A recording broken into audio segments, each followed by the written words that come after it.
Hello everyone, welcome to What If Issei was the reincarnation of Roxas, the legendary warrior of Kingdom Hearts movie. Before we start, please go support Tantro Kamid for writing that awesome fanfic.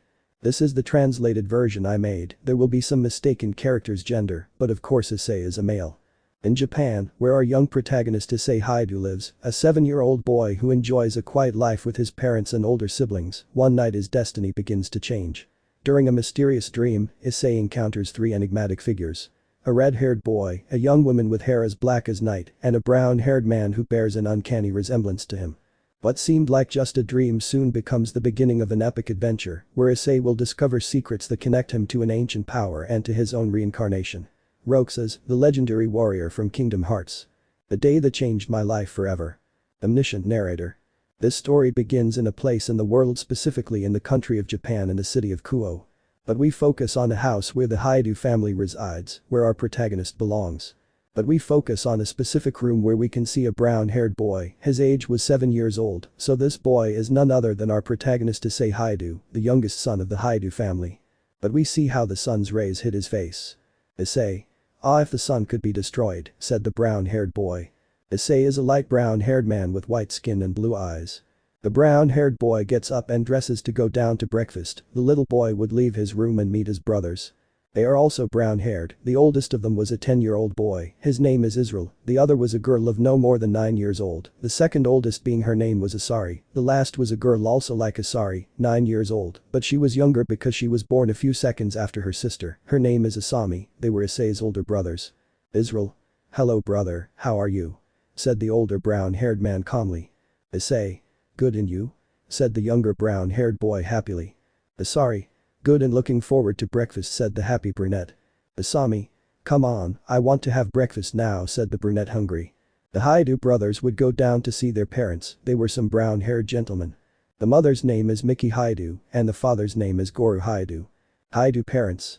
Hello children, how did you wake up, the older Hydas would say happily. Brothers.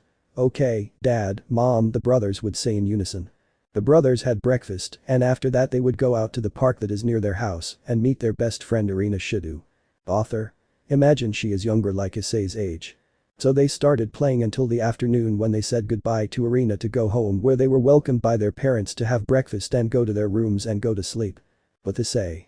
He was lying down sleeping peacefully until his dreams were interrupted by other types of dreams, where he saw a red-haired boy, a black-haired girl and a boy quite similar to him who were eating, talking and playing. Then it goes to another scene where the Redeed and the same boy who looks like him are seen looking at each other seriously, and the boy who looks like him takes out 2 lights, and from there 2 strange swords come out, and the Redeed takes out 2 round things with points on the edge, and from one moment to the next, they rush at each other. Then the scene changes and you see a brown-haired man with a sword and a hooded man with the 2 swords that the boy who looked like him had. The 2 were struggling to win, and Issei deduces that the boy who has the 2 swords is the same one who looks like him, but wonders why he has the hood. The scene changes to the brown-haired boy on the floor kneeling, and the other boy pointing a sword at him, and with the other, he has it supported on the floor to prevent him from grabbing it. The scene changes to a place where large walls were seen and the Redeed with the black-haired girl, and behind the same brown-haired boy next to a Redeed, and in front of the same boy, pointing at a tall white-haired boy and winged a blue-haired boy. Issei could see that they were talking, but he couldn't hear, but he could see them until from one moment to another, he woke up abruptly and breathing heavily, wondering if that was real, and he felt that he had already experienced that once, but he didn't remember having seen those places or even having met those people, but Issei would realize that it was still night, so he decided to go back to sleep and then think about what he saw. The supernatural world. The week has passed since that strange night for our protagonist. Those dreams are more frequent and leave the younger brown-haired boy with many doubts, like who is that boy, or why was he fighting with so many people, and more importantly, who were those Redeeds and black-haired boys? When Issei saw them, he felt a great happiness that ran through every part of his body.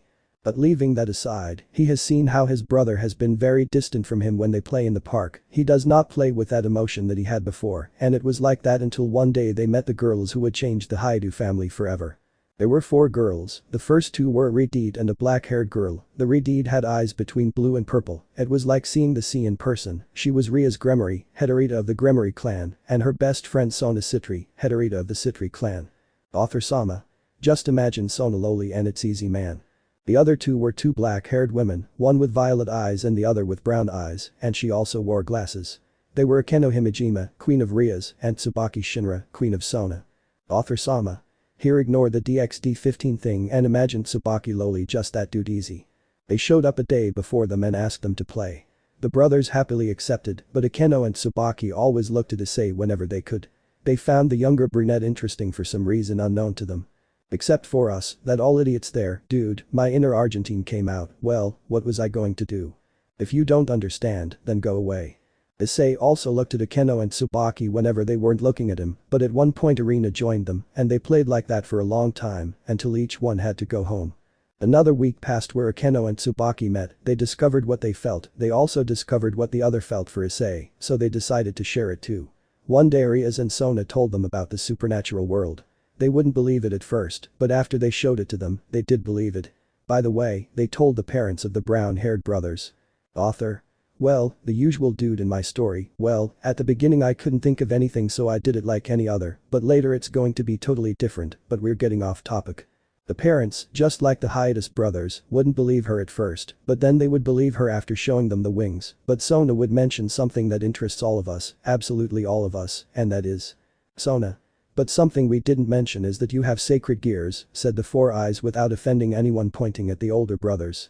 They with stars in their eyes would ask him to tell them how to activate them. Rias. You have to think of the strongest thing that comes to mind, she said, and done the Hiatus brothers except Issei thought of the most powerful thing. Author. When I heard that, I imagined Deku with 100% of One for All. The kind of red glove would appear on Israel's arm. Asari saw a blue glove similar to the red one Israel had.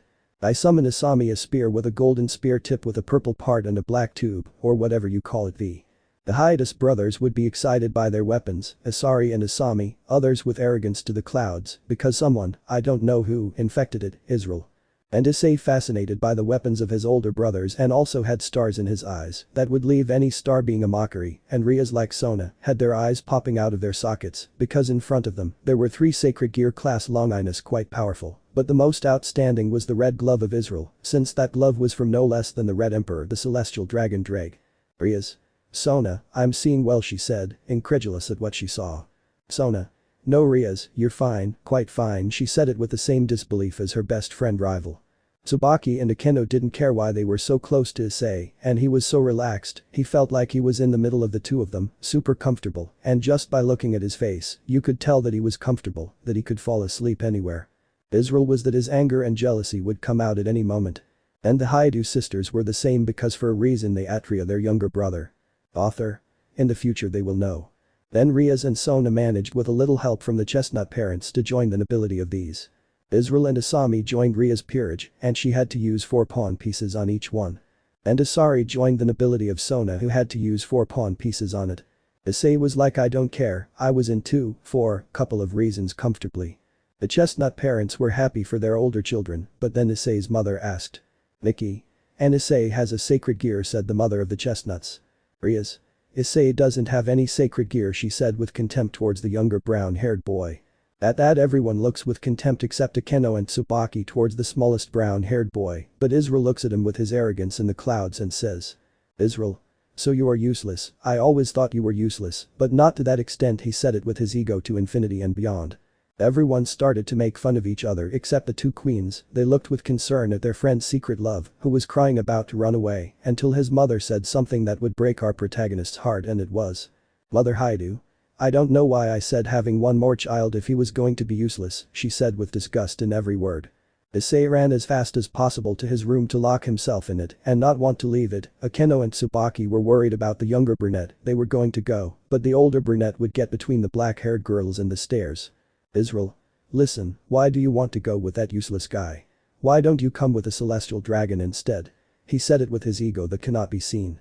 Akeno and Tsubaki were trying not to kill him here for insulting their beloved, but because he was their brother they wouldn't kill him and would just pass by, annoying the older brown-haired boy who wanted to kill his useless brother. Ha, you don't even believe that. Well, with our protagonist, he was in a corner of his room curled up in a ball with his. Yo. Say. What did I do to rock this? I'm just trying to be a good person, and I received this, he said, sobbing silently until he heard the door open to see Akeno and Tsubaki with worried faces. And they say in unison. Both. Issei-kun, are you okay? With great concern for the younger brown-haired boy for seeing him sob in silence.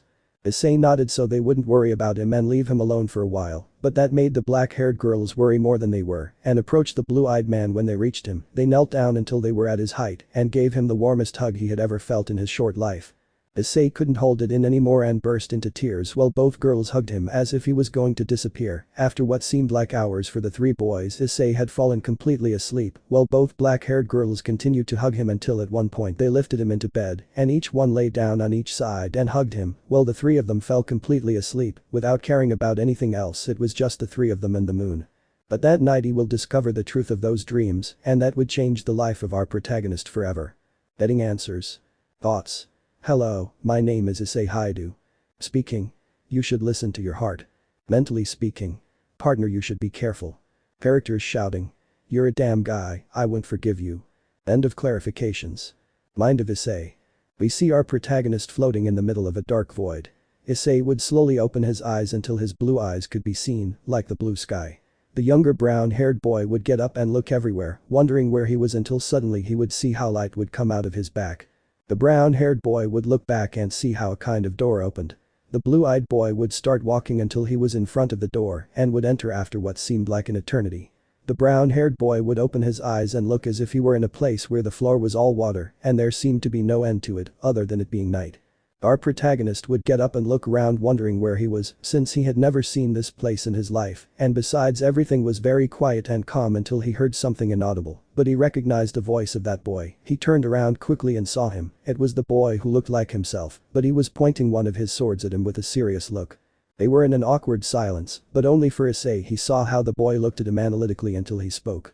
So we finally meet in person, Issei Hyoudou, he said it super seriously, more serious than your girlfriend when she tells you we have to talk. And Issei said the question he always wanted to ask since he first saw him. Issei.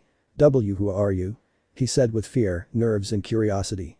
Which was noticed by the boy in front of whom he decides to answer him. My name is Roxas, said the one now identified as Roxas while he continued pointing at him, but he knew that he was not a threat to him. Then Issei asked. Issei. Where are we? He said a little calmer but with a little shyness. Roxas. This place is your mind, he said lowering his sword but on guard. Issei. But why am I here? He said with curiosity that Roxas noticed immediately. Roxas. Well, I wanted to meet my reincarnation, he said calmly. Issei would not understand what it was about him being his reincarnation. Roxas obviously was part of his mind. He had heard it and told him. Roxas. Reincarnation is when you die and you are given the opportunity to live a second time, and there are 4 options in reincarnation, said Roxas calmly. Issei. And what are those 4 options? He said with curiosity that reached its peak. Roxas, the first option is that the reincarnated person takes the body of the reincarnation. The second option is that the reincarnated person stays in the mental space of the reincarnation, and this one uses its abilities and sometimes maybe takes its appearance. The third is that the reincarnated person has to teach the reincarnation their abilities and then merge their souls, and the one that remains as the dominant soul is the reincarnation. That is my case. The fourth and the last is where the reincarnated person reincarnates in a new body, but without their memories of their past life, and there are very few times where the person remembers their past. The incorporeal said it seriously. Then Issei started to fade away, and that scared the younger brunette. Roxas would notice and say. Roxas. Don't worry, you're just waking up, he said calmly. Issei. How do I get back? I asked with intrigue. Roxas. Meditating, or you have to sleep to come back to me, but we can also talk mentally, he said with a calm look.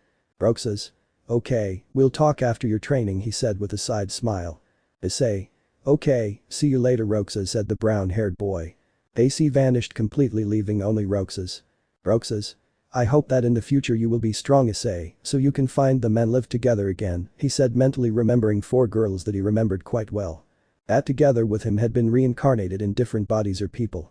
At that moment the image of the 4 girls that changed his life and formed his harem that he loved the most in his life came to mind. Author. That's right guys, Roxas hooked up with the 4 and he got her. How lucky, man. No to the insults. This is a story, Christina. Wait, I don't even go to church. He remembered when one day the 4 of them confessed to him at the same time. Flashback. We see Roxas sitting on the sand at the edge of the water that touched his bare feet, looking at the horizon where the sun was seen going down, and the blue-eyed was thinking about everything that happened with the Keyblade War. The brown-haired would think about 4 girls who were hanging around in his head for a while, and the brown-haired recently realized that he was in love with those girls because he did not know whether to confess or not. The incorporeal, seeing what inside that in a short time it would get dark, he decided to leave, but he would hear his incorporeal partner calling him. Roxas would shout along with 3 more girls. Roxas would turn around and see her with her other friends. Roxas. Hello Xian, greeting now identified as Xian, arrived wherever she is. Along with a tall blue-haired girl with equally blue eyes, a reddied pink-haired girl with blue eyes. A blonde-haired girl with blue eyes like the sky like Roxas and Xian was a black-haired girl with eyes between blue and purple. The blonde-haired girl was Naman, a being created by Kairi's heart and always lived in her heart until recently, when they managed to get her out of there, and now she had the opportunity to declare her love to the boy she likes. The reddied pink-haired girl was Kairi, the best friend of her complete being Sora. She was always attracted to Roxas since when she connected with his heart, she could see him and felt something that she didn't feel for Sora, and she could never confess it to him until now. The blue-haired woman was a Kuo, Keyblade Master, Ventus's partner, his other self, and Terra, a boy who was once manipulated by his enemy, used as a vessel for the soul of his greatest enemy, Master Xehanort, his greatest enemy, the original being who once split into 2 beings, one of them. Xehanort was an old bald man with a white beard wearing a trench coat that reached his knees or more. Xenmaz was the person who hated in his time when he lived. He had white hair a little long back and with 2 strands on each side, with a black trench coat that reached above his feet. Ansem had white hair also long like Xenmaz but a little shorter, it was also combed back.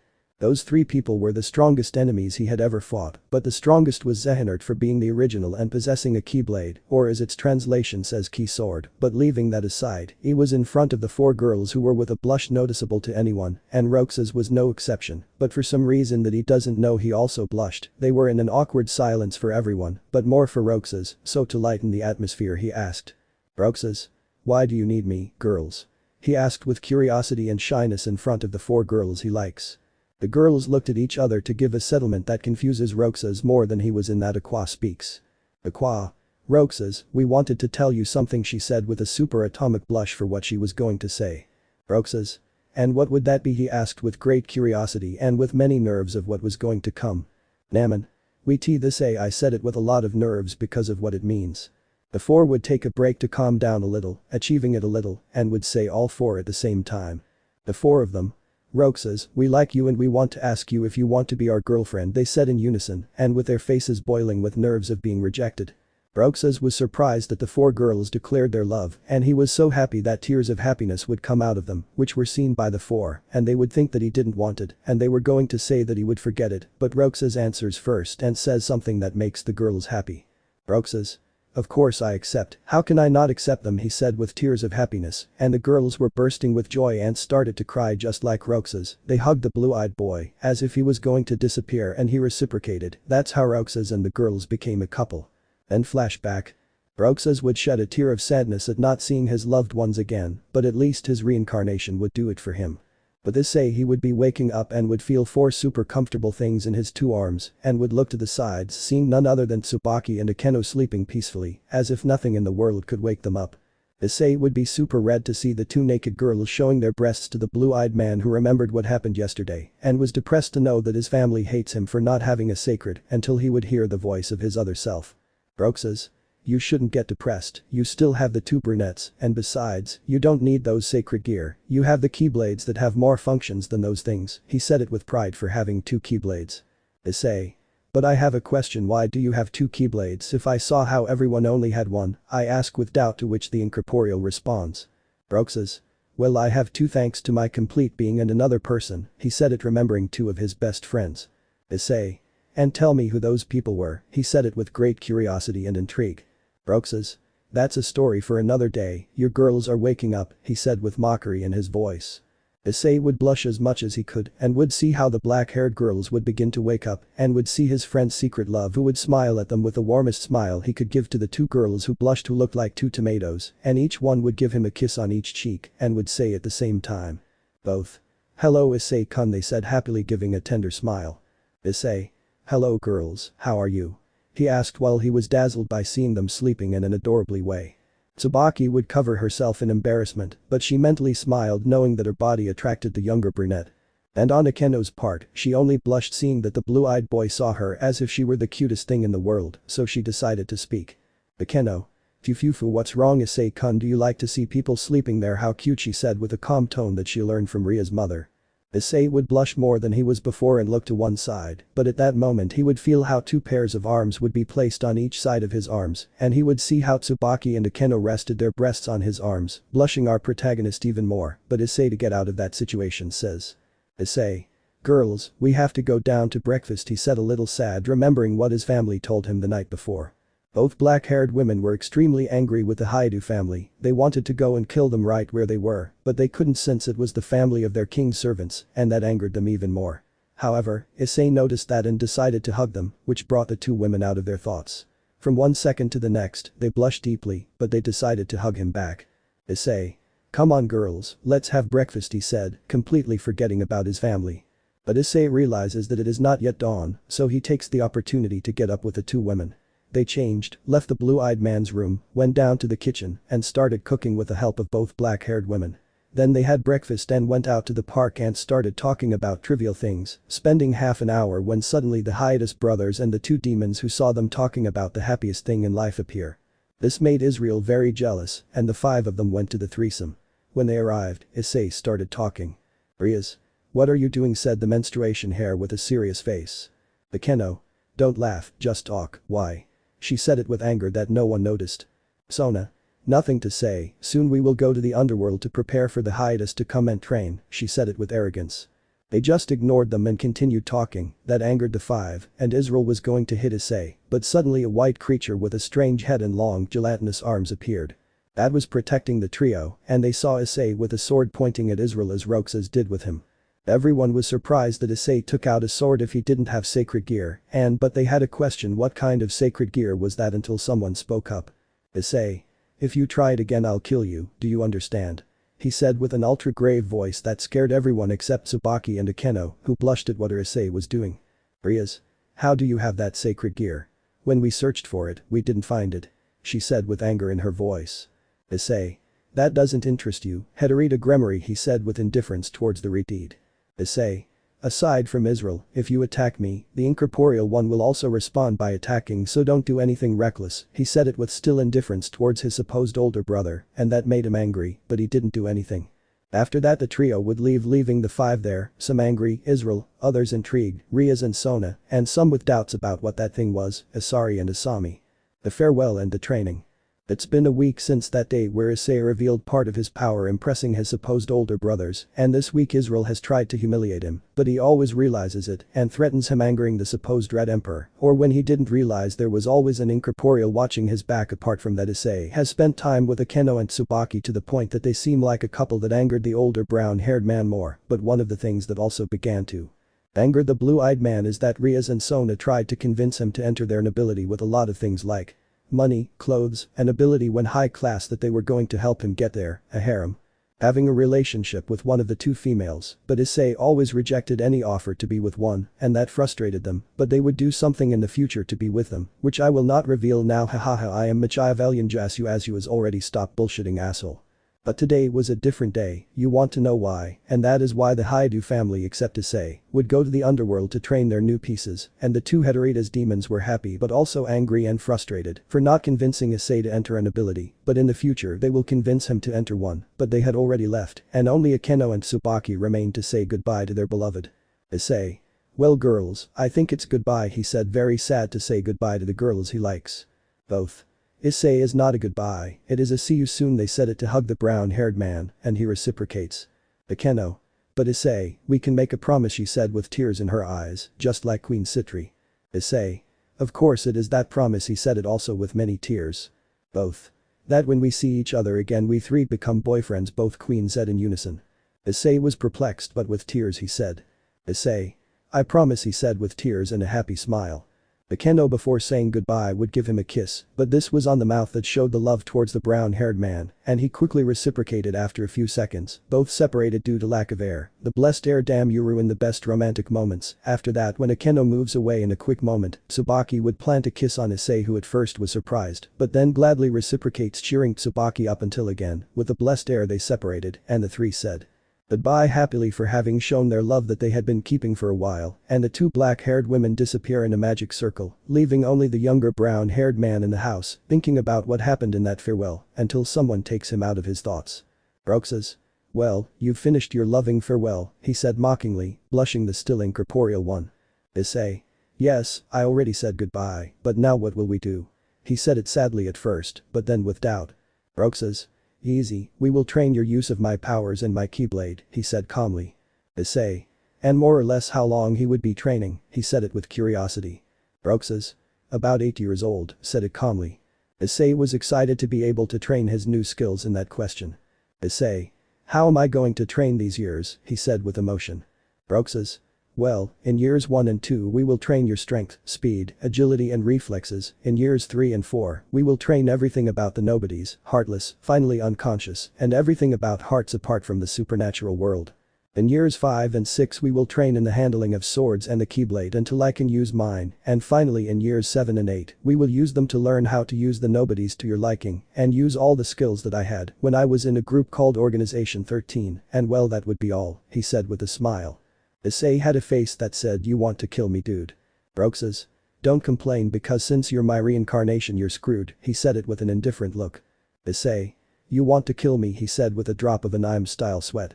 Time skip 8 years. In these years Issei has trained hard and to say that he still trains, as you already know, I will tell you the same thing. Years 1 and 2. In these 2 years Issei trained in a forest carrying logs, he also trained his speed dodging and escaping from assassins who were incorporeal and specialized in stealth, apart from that they had an ability to hide on the ground and you can't attack them when they are hidden. And he trained his reflexes by dodging attacks from the incorporeal sorcerers who cast magic spells, obviously they won't be chakra spells v. The fire, water, air, lightning and many more that Issei had to dodge and sometimes he ended up all hurt but luckily he first trained the healing spell. Year 3 and 4. In this year Issei trained his mind learning to be strategic. A party read or rather saw all of Roxas' memories and learned about the nobodies like that they are attracted to the light of people, there are different types of nobodies. That the nobodies are basically immortal but can die in battle, and that the nobodies when they mark their female a special mark appears on them that apart from converting 10% to their female, improves her abilities, that she already had also has the ability to learn nobodies skills that you remember according to their abilities. Then he learns about the Heartless that they were made of the darkness of hearts and others were people who had died with their hearts full of darkness and that they hunted the hearts of people, apart from evolving by devouring one. Anishinte's very little was known like that they were made of the emotions of a being that was made of darkness that was Vanitas the other half of Ventus's heart is being of light. Then he learns thanks to the incorporeal climber that they are characterized by exploration and gathering information. Thanks to them he learned that there are different types of fractions, but the 3 main ones are the biblical the angels, the fallen angels and the demons, there were also the yakes, but what interested him most was the extinction of the nekamatas he wondered why. And if there were any nekamata left. But to his surprise one day a climber found 2 nekamatas, a black-haired girl with 2 tails and a white-haired girl with 1 tail. Obviously they also have ears, but these were running from something or someone, but on the way they see how a renegade demon rushes towards them. The black-haired girl hugged the white-haired girl tightly, but nothing happened in that they see a brown-haired girl with 2 swords who was protecting them, but with a quick movement, he kills the renegade demon and then turns around and looks at them with blue eyes like the sky blue and that he speaks. Issei. Are you okay he asked with concern for the 2 nekamatas as he approached. The black-haired girl tried to get up but fell when she was about to touch the floor, she felt someone catch her and saw how the brown-haired man was holding her and then she noticed a blush that no one could see and then she spoke. Who are you? Naya I asked with a blush and shyness for the boy. Issei.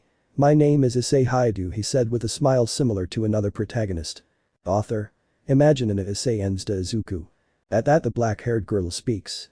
What are you doing here Naya she said with curiosity while she went to hug the white-haired girl and still blushing. Issei. Well, I was training until one of my incorporeal saw them in danger and I came to help them to avoid the complete extinction of the nekamatas, so I came to help them, he said with a reassuring smile, calming both nekamatas down a little, who gave him a smile that would make our protagonist blush, but he would look to the side, making the black-haired girl giggle and the white-haired girl confuse. Issei. Ah I forgot what their names are he said ashamed of himself for that. Kuroka. My name is Kuroka Tauju Naya she said with a tender smile that would make our protagonist blush even more, it was almost noticeable in that the white-haired girl would speak. Shirin. My name is Shirin she said with a smile that would make our protagonist Kawai think one thing. After that Issei let both nekamatas live, they discovered everything about each other. Issei discovers that Shirin likes sweets, cats obviously for being a nekamata, who is the same age as Issei, but what the blue-eyed did not know is that the younger nekamata liked Issei, so she spent most of her time with him or his sister. With Kuroka he discovered that she also likes sweets, apart from being very playful and affectionate with our protagonist, sometimes she almost grapes our favorite brown-haired girl. But Issei also spent time with both of them. 2 months passed where the trio lived together happily, but one day another farewell happened for our protagonist. This is what happened. Japan, Kuo City 10 a.m. We see our favorite brown-haired boy in his bed sleeping peacefully without caring too much about his surroundings, until our deadliest enemy to defeat appears, the sun's rays. I curse you, asshole sun. That wakes up the brown-haired boy who was about to get up but feels something grabbing his arm, apart from another weight that is on top of him, and realizes that it is Shirin and Kuroka, the two naked girls showing their breasts, and that made the blue-eyed boy blush excessively. As best he could, he got out of bed and got dressed, went down to prepare breakfast for both nekamatas, friends' secret loves. That's right, our protagonist fell in love with both yaques who stole his heart, but when he finishes preparing breakfast, both sisters go down the stairs and see the brown-haired boy, and he greets them with a smile. Issei. Good morning girls, he said with a smile that is the main character's trademark. Author Sama. Ignore the Mittertilla, the defective Sonic and the Kirby from My Hero Academia. Both. Hello Issei Naya senpai, they said with a tender smile that would make the brown-haired boy blush a lot. After they had breakfast, they prepared to leave. Issei was waiting downstairs with him and was wearing Roxas' typical clothes. At that moment he would hear footsteps on the floor above that were getting closer until they began to go down, and the only thing he could say when he saw both nekamatas was, Issei. Beautiful, he said with an atomic blush. Both. Issei ready, said both yaques. Issei's mind was restarting Windows with a silly face for having two beauties in front of him, until something soft rests on his left arm, and when Issei noticed that they were Kuroka's soft arms, until he felt someone grab his right arm just like Kuroka with soft arms, and saw that it was Shirin who was grabbing his arm, as if someone wanted to take it away. Author Sama. Imagine instead of Kurumi it's Kaneko or Shirin as you please. Kuroka. Come on Issei please, Naya, said the black-haired nekamata. Issei just smiled and they decided to go out. They had a nice time, they ate, they walked, they went to an amusement park, they ate ice cream. Right now they were in a plaza sitting on a bench watching people pass by until at one point they were alone. Issei was going to speak until they saw how the sky turned purple, a sign that someone activated a magic barrier. Shirin was scared, while Kuroka had a serious face, but inside she was scared, and our protagonist, how comes Mamelon, who is he, was serious and was preparing a magic circle so that both nekamatas could escape while he faces what he knows wants to attack them, but in that someone takes him out of his thoughts. Shirin. Issei senpai, I'm scared, she said with tears and hugging the blue-eyed man tightly. Issei. Shirin, no matter what happens I will be there to protect you at all costs, he said calmly and with a warm smile that would calm the minor nekamata a little. At that moment they would see how a bunch of low-class devils appear and everyone looks at the trio that stands up. Issei would put both nekamatas behind him to protect them, but then someone speaks. Demon Chief. Look who we found, the last two nekamatas left in the world along with a human today on our lucky day, don't you think guys? He said so his companions could start celebrating. At that Issei began to whisper to both nekamatas. Issei. Girls, escape now while I distract you so you can achieve it, he said, preparing his temporary keyblade, which was similar to the one Sora carried. That's when Kuroka speaks. Kuroka. No, we won't leave you alone fighting against them, we will help you, she said seriously. Issei would grab Kuroka's shoulders and tell her. Issei. Please Vali, survive. Apart from the yaques there were also the Asgardians, the Greek gods, Hindus and many more. Years 5 and 6. These years he trained with Roxas in his use of the sword. First they started with a wooden one and then they moved on to a metal one. He trained in his 5th year until Roxas taught him the skills used in the Keyblade, from low-level spells to the highest levels, such as opening transport tunnels. I don't know what those things Sora used to travel with the Gumi ship are called, if anyone knows, tell me. And many other things. Last year's 7 and 8. As in recent years he trained every skill of each incorporeal, the shadows, your skills such as stretching, being agile and many more of these, the climbers, their ability to change shape from swords to birds. The dragons, instead of having a skill, he learned to have their infallible aim apart from summoning wings, but these were different from those of the dragon incorporeals. Apart from that he learned the ability of the nobodies of the organization 13, and it was the ability to use the dark corridors that only they had apart from using each weapon of the members of the organization 13 as Zenmas. Author Sama. Imagine Issei instead of Zenmas. Axel. Every time he saw them he made them feel happiness and sadness, but he doesn't know the reason for that. Then Roxas tells him why he has some memories of him and Axel, that's why he feels like that. Sakes. And others from each member of the organization 13, but with that he had already finished his training, and now he heads home, because he had planned to enroll in the Kuo Academy that a year ago was for women, and this year it has just become mixed. So he would join that academy, but now he was going up to his room to sleep when he arrives and changes into pajamas, goes to bed. Issei. From now on my life will change completely was what he thought before falling completely asleep. Kuo Academy. We see our chestnut lying down sleeping peacefully, but we focus on his mind. Issei's mind place. There were two brown-haired guys, one was our protagonist and the other was a boy just like Issei, only this one was wearing a black trench coat and they were talking about something extremely important. Roxas. Issei, I have to tell you something very important for you, he said it with seriousness that was not seen every day. Issei. What's wrong Roxas Oni-san, he said seriously. Author-sama. From now on I'm going to use an orifices. Which is used a lot in an I didn't use it before because I didn't know anything about it and I think Oni-san was for older brother or something like that, if not, tell me which one for which and that's it. Roxas. Well, do you remember that I told you about reincarnations? He said it seriously and sadness. Issei. Yes, the first can take the body of the reincarnation. The second stay in the mind of the reincarnation and teach it their abilities and there is a minimal possibility of taking its appearance. The third is that the reincarnated person teaches everything he knows, also his memories to the reincarnated person, and they fuse souls, but the soul that always dominates is that of the reincarnation, apart from being your case. The fourth is where the reincarnated person reincarnates in a new body, but their memories of the past life are erased, and there are few times where they remember their past life, he said with a finger on his chin. Without understanding what his Oni-san sensei wanted to get at until something came to his head that made him have a shocked and sad face. Roxas.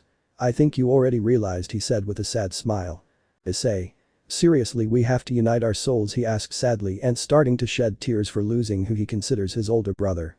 Roxas. Jejej, yes, but I will meet my loved ones again in the afterlife and you will meet their reincarnations, he said with sadness to say goodbye to the one he considers his little brother and happy to be reunited with his loved ones. Issei. But who are their reincarnations, he asked them interested and with doubt while drying his tears. Roxas. You'll find out in time, he said sadly. Issei. Okay, but this means goodbye, he said starting to shed tears again, but he would get a smile. Roxas. Well Oni-san, this is a see you soon he said, starting to disappear in particles that entered Issei. Issei. See you soon Oni-san he said, starting to see how his older brother completely fades away with a happy and sad smile. Author-sama. Imagine Roxas instead of Zenmas and him entering Issei. After a few seconds Roxas would have disappeared completely and that was how one of the warriors of light left the world of the living to reunite with his loved ones, leaving in Issei shedding tears in abundance in that speech. Issei. Oni-san, I promise you that I will eliminate every trace of darkness existing in this supernatural world, he said to wipe his tears. At that Issei begins to disappear into particles of light until he disappears completely. Real world 10 a.m. Place. Hyoudou house. We see our blue-eyed boy waking up and sees that the sun has already risen. He then decides to get up and when he gets up, something crossed his mind. Issei tender las leves espada de Oni-san, si pregunto mentalmente el horror incorporeo. Issei, as he had that doubt, decides to try. When he stretches his two arms, two lights begin to come out of his hands and he summons his two swords that the deceased Roxas once carried in his hands. Issei would see with impression the two swords, one was black with a purple gem and in the middle of the sword, a line in the shape of a jacket closure, jacket or whatever has a closure or whatever it is called in your language, that went up from the gem to the end of the sword. And the other sword was white with silver with yellow and blue with the end in the shape of a windmill. They were the famous Oathkeeper and Oblivion, or as it was said in its translation, promised and distant memories. The two swords of Roxas, but leaving that aside, he makes them disappear to go down to have breakfast and then go in the direction of Kuo Academy that a few months ago became mixed so that men could enter, so Issei does not miss the opportunity to enter that prestigious academy. Time skip 20 minutes. We see Issei at the entrance of the Kuo Academy looking at it with great amazement because it was really big, bigger than the other academies he had seen in the memories of the clones he sent to the academy. In addition to that ability to create clones, was an improved way that Zenmas had to create clones and he improved it, adapting it to the Keyblade, but that did not matter as he entered the academy. Issei would enter while receiving loving looks from the girls, but from the boys he received looks of hatred, anger and respect, but when he entered the academy, he feels like someone is watching him and turns to where the person sits and sees two people he hasn't seen in 8 years. They were Rias Gremory and Sona Citri who watched Issei with a smile on their faces, but for Issei that smile was not with good intentions, and they were that they would seek at all costs to obtain Issei in their entourage, since in these years that they did not see him, they looked for a way to obtain him that it occurred to them to make a forced marriage, but first Rias would free herself from her current fiancé, and then marry Issei, but Sona in that time will take advantage of getting closer to Issei, but our prota would not give it importance and would move away in the direction of enrolling in the Kuo Academy. Time skip 5 minutos. Our protagonist was in front of the door of the director's office. Ra would knock on the door seconds later. Hira come in, so opening the door, finding a woman with short brown hair, purple eyes and a strange suit for a job, but made her look beautiful in the eyes of Issei, who was at the height of his 2 nekamatas and demon queens, but made him remember someone very well known or known with red hair. It was none other than Venelana Gremory, or should I say ex-Gremory already. And why is she the director of the academy? Well, easy. Flashback. It had been about 2 months since Rias brought the Hyoudou family, except for Issei she had made friends with them, and they told her that they had not brought their useless son. Venelana was extremely angry inside, but on the outside she was calm, but discovered that Akeno was in love, as was Tsubaki with the youngest son. She was happy for her, but apart from all that she has seen how her husband Zeodicus Gremory, one of the 2 patriarchs of the Gremory clan, has been moving away from her apart from the fact that he leaves the Gremory territory a lot and returns at dawn, but one day while she was going to the room she shared with her husband, but when she was getting closer and listening to something that at first she did not hear well, but when she was close she began to hear kisses, but because in her room, and then she thought about the worst, but did not want to jump to conclusions. When she was about to enter, she opened it a little and saw him. Then flashback. The impo actual. We see our protagonist entering and watching how the brunette signed papers until she sets her sights on him and speaks. Venelana. Yes, you need it, young man, she said with a smile and a small blush that was not noticed by our protagonist.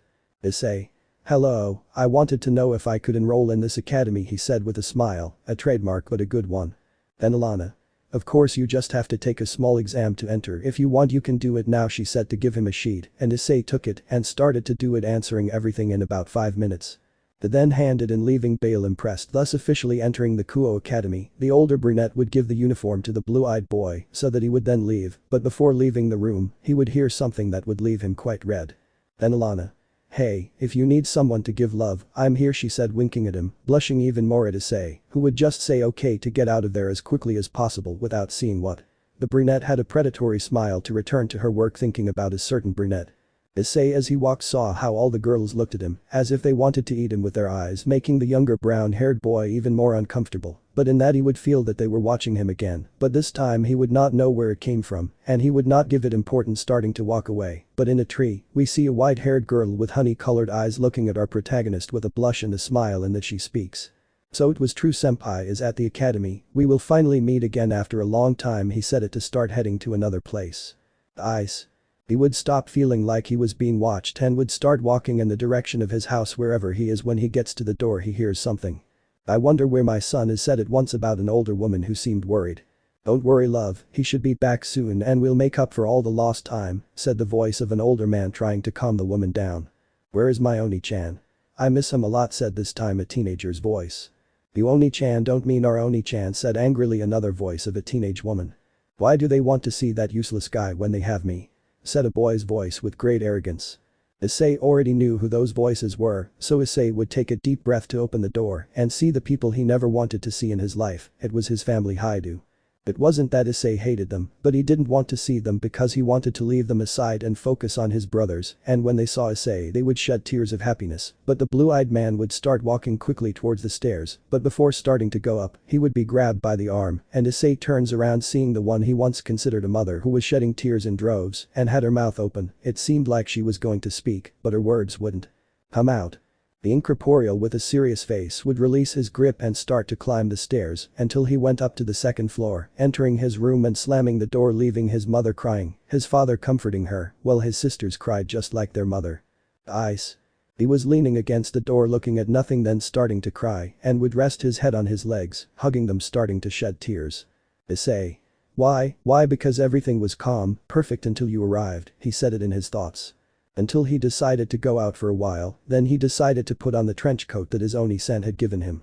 It was something that his Oni-san always used when he had fights, and since he would no longer have any more fights, he decided to give it to Issei, knowing that he would use it to fight the darkness of that world. But when he was about to go out the window and jump, the door would open, showing his two sisters, who when they saw him in the window about to jump would shout his name, then he would jump using one of the skills that his Oni-san taught him.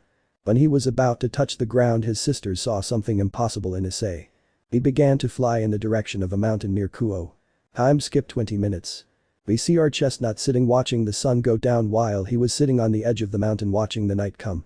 But I would feel like someone sits next to you in total silence, but it wasn't uncomfortable, it was actually nice, and they were like that for a while until Issei spoke. Issei. Can I ask why a dragon god is here, more specifically that of the dragon god of infinity Office Ouroboros, he said, looking at the aforementioned. Office was a girl with long black hair that reached her hips or lower, her eyes were dull black and empty like infinity, she wore gothic girl clothes with two X-shaped straps. She looked directly into the eyes of our protagonist, who was beginning to feel uncomfortable until suddenly she felt something on her legs and saw how Office was sitting on her legs and spoke to her. Office. 8 years ago I felt an energy of light and darkness, its balance was unstable, but with the 8 years that passed, and that balance was stable, but at first I did not give it importance, but over the years I felt interested until today, when that energy vanished, and I decided to find that person, and I ended up reaching you, she said it with a stoic face, but Issei could see a small blush. Issei. And why did you want to see me? I asked with doubt and intrigue. Office. Well, when a dragon sees a male stronger than her, she decides that he will be her mate, and thanks to that, I will mark you as mine, since your power is greater than mine, she said, turning around and hugging the blue-eyed man, who would blush but gladly reciprocates, making the dragoness blush even more, but inside she was extremely happy. But Issei would see that it was already night and Issei had to return home. Issei. Hey Office-chan, I have to fly back, he said, being interrupted by the dragon. Office. I'm going with you, she said, surprising the brown-haired boy. Issei. Are you sure you don't have something to do, he said nervously. Office. No, I also want to be with my man, she said, as if it were the most normal thing in the world. Yes, the most normal thing, damn, you lucky piece of shit guy. Issei. Okay, he said to make a magic circle, leaving the place desolate. Issei Hyoudou. A magic circle appears in Issei's room, and from there he appears with Office, who was at his side. She would sit on his bed, and he would directly lie down on his bed, and then be followed by Office, who would lie down on his chest, making both fall into the world of dreams, where I see my waifus, and I have a harem vichale way. The loving reunion. We are located in the Hyoudou house, in a room where you see a brown-haired boy lying peacefully, and a black-haired girl with a gothic outfit sleeping peacefully, until the younger brown-haired boy began to wake up, and he would try to get up but would feel a weight. Looking down, he would find the girl, realizing that it was Office Ouroboros, the dragon of infinity. Issei would look at his table clock and realize that there are about 2 hours left for classes, then he will decide to go back to bed to let the dragon sleep more. Time skip 1 hour. We see how Office was waking up and seeing what was on top of the brown-haired woman. She would blush slightly, but would notice that the brown-haired woman was beginning to wake up until she woke up completely and then looked down, meeting the dragon, and then gave her a smile, a trademark of the protagonist, will crack, making the dragon's blush more noticeable. Issei. Good morning, Office-chan, he said with a trademark smile. Office. Hello, Issei-kun, he said it. Happy. And he was mentally wondering why he said that. Issei. Hey Office, can you get up? I have to get ready for the academy. He said calmly while the dragon sat to one side. Issei stood up as he went to his closet, taking out his academy clothes to proceed to change. Office. Issei-kun, I have to go to do something, she said while floating to give Issei a kiss, who gladly reciprocates. Issei. But yesterday you said you had nothing to do, he said pouting, making Office blush. Office. Issei-kun, I know I said I had nothing to do, there is someone I should watch, so he doesn't do anything stupid, she said while making a gap. Issei. Goodbye Office-chan, he said while he saw how she was, he smiled at her and got into the gap. Then Issei started to think. Issei. Now I have a doubt it wasn't that Office didn't show her emotions, he thought while he changed and then left his room and went down to see that no one was awake. Then Issei took the opportunity to make his breakfast after finishing a few minutes. That's up to your imagination. When he finished he was about to leave and he would hear footsteps on the stairs and then show his mother that he saw him and that he was about to leave and then he would talk to her. Mickey. Hello son, you're leaving now, don't you want me to make you breakfast? He said with a smile looking at Issei. On Issei's side he would only see his supposed mother and then turn around, opening the door and before closing it he would speak. Issei. No thanks, I already did it myself, he said as he closed the door, leaving Mickey crying for seeing how her son learned everything alone without her help. Mickey. Forgive me, Issei, sorry, he thought as he fell to his knees. Ice. Issei was walking quietly until he started to feel uncomfortable, and what was the reason? Well, he felt watched, but he didn't know where it came from until he saw a black cat with yellow eyes staring at him. After a few minutes he would ignore the cat and continue on. You would see how the cat would stop looking at the brown-haired boy and then give a feline smile and then leave.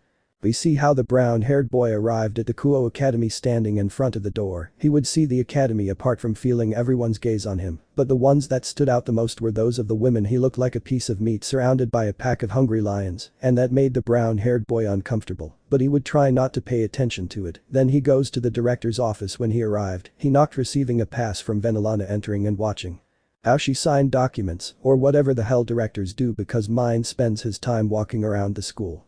When she saw the brown-haired man, she would put on a smile and then speak. Venelana. What can I do for you, Ice-kun? She would say with a smile, looking at her with an almost noticeable blush. The blue-eyed man wondered how he knew his name, but thought it was probably because of the registration papers and decided to speak. Issei. I was wondering if you could tell me which is my classroom, he said with a smile that would make the Bale blush even more. Venelana. Of course, take it, she said, giving him a paper that she would give to the brown-haired man. Issei. I guess I have to give this to the teacher, right?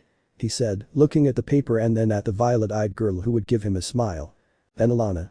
Yes, now go to your classroom and give that to your teacher, he said to start leaving, but would be stopped by the Bale who would approach. Issei. What's happening, he said, to be interrupted by a kiss from the brunette. The blue-eyed man was trying to separate himself, but little by little, he was reciprocating the kiss until they separated, leaving a thread of saliva, seeing the flushed face of the incorporeal, and a smile from the Bale. Issei. Why was that? Said our protagonist, blushing. Venelana. I've been wanting to do that since yesterday, she said, whispering something in his ear. Venelana. I already have someone to accompany me at night, said the MILF Bale with a perverted smile. Issei. Man, next time I won't get out of here alive, he thought as he left the address. If he had stayed a little longer, he would have seen the MILF Bale lick her lips and turn around without first giving our favorite brunette a lustful look. Venelana. How can someone younger than me attract me so much? She thought, closing the door and returning to her own business. Ice. The brown-haired boy was walking to his classroom, calmly thinking about what happened a moment ago with the violet-eyed girl. He thought that was wrong because he was older, but he liked the kiss, but he was undecided, but he had also felt demonic energy in her, and apart from all that, he wondered where the girls were, since he hasn't seen the four of them for a few years. But while he was immersed in his thoughts, he wouldn't realize that he was in front of the door of his classroom. Then he decided to knock on the door to ask the teacher seconds later, and when he was going to speak, the blue-eyed man would give him the sheet that Bale had given him, and when the teacher had finished reading it, he told him to wait, and when he said come in, he would enter towards the teacher, closing the door. While inside, the teacher stood in front of the entire class who were looking at him curiously. There were many students, more women than men. There were different types of students, but the one that stood out the most was a white-haired girl with honey-colored eyes looking out the window with a monotonous face, not caring what the director was going to say. In her mind, moments crossed where she was with a certain light brown-haired girl. She was Kaneko Taoju. She thought about Issei and what he would be doing, and many things happened in her head until she heard the teacher's voice. Teacher. Well guys, I wanted to let you know that starting today you will have a new partner, and I hope you treat him well. Please come in, he said, so the door would open and everyone would look, even Kaneko, who felt she had to look, and seconds later between a chestnut tree, and everyone would start to murmur among themselves. Girl 1. Oh look, he's cute, I hope he doesn't have a girlfriend, she said, but another girl also spoke. Girl 2. Yes, apart from that, he's prettier than Kiba-kun, she said, and all the girls agreed with her, but on the boy's side. Boy 1. Oh come on, another pretty boy who gets all the girls' attention, he said while looking at the brown-haired boy with hatred and anger. Boy 2. If we do this we will never have a harem, he said, while all the girls looked at them with disgust and hatred, apart from mentally praying that the new one is not perverted. Fortunately Heisei was not. Issei. Hello, my name is Issei Hyoudou, he said with a smile, and everyone was surprised to know that the new one was the brother of the previously second, now third most handsome boy in school, and the fourth one Sama of the Kuo Academy. But the most surprised was Kaneko, who knew her senpai was in her house. That made her happy, and what they said about her other senpais, that Issei was her younger brother, but something that should be clarified is that Israel did not stop trying to fall in love with the younger nekamata, but he never could and received a beating from the white-haired girl, who always said that her Issei senpai belonged to her, but when she discovered that Akeno was also in love with Issei, they always fought over him. But Tsubaki also joined them, but the two Hyoudou sisters always interfered, saying that their Oni-chan was theirs, but they ignored them completely, but leaving that aside. The teacher would speak. "Teacher. They want to ask a question to young Hyoudou," he said, so that all the girls raised their hands. Girl 1. Do you have a girlfriend? I asked what everyone wanted to know. Issei. No, I don't have a girlfriend, he said, and all the girls screamed with happiness. Girl 2. Are you interested in someone? I asked and everyone would pay attention, even Kaneko. Issei. Well, yes, I'm interested in someone, he said in a thoughtful pose. And when they were going to ask another question, the teacher would speak. Professor. Okay, leaving the questions aside, young Hyoudou, you can sit next to Miss Taoju, he said, and a few seconds later Kaneko raised her hand so he could see, but Issei, upon hearing the last name, would be surprised, but he would be very happy that Kaneko was there, so he went to her side to sit down. Time skipped 2 hours. Right now we see how the students leave the classrooms, but we focus on our protagonist who was putting things away, and when he was about to leave, he is grabbed by his pants by someone, and when he turns around he sees none other than Kaneko. Then she would talk. Kaneko. Issei senpai, can we have lunch together, she said with a small blush while looking at the floor so they wouldn't see her, but Issei was smiling and talking. Issei. Of course, why not Kaneko-chan, he said with a smile that would make all the girls blush, but especially Kaneko, and without further ado they left the classroom, leaving behind an entire classroom and shocked to see that the academy's mascot was leaving with a boy. She was known for always rejecting all the boys who asked her to have lunch together, on dates, or to be their girlfriend, but they were rejected by the white-haired girl, who always said that she wanted to be alone or didn't want to, or that she was in love with someone else, but seeing how she invited a boy to lunch was crazy. We talked about Kaneko and that impressed them. Issei, why Kaneko? The two of them were under a tree, but when he was about to speak, he would be thrown by Kaneko, who was crying, but these tears were of happiness for being with her senpai again, while he was just smiling while he reciprocated the hug saying. Issei. I'm here now, Shirin-chan, he said while smiling at her, and the honey-eyed girl raised her head to see the blue-eyed boy's smile. Kaneko. Senpai, I missed you a lot, she said to kiss the brown-haired man who gladly reciprocated, making the nekamata happy. At first, the kiss showed love for the other, but little by little, it became more lustful, but due to the lack of air, they separated, leaving a trail of saliva as they looked at each other with love. Issei. You know, Shirin-chan, I missed you a lot too, I felt very empty without seeing you, he said while hugging her and resting his head on her neck. But on Kaneko's part, she would grab the blue-eyed man's cheeks to plant another kiss on him, but this one was calmer, but in the distance in a building that is apparently abandoned, but in a window we can see a Redeed with a voluptuous body who watched the scene with anger and jealousy. Rias. So Kaneko has already gone ahead of me, well now I have to find a way to get closer to Ice-kun, she said to disappear into the darkness of the building. Gremory heiress offer. Location. Kuo Academy. Time. Present. And the Kuo Academy at this moment is totally desolate, well, not entirely, since in the first year classroom there were 3 people, they were 2 girls and a boy. The boy had brown hair with blue eyes like the sky and was wearing the Kuo Academy clothes that were a little messy. This boy was Issei Hyoudou, was kissed by the 2 girls, a voluptuous young woman the same age as Rias, with long black hair and violet eyes. Her hair is tied in a long ponytail that reaches her legs with 2 antennas protruding from the top that lean back, with an orange ribbon holding everything in place. Like most of the girls at Kuo Academy, she wears the Kuo Academy girls' school uniform, along with black knee-high socks. Was Akeno Himejima. The other girl is a woman of 1.70 centimeters tall with black hair to more than half of her back. She has open heterochromic bangs and light brown eyes. She wears the Kuo Academy uniform, although she also wears blue glasses. She was Tsubaki Shinra. The 2 were passionately kissing our protagonist, and he reciprocated their kisses that contained lust, love and passion, while the girls were taking off his clothes. But since we got to this point, let's go back a few hours earlier. Flashback. Our protagonist was on break with Kaneko. They were kissing passionately, not caring about their surroundings, but what they didn't know was that they were being watched by a Redeed who looked at the scene with jealousy and anger from a window of the occult club. Rias. Why are those 2 kissing? Well, I'll tell Kiba to bring Ice-kun here, she thought to disappear into the darkness of the building without first looking at the 2 once more, but she would fix a look of hatred on Kaneko, and she is by her side, she would feel a look on her, but she would not give it importance, continuing with her own thing. Somewhere else. In the hallways of Kuo Academy, two black-haired girls were seen walking together chatting. "Akeno, do you know that there is a rumor that Issei-kun is here at the academy?" he said, seeing the one identified as Akeno, and she answers him. "Akeno. Really Tsubaki," she said, looking with impression at the name, and in response, she nods with a smile to continue walking until a few seconds later, she sees our protagonist saying goodbye to Kaneko, who was leaving with a smile, while our protagonist went in the direction of the girls, but was immersed in his thoughts that he did not see them. When the three passed by the other Issei, he felt something, but he didn't take it seriously, but the girls stopped and looked back to see how the brown-haired boy walked without looking back, and when they were going to follow him, a voice would call them. "Akeno. What's up, Kiba?" said the hybrid, looking at the blonde-haired boy. "Blabber. The president called you and Tsubaki-san. I met Sona, and she told me that she needed you," she said, while both girls began to walk in their respective directions, but Akeno would stop when she saw that Kiba was walking in another direction. "Akeno. Kiba, you're not coming," she said, seeing how he stopped to see her. "Kiba. Yes, I will go when I find Hyoudou since the president needs him," he said to return to his walk. Akeno wondered why her president needed him, but she would stop thinking about that and start walking quickly because she was so excited to see her Issei-kun, but neither of them had realized that they were being heard by a certain Citri queen. Time skip 10 minutes. Location. Occult Club. Tense. Present. It is the Occultism Club room. The Hyoudou brothers, Kaneko, Asia, Akeno and Rias were all present. They were all waiting for Kiba, who would come with Issei, but we focused on the conversation between everyone. "Israel. President, what are we waiting for?" said the eldest of the Hyoudou, impatient for the arrival of the Gremory Knight. "Akeno. From what Kiba told me, he's not going to bring Issei-kun," the lightning priestess said, asked the blood-haired woman. Rias.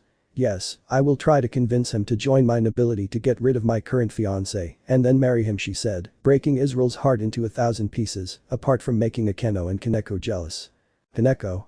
President, I won't make it so easy for you," he said, glaring at Rias, who would do the same to Kaneko, but everyone swore to see lightning between the two, scaring everyone and causing Akeno to giggle, but when they were about to continue, they would hear a knock on the door, and Rias said come in, so that seconds later Kiba entered, and behind him, Issei entered with an annoyed face, and he turned his gaze towards Rias to speak.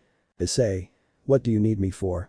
he said, glaring at Rias, and she would get nervous because of the chestnut's gaze, but she would return to her firm posture to speak.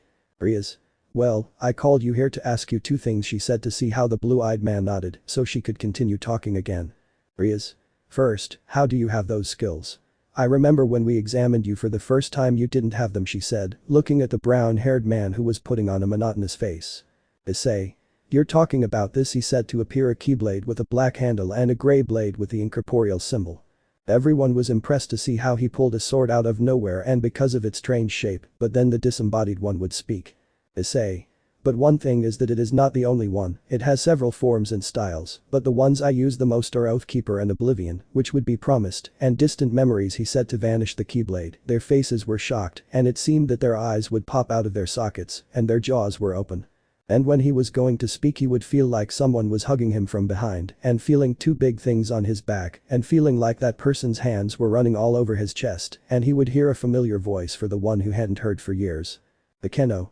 Fufufu Issei-kun, it's been many years since we last saw each other, and you've changed a lot, but it was for the better," she said while licking her lips, making Issei blush for one reason.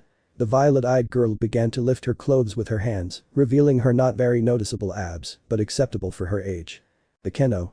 I want to have this body on the altar to claim it as mine for life," said, blushing more to the light brown, and that scene was seen by a jealous Kaneko, and it was noticeable by the dead look that she sent to Akeno, but a small blush was noticeable on her cheeks. Rias was looking at Akeno with anger and jealousy, but if you paid attention, you would see a blush on her cheeks.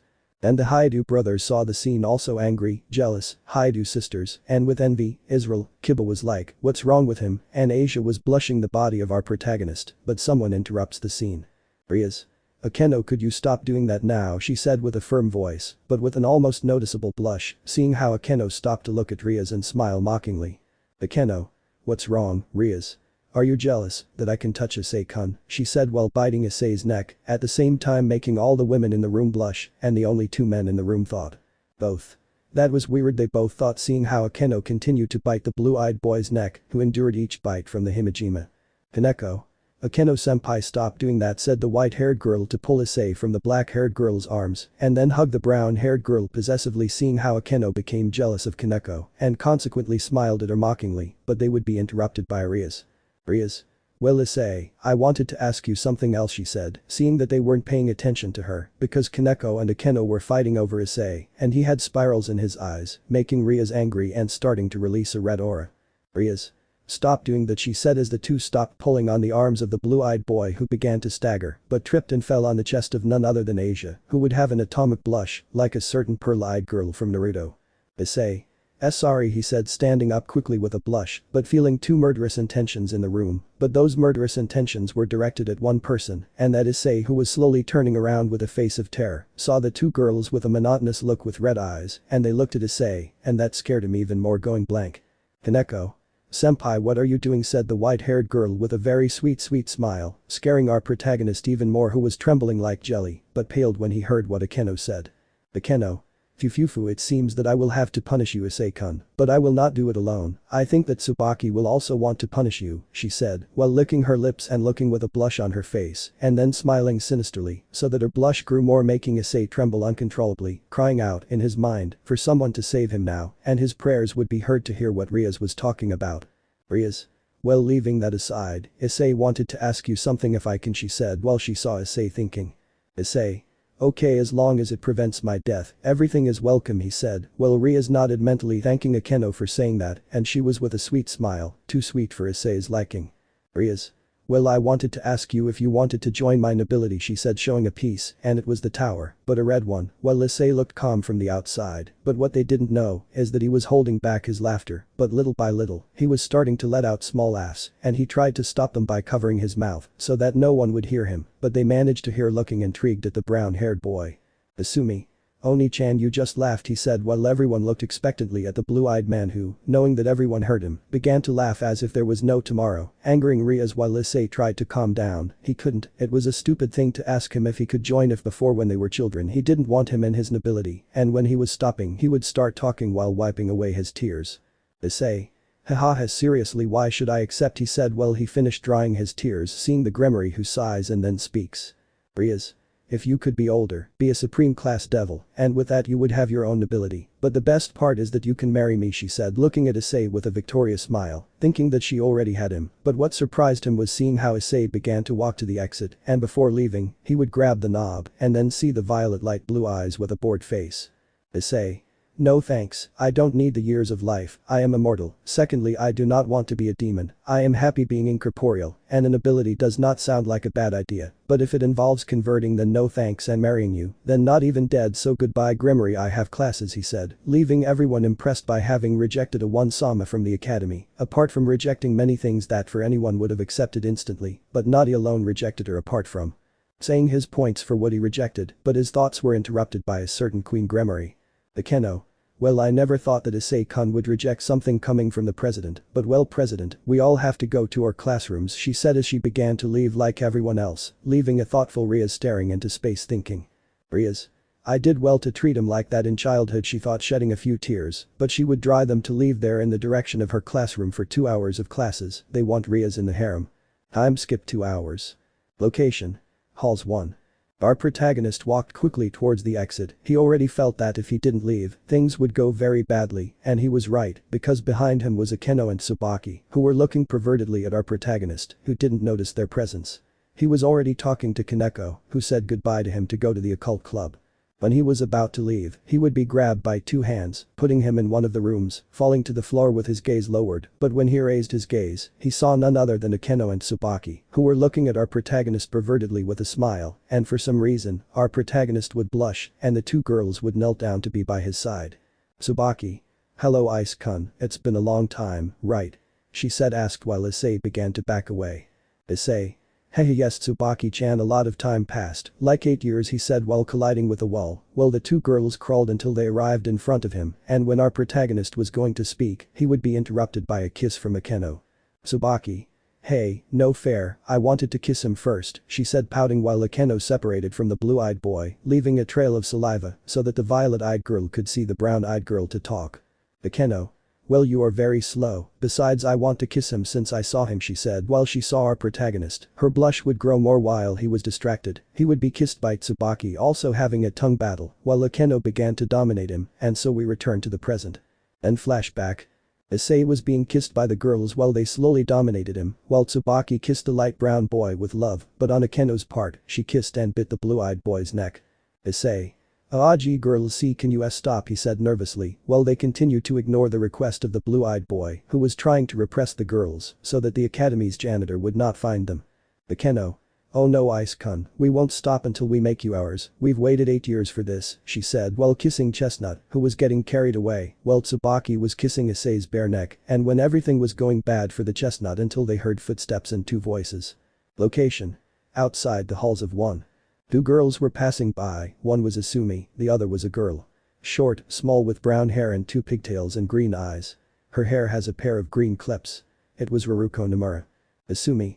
Akeno-senpai, Tsubaki-senpai shouted as she searched for the 2 queens. Baruko. I wonder where they are and what they are doing the Citri pawn wondered as she searched a room, finding nothing, closing the door and continuing on her way with the other Gremory pawn. Asumi. If it is not very typical of them not to appear after classes, I wonder why that would be she said as they passed by a classroom and when they were about to continue on they would hear a moan stopping them dead in their tracks. Baruko.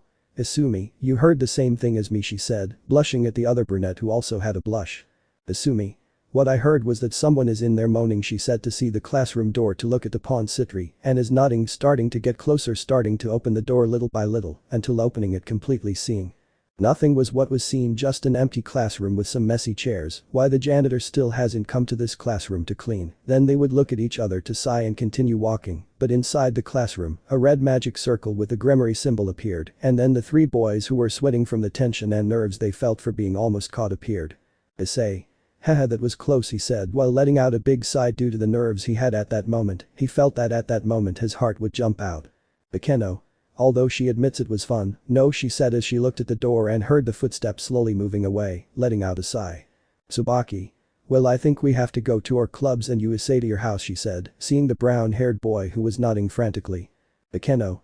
Okay but one more kiss she said to kiss the brown-haired boy who gladly reciprocates having a battle of tongues, but due to lack of air, they separate leaving a thread of saliva, but the brown-haired boy would be quickly kissed by Tsubaki, who would kiss him passionately, and the blue-eyed boy reciprocate seconds later, they separate leaving a thread of saliva, and then stand up and leave the room, each one going in a direction, and our brown-haired boy was leaving in the direction of his home.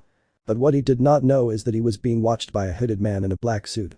But he saw our protagonist walking, but where his face should have been there was only darkness, but you could see some bright yellow eyes, but behind him, there were 11 other hooded men in black suits, all of them saw our protagonist, but the hooded man with yellow eyes would speak. So Roxas has returned, but it seems that he changed he said, seeing how Issei helped a lady who wanted to get a cat down from a very tall tree, but one of the hooded men would speak. Yes, it seems that he changed, and I wonder how he also changed, said a girl who was apparently interested in our protagonist, but another one who was next to the yellow eyes would speak. 3. You're crazy, you're not going to have a relationship with Roxas, said one with a man's voice who saw the girl who ignored his partner's comment and began to imagine things they could do as a couple, starting to blush. Stop the nonsense now our goal is to get Roxas back into the organization, said their leader apparently looking seriously at Roxas, who was walking towards his house. 4. What's up with Xian? Another of the hooded men asked his leader who remained silent for a while until he spoke. Xian has disappeared, I can't find her, it's as if she had swallowed the earth he said while he saw how the sun began to hide behind the mountains. 5. Could it be that she's dead or something like that, said one who seemed the youngest apart from standing out for not having his hood on, but a silver helmet covered in dark glass, hiding his face, and with a keyblade that had an eye on the handle and another one above. It could be but it is not confirmed he said turning around and starting to walk while being followed by everyone. 2.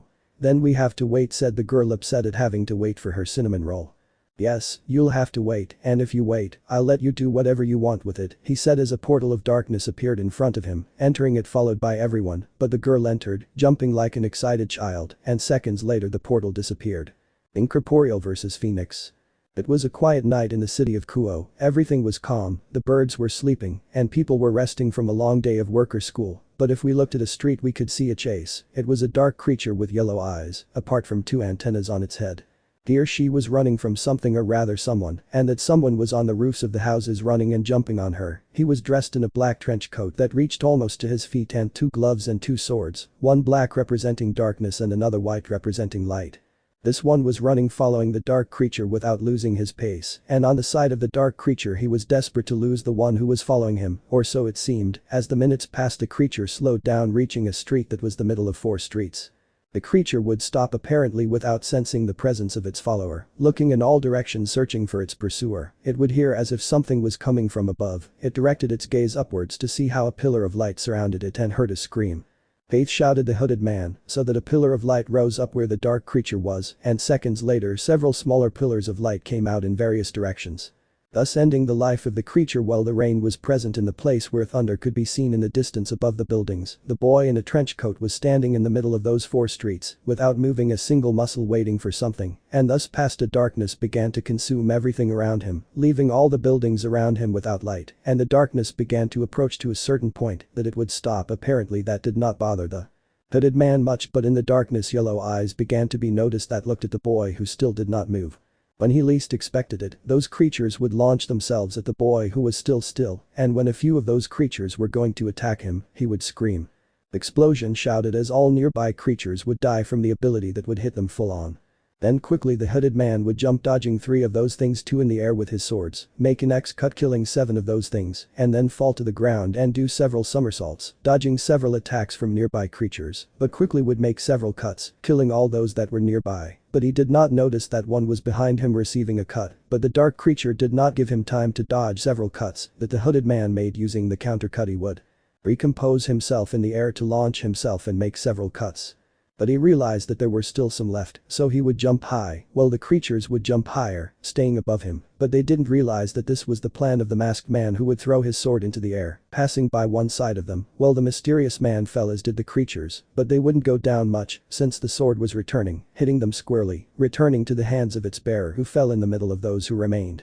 But the boy was looking down without looking at the creatures that hesitated to attack, but their bodies wanted to, but their instincts did not let them move in the presence of the hooded man, and he did not move a muscle, as he felt a presence familiar to the one who was watching him apart from the Heartless. That was the name of the creatures, and he was right in the distance. There was also a hooded man with the same trench coat as the other, who was watching the fight of the boy against the Heartless that had already finished with more than half in a couple of minutes, and that were too many for a single person, but he had already seen people fight with more than one Heartless. Then, in order not to raise suspicions, he would open a portal that seemed to be made of darkness without first raising his hand in the direction of the boy, and a darkness appeared and seconds later disappeared through the portal.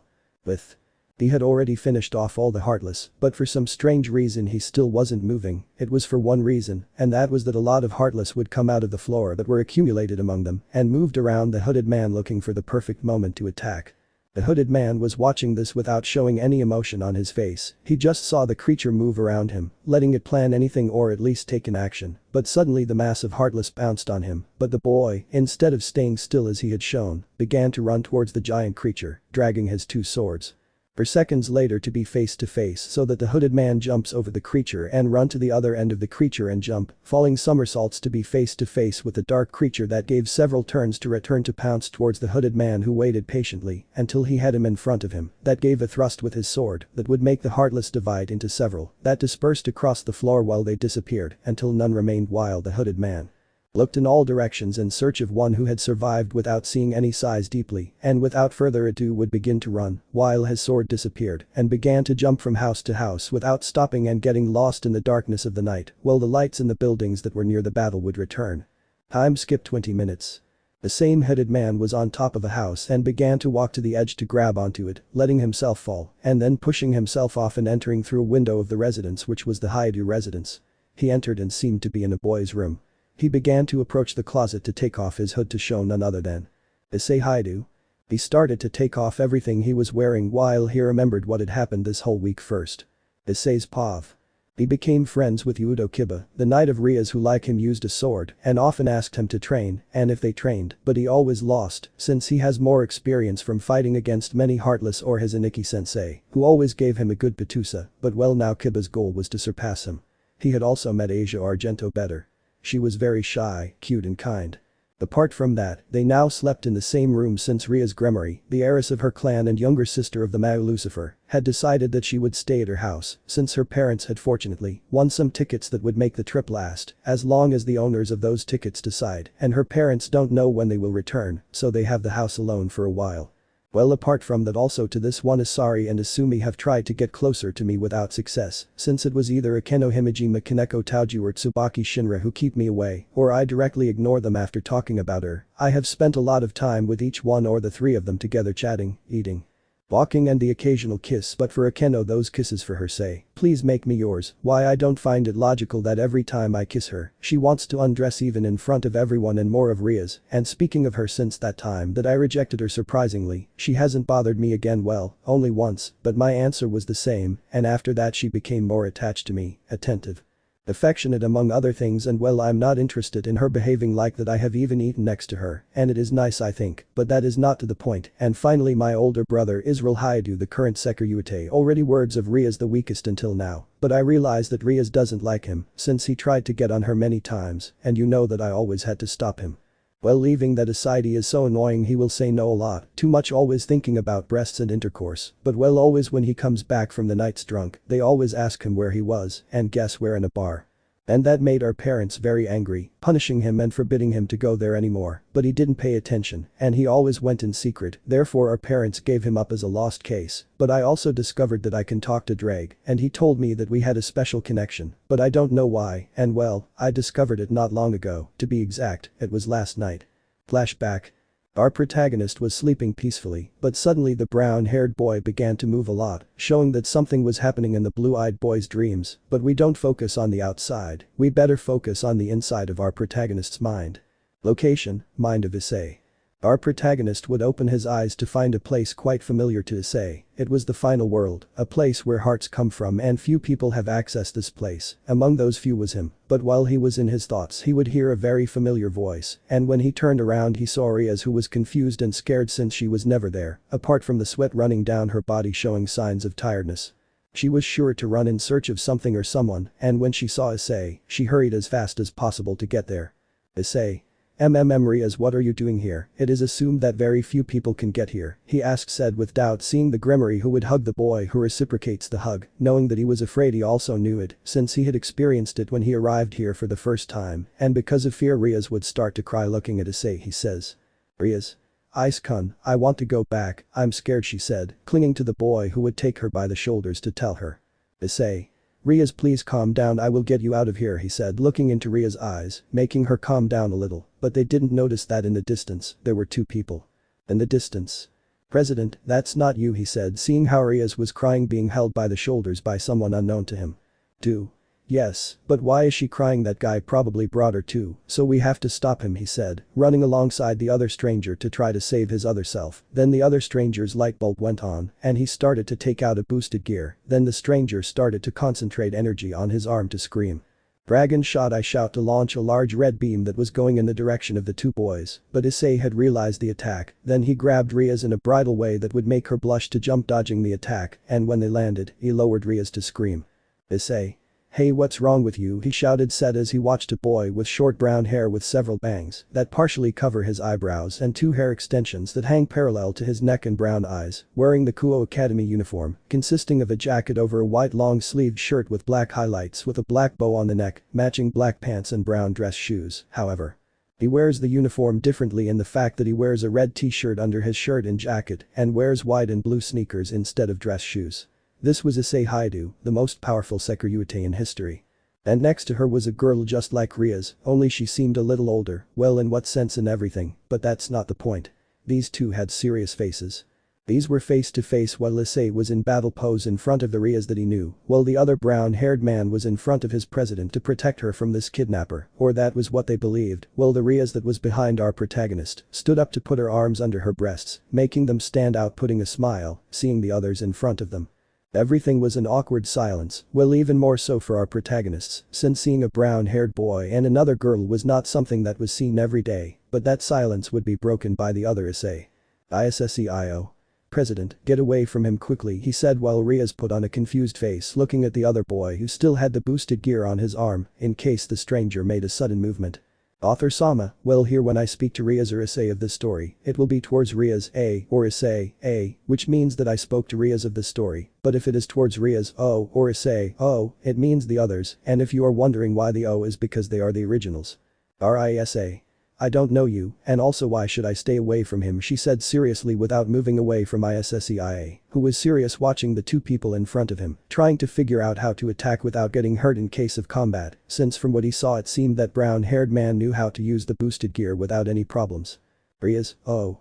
Hey, you better come, we will protect you from him, she said, releasing a reddish aura that Rias would recognize as the aura of the power of destruction of the Bale clan and 4 members of the Gremory clan, while Issei tightened her grip on her swords, since if that Rias joined in a possible battle, but it would not be a problem for him, or well, that is what he thinks, since he does not know how good that Sekiryuutei is.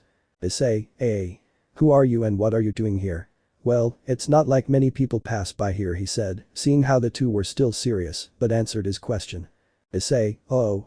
I am Issei Hyoudou, the Red Emperor and the most powerful in history, he said, still serious, looking at Rias breasts out of the corner of his eye, and this was noticed by Issei and Rias, she would give him a smack saying to leave the breasts aside, and in response Issei nodded frantically to avoid another scolding from his fiancé, while Rias turned her gaze to the other eye, who saw the scene with a drop of sweat. Rias, I am Rias Gremory, the heiress of the Gremory clan, princess of ruin and future wife of the Sekiryuutei, and who are you? She said, asked firmly, seeing how the boys are surprised by the information of the two individuals, but more by knowing that the other brown-haired man was another Issei, but Issei wondered why that fourth-rate pervert could be the Rias, Well, my name is Rias Gremory, also heiress of the Gremory clan, future Mao Lucifer, and soon-to-be ex-fiancé of Razor Phoenix, Rias said proudly in this story, while the other are surprised to know what point in their story they are in. Then they see the boy in a trench coat who still had a good grip on his swords, but it was seen that he was serious, but at the same time surprised. Issei, and who are you? I don't know you or have never seen you, you're probably the one who brought us, said the original Issei, angrily directed at the alternative Issei, who was calm, even knowing that they were possibly telling the truth. Issei, I am Issei Hyoudou, younger brother of the Sekiryuutei and the bearer of Tiamat, a keyblade bearer and a nobody, he said with certainty and firmness, seeing how his other eye are surprised to know that that is Issei, but his question was why did he look like that, but Issei, was angry, since how could that guy be him, much more handsome than him, apart from that in his opinion, he also had Rias in his harem, how could it be? Rias, that's a lie, you don't look anything like Issei, she said while she saw Issei, angry, believing that the guy was seeing their idiot faces. Issei, your lie, I don't look like a pretty boy, and I will never forgive you for dirtying my name, he shouted as a green light came out of the boosted gear, and then a red light surrounded Issei, and seconds later the balance breaker appeared. To then launch himself in the direction of Issei, who seeing the action of his other self, would grab Rias to throw her to the side, and then put his 2 keyblades in front of him to collide Issei's fist with the swords of our protagonist. The two forge without either of them giving in to the other, but with a quick movement Issei would push his other self with a kick, making him retreat, leaving Issei in the air. Well, the two looked at each other seriously, but it was not noticeable on Issei's face since he had the helmet, but he would scream like Issei. The launch into a battle between two extremely powerful beings. No lie, let's continue for more Naruto filler. Issei would quickly launch himself towards Issei, connecting a blow on the 2 keyblades of the blonde. Author Sama, I discovered the Roxas and that's why now I have to call Issei blonde is not brown but blonde, so that's all. That would fly away from the blow, but the blue-eyed boy recovers in the air to fall to the ground and see how Issei flew at great speed against him. Well, he just copied the same action and ran towards him aside, dragging his 2 swords, and when they were close the incorporeal would put his keys in the form of an X to give a cut and pass by, while the two stopped so that seconds later Issei falls to his knees panting.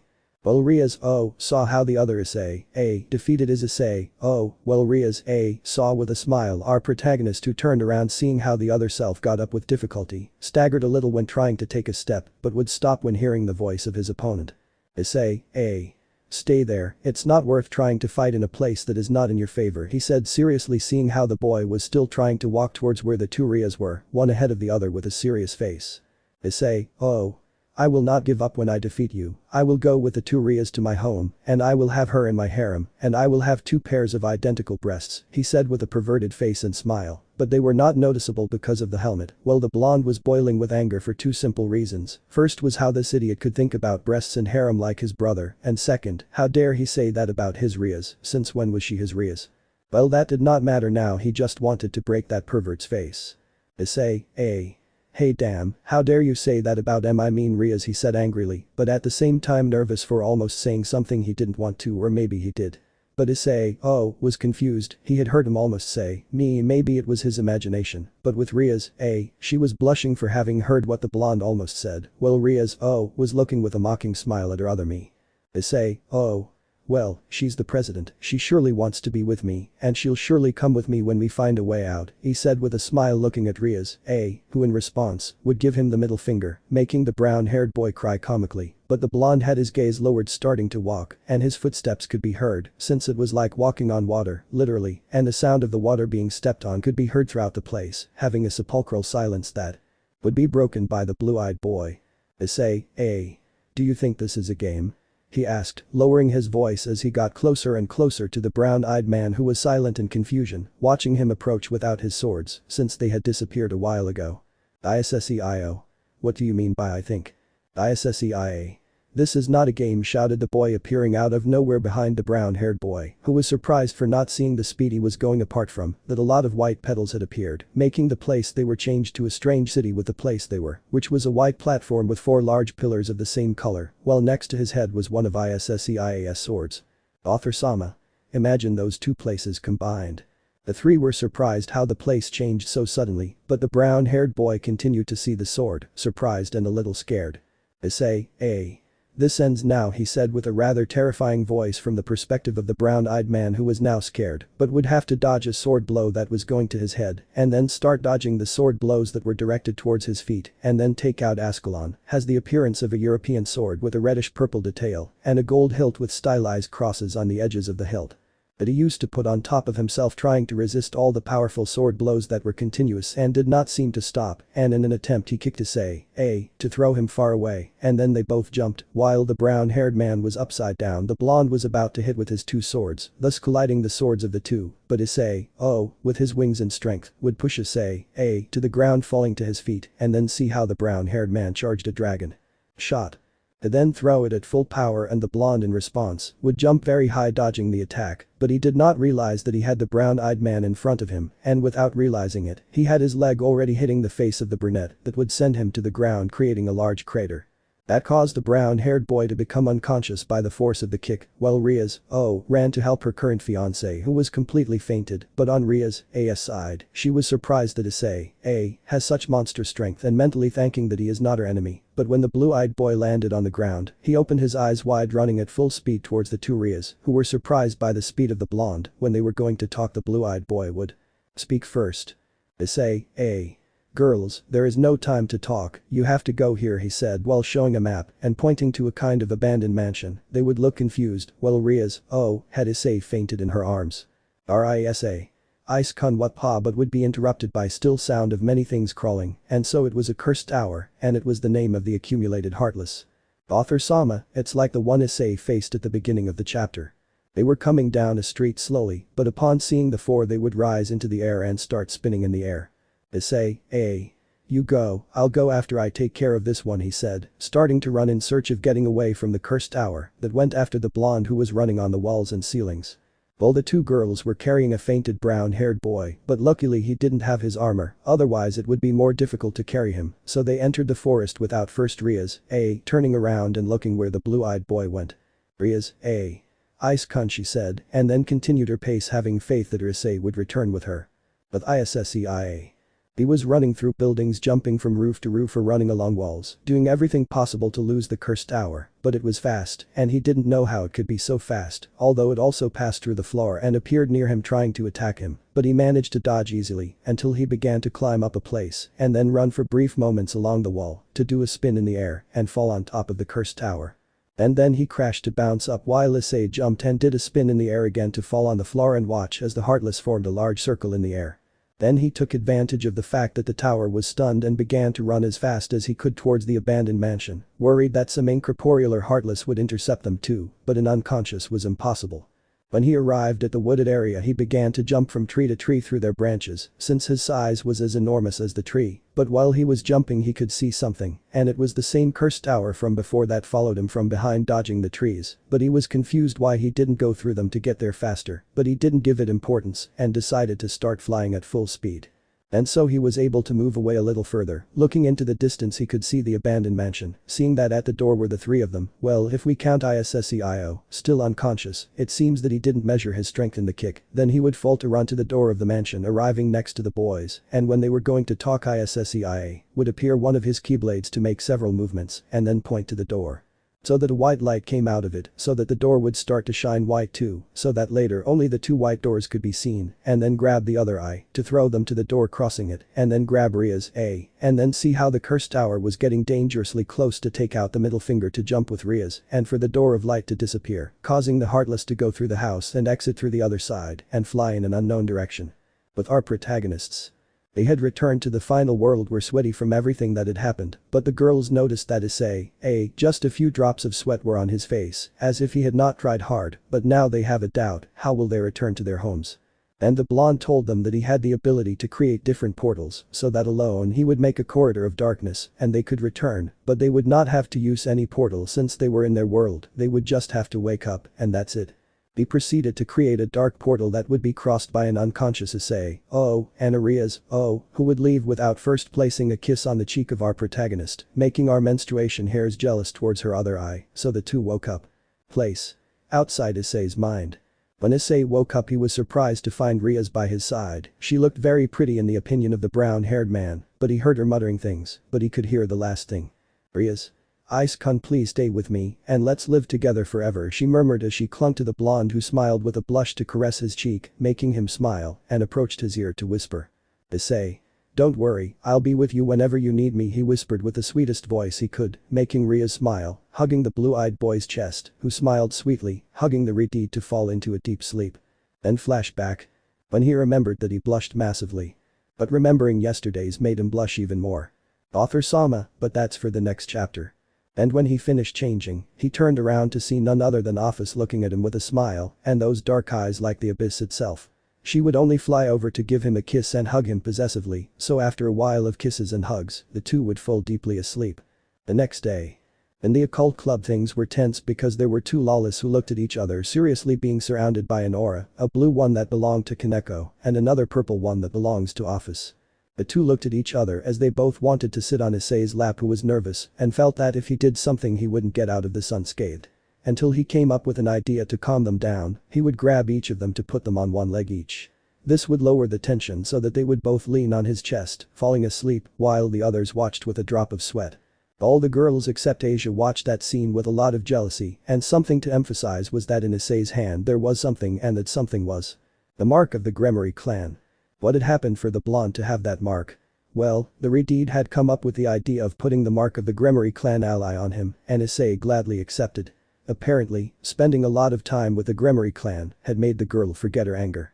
She was happy that she wasn't going to have the blue-eyed man in her nobility, but she was happy to have him as an ally. Now all that was left was to defeat. But out of nowhere an orange magic circle belonging to the Phoenix clan to the circle take out a large amount of fire to appear none other than Razor Phoenix, the heir of the Phoenix clan. He is a tall man, measuring 1.80 meters. With short blonde hair. He is always seen dressing formally in shirts and pants. But you don't come alone, a white magic circle appeared at his side and a beautiful woman came out. She has silver hair and light blue eyes with a blue maid outfit with white parts. She was Graphia Lucifuge, the ex-wife of the Mao Lucifer and ex-sister-in-law of Rias, but current queen of the Mao and servant of this and the Gremory clan. Author Sama, and possibly a future member of our protagonist's harem if you want. Everyone who knew the Phoenix was tense, making him look tense, until the blonde Phoenix spoke. Razor. It's been a long time since I came to the human world, it seems that it is still a horrible place, but well, Rias, your fiancé has arrived, he said, so that the same magic circle of the Phoenix clan appears again to leave several girls, and these were the nobility of Riasar, all of them were beauties in everyone's words. Rias. I've already told you, Razor, I'm not going to marry you, said the violet light blue-eyed woman with an angry voice, seeing the man who would only laugh to see all the members of the Gremory clan and Issei, but when she looked at him, she felt that the blonde protagonist did not have a demon aura, only in his hand, noticing that it had the ally mark. Razor.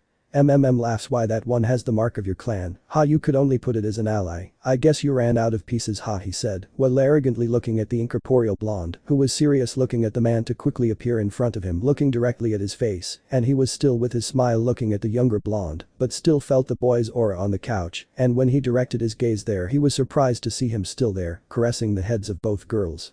But he was even more surprised to see the dragon of infinity right there enjoying the caresses of the blue-eyed man who was with a calm smile. Then he would smile greatly at seeing a curious person. Razor.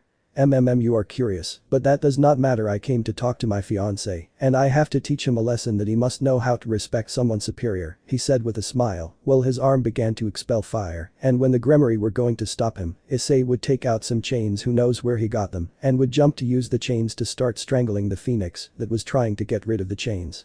The girls of the Phoenix clan were about to attack until an ice spike made the two separate, and that ice came from Grafia, who was a little blushed by the attitude of our protagonist, as well as 4 girls from the Phoenix group who looked at our protagonist with a blush. Razor. Damn human, you don't know who you're messing with. You better get ready because I'll turn you to ashes. The fried chicken shouted in anger to make a magic circle appear, and before he could cast the spell, they would be interrupted by Grafia's voice. Grafia. Razor-sama, please calm down. If you want to fight, let it be in a rating game, said the maid Gremory, seeing both boys who looked at each other seriously. Issei. I accept, but on the condition that if I win the engagement between Razor Phoenix and Rias, Gremory is cancelled, he said looking at the man while he smiled greatly. Razor. I accept, but with the condition that if I win you will be the training toy for my pieces, and if I lose, as a form of forgiveness, I will give you 4 of my pieces that will become your servants, he said with an arrogant smile, seeing the boy who sharpened his gaze, seeing this guy angry. Issei. I accept, but your pieces will be happy with this decision, he said, while Razor turns to see his nobility who nodded, but 4 more girls. Grafia. Well, the rating game will take place tomorrow, be prepared for tomorrow, said the strongest queen to disappear in a magic circle to warn the Mao Lucifer about all this. Razor. Well, I hope you're ready for tomorrow, and I'm not going to be soft on you for having hanged myself, he said to disappear, wanting to see the boy again and beat him up for having humiliated him like that in front of his future fiancé and nobility. After the Phoenix clan left, everyone let out a sigh, but saw how Issei was still looking where the Phoenix entourage was previously clenching his fists tightly, but he would feel like one was grabbed by a serving hand, and it was Rias who was smiling at him, making him smile too. Rias. Ice-kun, I'm sure you can beat him, just remember that he's a phoenix, they are immortal, she said with concern, seeing the blonde who was looking at his hand, opening and closing it continuously, then smiling and looking back at his redeed. Issei. Come on, not everything is perfect, everything has a weak point, even immortals, he said to receive a kiss on the lips from the Redeed, who gladly accepted, making Israel and the girls jealous, but not all of them, since Kaneko and Office were asleep in the lap of the Issei clone. This is how one of the most important battles of our protagonist will soon take place. How will the battle be? My battle. In the occult club were all the members including Issei, who was arranging the clothes that his Iniki-sensei gave him, and he would use it in this battle that was important, since his Iniki-sensei only allowed him to use that suit in fights or important moments that he considered important, and he considered since he would fight for the love of his Redeed, he alone against Razor, but not only him, but also his nobility, but that did not matter to him now, he would defeat him at all costs. It should be noted that it was night, everyone looked serious at the boy who was looking at his 2 keyblades, he was preparing for the fight, while Rias was talking to Sona about what was going to happen in the fight, while the Gremory remembered something, which I will tell later, important that made it even more clear that it was Issei's, but her thoughts were cut off as the door of the occult club opened, showing Venelana Bale impressing Issei to see her, but before speaking she approaches to kiss him and say a few words in his ear for the blue-eyed to blush but smile nervously, but they would be interrupted again when they saw a white magic circle from where Grafia came out with a serious face looking at those present, but seeing Issei, she would blush being noticed by the girls, while the only 2 men were serious. Grafia. Well, Issei-sama is ready for his fight, she said, while Issei nodded to smile at the others to say. Issei. Well, goodbye and wish me luck, he said smiling, while the others said goodbye to enter another magic circle disappearing, while Grafia created another magic circle of the same color, seeing the blonde who approached to look at the circle. Grafia. Well, I should go in, the rating game is about to begin, she said to disappear into another magic circle, leaving the blonde alone in front of the magic circle, thinking about something that happened 2 days before when he lost his virginity to the Gremory. Flashback. We are in the Hyoudou residence. It was currently night. Our protagonist was in his room reading a book about magic that Akeno had lent him a while ago. You may wonder why he needs a book if he already knows magic. Well, in a way he does, but he only knows about the Keyblade without it, so he asks Akeno, since she specializes in lightning magic, but she had one in case of emergency, as she hasn't used it for a long time, she lends it to him. He was reading light magic, something that only angels were capable of doing, but he had the ability to use light and darkness magic, so he began to read about it, but his reading would be interrupted by a magic circle from the Gremory clan. Thinking it was Akeno or Kaneko, he just closed his book to wait for one of them to come out of the circle, but he was surprised to see Rias. That surprised him, and he blushed, covering himself with his book, avoiding seeing Rias. He was going to speak, but he felt something pull him. Feeling how little by little they removed the book from his face, seeing Rias on top of him in a hug, he would blush more, looking away, avoiding seeing the crimson-haired girl in the eyes. She would gently put her hand on his cheek, making him look into her violet light blue eyes that could be seen love. He was nervous, he had never been in a similar situation, not even with Akeno, less he expected to have a girl that he hated. The boy was looking into the girl's eyes, and she was also looking into the boy's eyes, slowly getting closer. Their faces would kiss. Rias tried to win, but Issei's experience was helping him win. Exploring her entire mouth, he would turn her over, so that she would be below and above, separating from the kiss. Both would look into each other's eyes. Issei. Why was that, he said, trying to hide his face in the shoulder of the girl, who would only smile tenderly with both hands to delicately take the cheeks of the boy, who just let himself be grabbed to put it in front of his face to plant a kiss on him. This contained love, lasting a whole minute. They separate, leaving a thread of saliva. Rias. For two simple reasons. The first, because I want to avoid marrying Razor, said the blonde, just frowned while Rias would just put her hand on her mouth and laugh softly to put her hand back on her cheek. Well, the blue-eyed just looked away a little, and the light blue violet-eyed, knowing why he did that, would just pull him back in for a kiss seconds later to separate and say. Rias. And the second is why I love you, Ice-kun. Since we were children I always wanted to get closer to you, but my pride did not let me, so since I returned to the underworld, I was all the time thinking how to be with you. I always wanted to have you by my side, and now that I have the opportunity to give you something, my love, I hope you accept it, she said to kiss our protagonist, who gladly accepted the kiss. A minute later Rias would look to her side to see the boy, who was already hugging her, smiling, would speak. Rias. Thank you for accepting me, she whispered while hugging the chest of the one who would accept the hug. Seeing the girl, who had a smile of satisfaction and love, he just took her by the chin to plant a passionate kiss that she would gladly accept. Issei. You're welcome, he said, separating from the lips of the girl, who would only look into his eyes, seeing those blue eyes like the blue sky, and the boy stared at those light blue violet eyes like the sea and unconsciously said. Issei. Beautiful, said, blushing to the girl, who would hide her face in his chest out of shame. Rias. Be Baka, she said as she looked at the boy, who would only laugh to rest his cheek on her cheek. Issei. Maybe he's an idiot, but this idiot knows he'll never leave you, he said with a loving smile to hug her tighter, who would smile pervertedly while surrounding his arms over this one's head. Rias. Baka, Baka, she said while they tried to sleep, but neither of them had realized that the girl's left breast would appear a mark. End of flashback. Our protagonist, upon remembering that, would blush, but shaking his head with a determined look, he would enter the magic circle, and seconds later open his eyes, seeing that he was in the same place. Walking to the window, he would open it, seeing a green sky. Watching his surroundings from the window, seeing that it was a replica of the Kuo Academy, he would hear Graphia's voice speaking to both opponents. Graphia. We welcome the Gremory and Phoenix clans as well as their patriarchs as the spectators, and finally the Mao Lucifer, she said, capturing the attention of the blonde Hyoudou, who would only sit in an armchair to listen to the strongest queen. Graphia. I am a servant of the Gremory clan, Graphia Lucifuge, she said while in a room where everything was seen through a screen. These were Zeodicus Gremory, one of the current patriarchs of the Gremory clan, and next to him was a woman with blue hair and black eyes wearing a long white dress. This was Imer Shax, one of the ancient Shax clan, a clan that was eradicated in the war until a few survivors, and she was one. Also there were the Gremory and Citri nobilities, but at a large round table were Search's Lucifer, but next to her was a woman with green hair and eyes of the same color. This was Suravul of the now extinct Vul clan.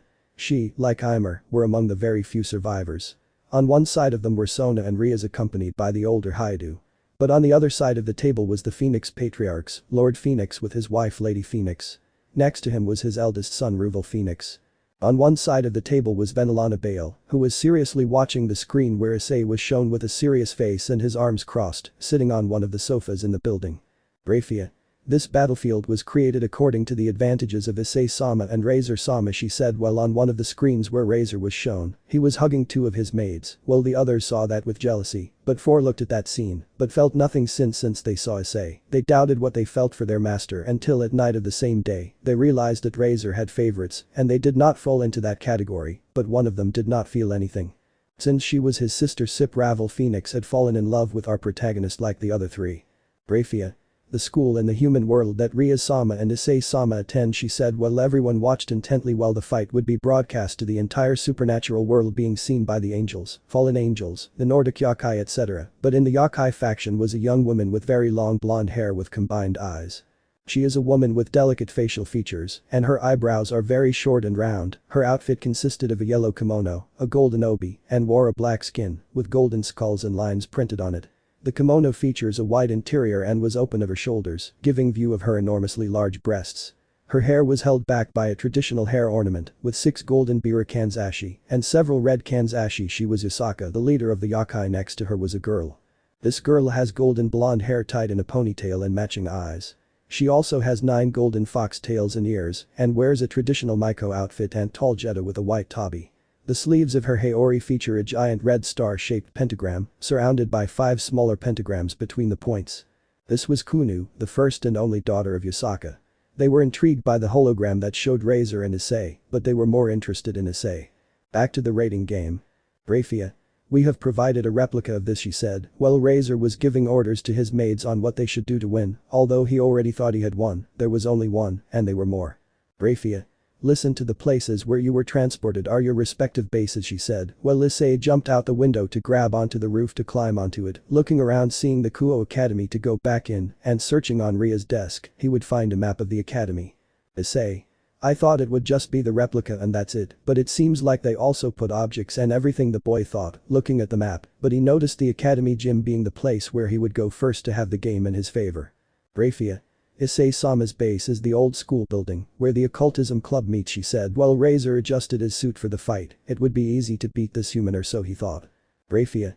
Razor Sama's base will be in the new academy building, in the commissioner's office, she said, while Issei saw on the map the aforementioned place already fixed where he had to go to end this. Brafia.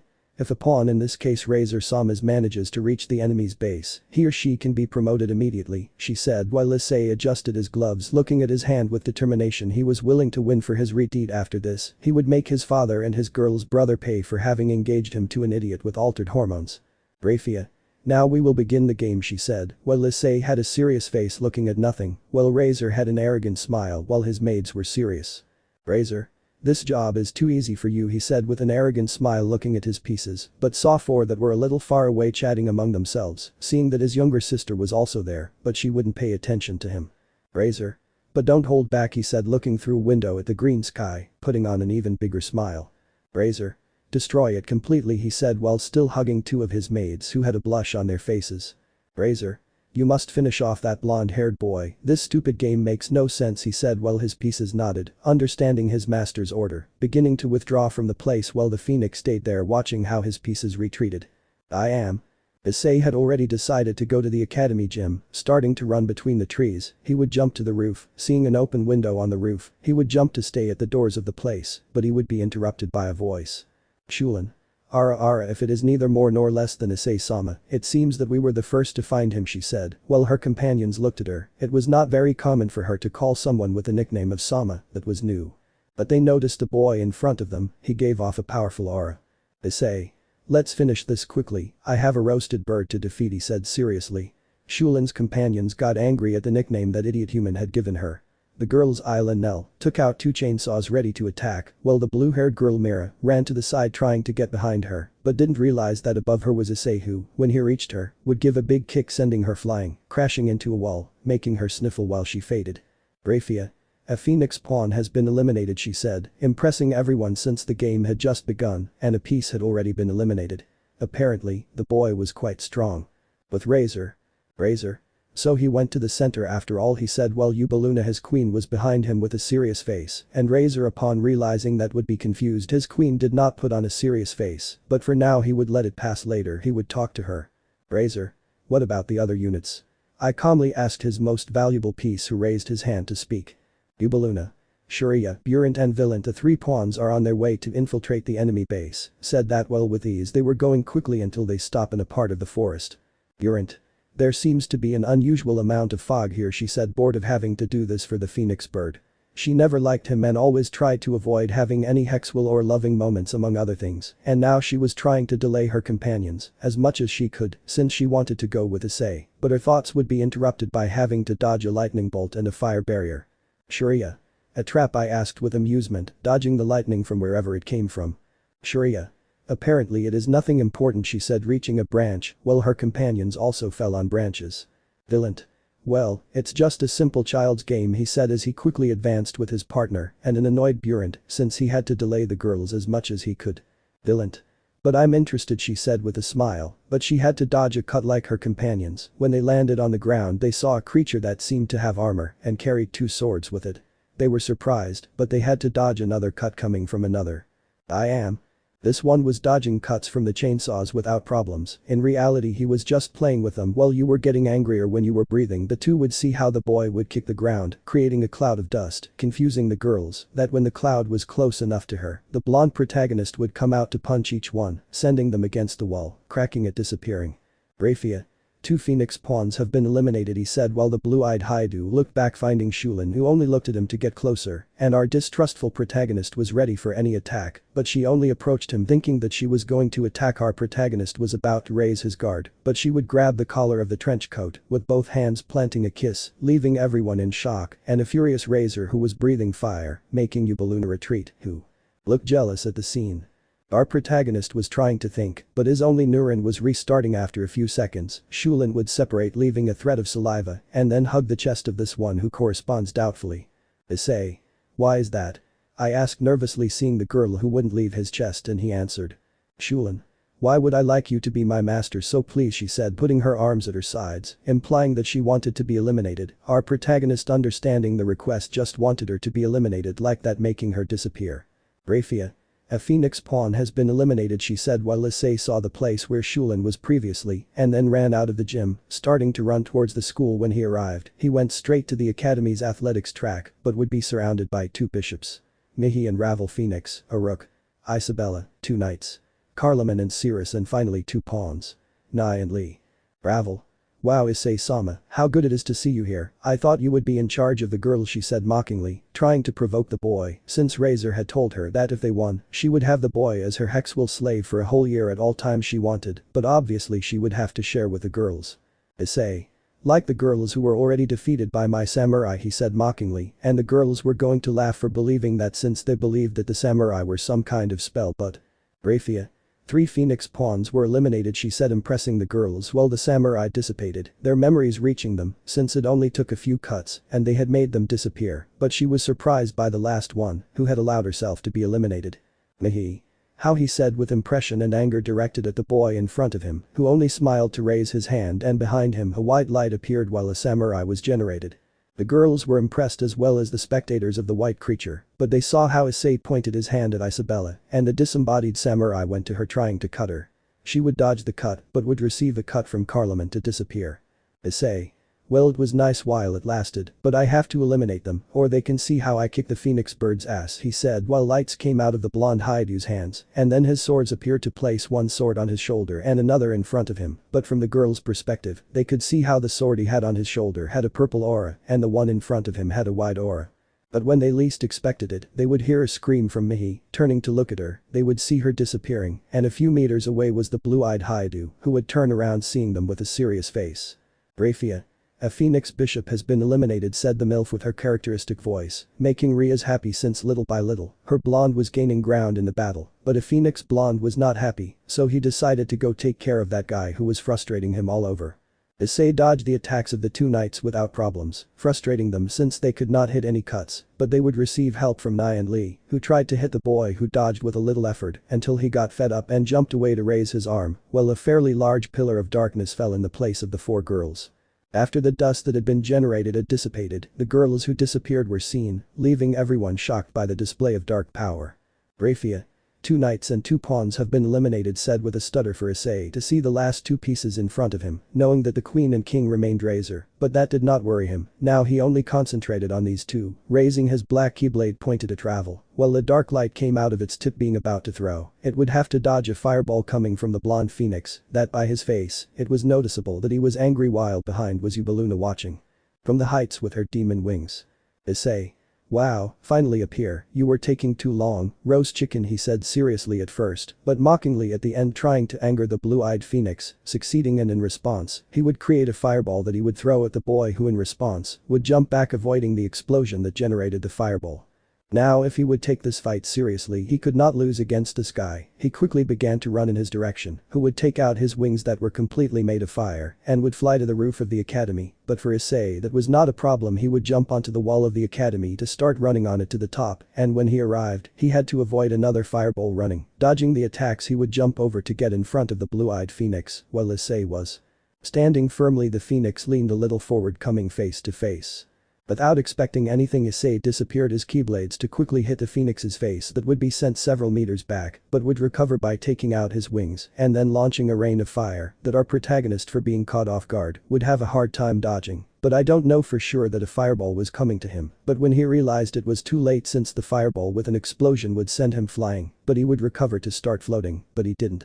Realized that behind him was Yubeluna, who had a sad face, beginning to charge a purple magic circle, while Razor charged a fireball bigger than the ones he made launching the attacks. Issei, after a few seconds, he turned around, seeing a powerful explosion coming towards him, not knowing what to do. He was about to take out his keyblades, but the attacks were about to arrive. Waiting for the attack, he closed his eyes. And a few seconds after, not feeling anything, he just opened his eyes, seeing that he was on a mountain. Looking around him, seeing that there was a path, he began to follow it. Minutes later he began to see a figure of a person. He began to run, but as he got closer, he saw that he was wearing a trench coat and the hood up, but in the distance he saw a kind of castle. The truth is he didn't know what it was, but he wasn't interested. What he was really interested in was the hooded man who just stayed there in the same place watching the sky. It was strange, he felt like he knew him from somewhere, but he didn't know what, that's why he stayed alert. Everything seemed strange to him. At first, he was calm with his girls, then an idiot appeared and he ended up in a raiding game. After having finished off all his nobility, there were only 4 more left and he would win, but suddenly something appeared there, it didn't make sense. Go on, will you stay there silent the whole time or will you talk? He said, impressing the boy, who jumped in fear trying to summon his keyblades, but when he saw that they did not appear, he got scared, trying several times with the same result. Haha, being my grandson, you don't use that intellect that you inherited from me, the man said mockingly, while Issei raised his guard, putting on a serious look, trying to hide his nerves before this mysterious man. Issei. Who are you, he said, cursing himself mentally for the stuttering. Nerves, seeing the man who turned around, seeing in his face, there was only darkness, making him take a step back. He had never been so afraid. How long, my grandson, he said while he saw the boy, who was extremely nervous and at the same time confused, since from what he knew his grandfather had disappeared when he was 2 years old and his father said that he never saw his face, his father saying that he always wore a black trench coat with the hood up. Issei. Gee grandpa, is it you, he asked with a noticeable nervous stutter, but when he least expected it, he would feel someone hug him tightly, the person responsible being his grandfather, who hugged him while from the dark hole in his hood some tears fell, not of sadness, but of happiness at seeing his youngest grandson after so much. Issei, not knowing what to do, just gladly reciprocates the hug. What brings you here? It's not like there are many people around here. The man asked his grandson, who only separated to look around with doubt. Issei. Well, I don't know how, but a moment ago I was fighting and the next when I was going to receive 2 attacks I appeared here, he said with doubt, making his grandfather laugh, making him pay attention to him. Well, the truth is I don't even know why you're here, but I want to ask you something, he said seriously, making the younger Hyoudou serious. Why are you afraid? He asked while Issei looked at him with doubt because he felt that he had no fear, or so he thought. Issei. What are you talking about, grandpa? I'm not afraid. He said with doubt, making his grandfather sigh, tired but smiling. He knew that his grandson had a fear and it was losing her. It was very obvious to him, especially knowing that he was on his mind. Of course you're afraid of losing her, right? He said, asked his grandson seriously on behalf of his son, but noticing how his youngest grandson was starting to sweat. You're afraid of losing her, never seeing her again, touching her, kissing her, those are your fears, right? He said seriously, surprising the blonde, who only began to shed tears while hugging his grandfather. Issei. If I'm afraid of losing her, not seeing her smile, feeling her caresses, not seeing her face every morning next to me, I'm afraid of losing that, of never seeing her again, he said through tears as a light began to be noticed that was surrounding the blue-eyed man. Look, Issei, I know you're scared, but that's good, we've all been scared at some point, and this time you have to face it. Use that anger that's turning into darkness, use it for your benefit. Come on, I trust you, my grandson. He said, while Issei saw the place where his grandfather's face was supposed to be, he could tell that he was smiling and giving each other one last hug. The incorporeal body disappeared. Pocket Dimension, rating game. An explosion had been created seconds later, Issei's body fell to the ground with his clothes torn and his hood on falling face down to the floor, a smokescreen would be created, Razor was already laughing at his supposed victory, but suddenly he felt a great killer instinct, seeing how Issei placed his hand on the ground and it was beginning to be surrounded by a dark mass. But suddenly the entire dark mass spread throughout the younger Hyoudu's body until it covered him completely. After a few minutes of pure silence, the mass entered the boy and his clothes were repaired again. Everyone was silent, no one dared to speak until someone spoke. Razor? Hey damn human, what did you do? He said mockingly, but I don't know. He expected the blonde Hyoudou to appear in front of him and, trying to push him away, he would try to hit him, but he disappeared to appear above his arm, taking it to kick him in the face and then moving away with another kick in the face, while Liubaluna was watching that with impression. Being sent flying towards the roof of the Kuo Academy while the blue-eyed Hyoudou fell to the ground creating a crater and was seen by the last two pieces that remained standing, everyone was extremely surprised, they did not expect that, but the most surprised were Searches and Zeoticus, since Rias had told them about him, but everyone saw how the boy began to take off his hood, so that everyone was impressed. Now the white-gray-haired boy who was previously blonde was looking in the direction where the blue-eyed phoenix fell, jumping he would reach the roof, seeing how the phoenix got up from the fall to see with an angry face to raise his hand, creating a fireball that would be thrown towards the white-gray-haired boy who was walking towards him, but with his bare hand, he would deflect the attack. They quickly send a barrage of blows making the phoenix unable to defend itself apart from Liubaluna, couldn't get close as her body told her not to get closer, but she would see how Razor all bloodied would be sent to the ground while Issei was getting dangerously close, summoning his keyblade to deliver the final blow already being in front of him, he was raising his keyblade and when he was going to lower it, someone would get in the way being Ravel. Ravel. Please Issei-sama, my brother can't keep fighting, you already won, please don't hurt him anymore, she said crying as she approached the yellow-eyed man who was once blue and hugged him, and he just placed his hand on her head, making her look at him, seeing how the boy was returning to normal, while smiling, creating a magic circle disappearing with both Phoenix appeared in the room where everyone was gathered watching him with impression. Issei. What, he asked with doubt, causing everyone to come out of the impression for Rias to quickly stand up and run to hug the blonde again, both falling to the ground, but that did not matter to the Redeeds starting to fill the boy's face with kisses and then give him many more on his lips, blushing the boy and making the girls jealous as they approached to each hug him, and the most surprising thing, for Zeoticus and Searches, was to see their ex-wives hugging someone else. One embarrassed, Graphia, and another putting her arm between her breasts, Benelana. Time skip, night. Issei could be seen lying down, but he wasn't alone, there were Rias, Akeno, Kaneko, Tsubaki, Venelana, Graphia, surprisingly Ravel including Shulin, Burant, Liubaluna and last, but not least Office. All of them were hugging Issei, but Office, Kaneko and Ravel were in his chest, don't ask how but they are, the blonde was immersed in his thoughts of what happened in his mind after a long time he saw his grandfather again, after he was born 2 months later he mysteriously disappeared without a trace. But that didn't matter now, he was with his harem, and that was what mattered. Then proceeding to sleep, he would look at his girls one last time to put on a smile and close his eyes. A disembodied versus Issei cadre. Darkness. It was the only thing Issei could see, an infinite darkness where he couldn't move or even speak. He felt strange, a very familiar sensation for him, but at the same time no, but he didn't remember being in that place, but something told him that it had to do with his Iniki-sensei, but how could that place be that his sensei was there? But suddenly he felt as if his feet were touching something firm, it was something solid, it was the ground, and he felt like he could move his head. Looking down he didn't see anything until suddenly a light blinded him and thousands of white birds began to fly showing Sora's heart. He was quite impressed knowing the place where he was, but he wondered why he was here if his heart was not connected to Sora's, or he thought so, but he heard someone walking in his direction. Turning around slowly he saw him. It was a girl who greatly resembles Sora, but I noticed that the mysterious girl had a surprised face until she spoke. Roxas, she said, very surprised to see the supposedly deceased Roxas in front of her, but she would put on a happy face when she had found Roxas. She started running until she saw the boy take out his 2 characteristic keyblades, pointing at her with one. Issei. Who are you and why do you look like Sora, he said, seriously surprising the girl because she didn't expect that reaction from her friend. Sora. It's that I am Sora, don't you recognize me, Roxas, he said with his characteristic smile that for a moment made Issei doubt, but he shook his head and said. Issei. As far as I remember, Sora was a man and you are clearly a woman, he said while Sora's light went on, giving him an idea of why he or she was a woman and that made him react that way. Sora. There is a logical explanation for all this, if you want I can explain it to you now, said the girl nervously, but she saw how Roxas got into a combat pose with his swords on each side that made the girl unconsciously take out her keyblade, which was the same as Sora's, making Issei doubt even more.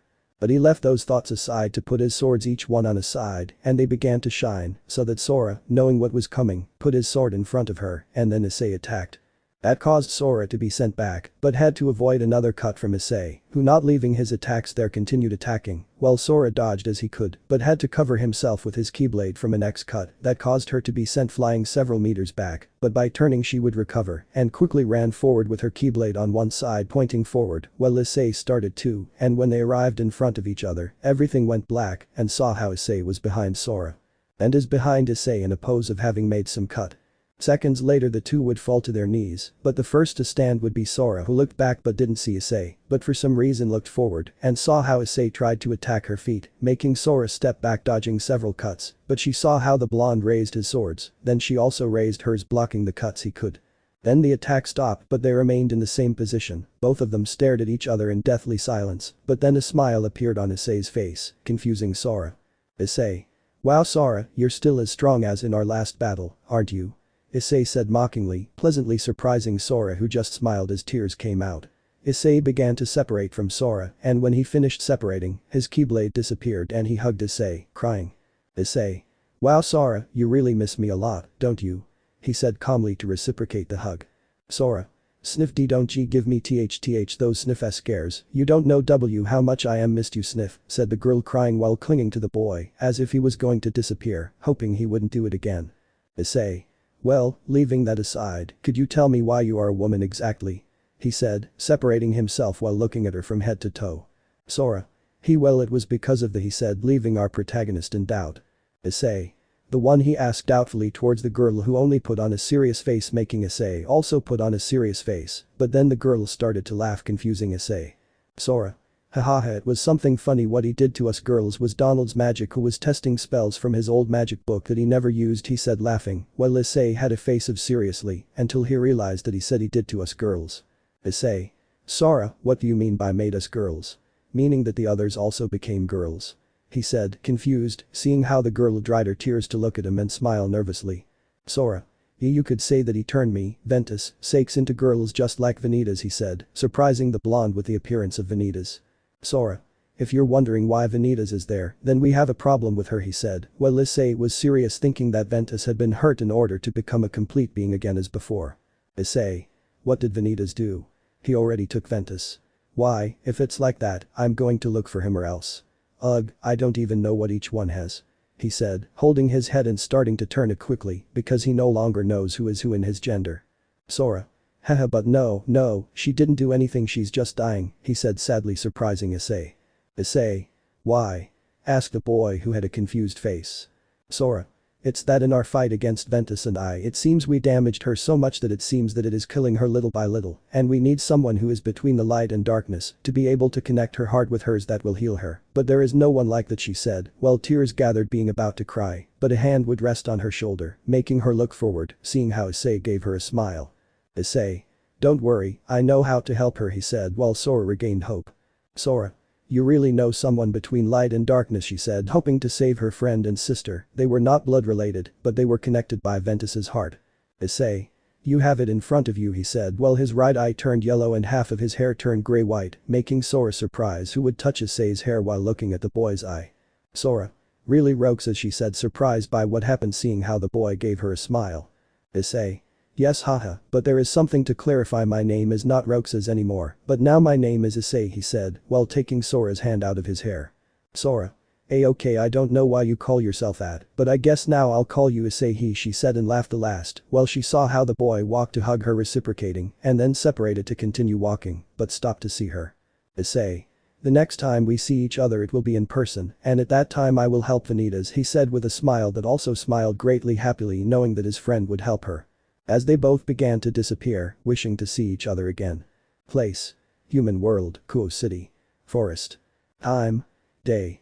In the forest in the city of Kuo was our protagonist, lying on the ground while the flowers surrounded him, and he was asleep while on his legs was the same black cat with amber eyes that he once saw sleeping peacefully on his lap. Our protagonist began to open his eyes seeing the blue sky and how the flower petals flew over it. Little by little he got up until he sat looking around. He found the cat sleeping peacefully, as if nothing else mattered. Our protagonist smiled starting to pet the cat who in response began to purr, but the blonde felt yokai energy and realized who it was making him smile. Our protagonist just continued caressing her until he gently took her in his arms, trying not to wake her up by bringing his mouth close to her ear and whispering something. Issei. Kuroka wakes up, he whispered as he watched the cat begin to open her eyes and then yawn, looking at her surroundings until she met the gaze of the boy who would only laugh softly to smile and talk. Issei. Haha Kuroka, you've really become lazy, what will it be?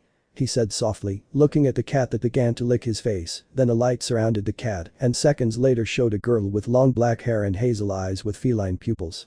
Her clothing consists of a black kimono, a yellow sash, a set of gold beads, and a detailed bandage. The inside of the kimono is red and is open at her shoulders, revealing her shoulders that exceeded Ria's. She continued licking his cheek, making him laugh at the softness of the licks, tickling him.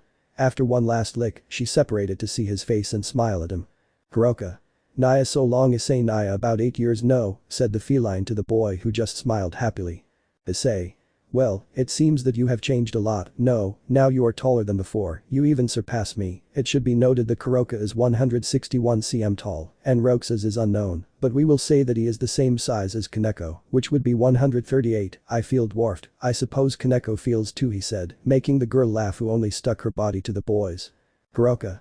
Well Naya, that doesn't take away from how strong and handsome you are Naya, she said as she settled better in her place. Issei. Well, I don't know what to say, but well, what brings you here? Surely you didn't come here just for that, right? He said, looking at the girl who would only laugh. Kuroka. Naya, you know me well, although if I had to come for you I would do it without a second thought Naya, but leaving that aside, I wanted to know how Shirin was Naya, said the nekamata flirtatiously towards the boy who just smiled, but that smile went away when he felt an energy dark sacred, but then it disappeared, but at the same time he felt like the Gremory nobility was near. Kuroka also felt a dark sacred energy appear in Kuo Academy, but she already knew who that person was. Kuroka.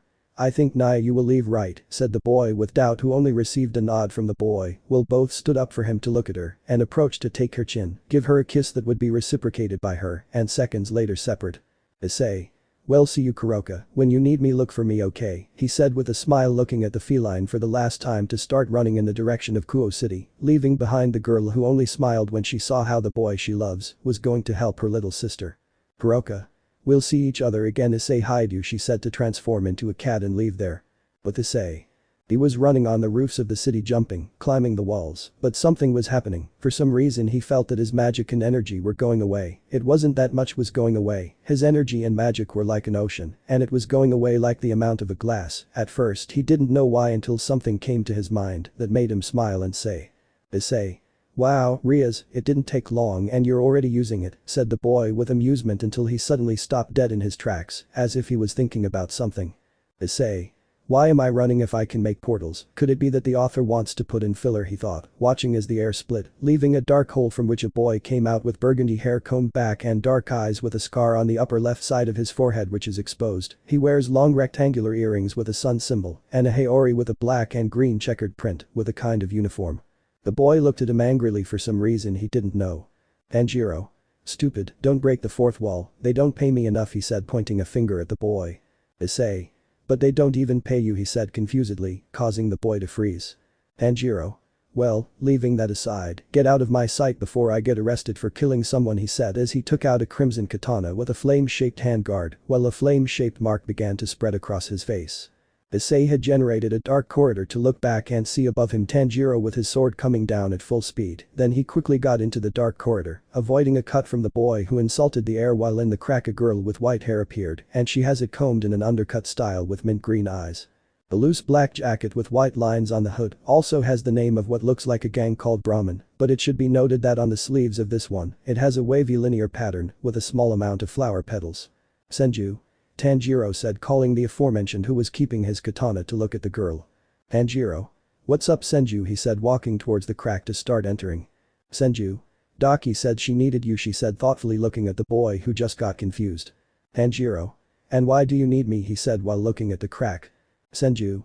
He said he needed to ride a horse. I don't know what he means by that, said the girl, confused, not knowing what Daki wanted. Tanjiro.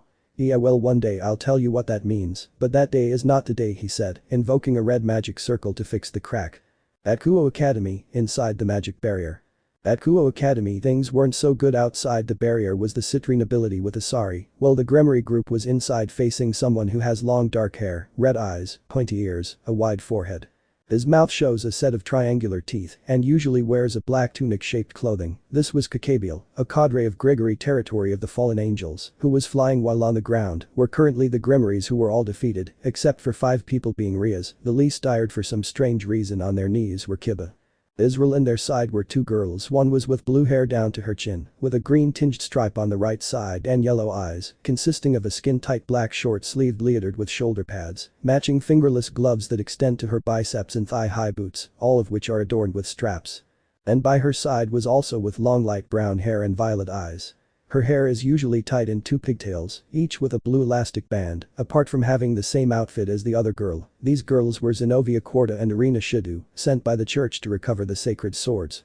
But both were on their knees, unable to continue fighting anymore. The only one left standing was Rias. For some strange reason, she was launching magical attacks at Kakabiel, who could barely dodge due to the continuity of the attacks.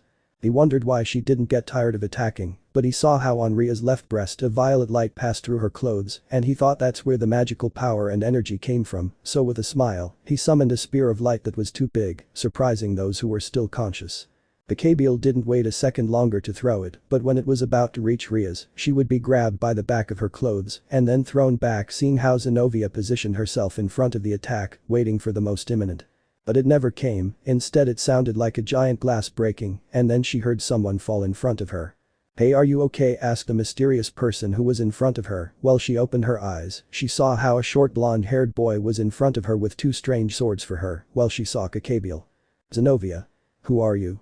she said, seriously looking at the boy who didn't even look at her. He just kept looking at the being that was floating above them. "Rias. Issei," she said, running to hug him from behind, and he just turned around to hug her back. "Issei. I'm here, Rias-chan," he said, calmly relaxing the girl with his presence, while they were seen by a confused Xenovia, who didn't know what to do until she saw how the 2 separated, so the boy started walking towards Kakabiel, who just smiled, pleased to see the boy in front of him. Kakabiel. "Oh, look who we have here, if it is none other than the younger brother of the Sekiryuutei. How are you?" she said with an arrogant smile, but at the same time pleased to see her target. Issei. "I'm more than angry, you hurt my girls, and I won't forgive that," he said while his grip on his keyblades became stronger, while Kakabiel just started laughing. Kakabiel. "Yes, you're funny, but I want to ask you something before I have to kill you. It would be bad to waste a good swordsman. That fight against the stupid demon phoenix was incredible. I loved that display of dark power, and it would be bad to waste power capable of possibly rivaling Great Red," he said as he stretched his hand in the boy's direction with an excited smile, and you could see that he had dark intentions. Kakabiel. "Join me, Issei Hyoudou. Together you and I will sow chaos and destruction in all factions, but you can also have your own harem, but bigger than the one you have now," he said, while stretching his arms to his sides, thinking about all the possibilities of causing another great war between the biblical factions and the others. That really excited him in a great way. But he couldn't continue as he felt himself being sent flying to crash into the barrier, leaving the area where he hit cracked. He wondered what had happened, but what really happened was that Issei, with his speed, reached the side of Kakabiel's head to kick him in the head, sending him flying due to the force of the kick. Issei. "Wow, I think I went a little too far," he said, nervously looking at the place where the cadre ended up. All angry, he launched himself towards Issei, who also went in this direction. When both were in front of the other, they collided, their forearms starting to forcibly, but Kakabiel quickly created a spear of light, trying to cut the boy who only bent down, to give him an upward kick, hitting his face, making him go up more. That caused anger in him, who quickly grabbed his foot to begin to climb quickly up to the barrier and crash it against this cracked one to then throw it towards the ground, creating a crater. But Issei, I don't know, he expected Kukabiel to walk on top of him, increasing the size of the crater. Well, the boy was spitting blood in heaps, but with a quick movement, he took one of the cadre's wings to get him off of him and throw him towards the building, passing through it to come out on the other side. Recomposing himself in the air to fly again in Issei's direction. Issei summoned his keyblades to create a vertical cut, destroying Kukabiel's spear for him to receive an ascending cut, cutting his chest, causing blood to come out of the cut, but he created another spear of light piercing Issei's arm, who only kicked him to make him back a few meters. But Issei, I don't know, I expect his leg to be pierced by a spear of light, making him kneel.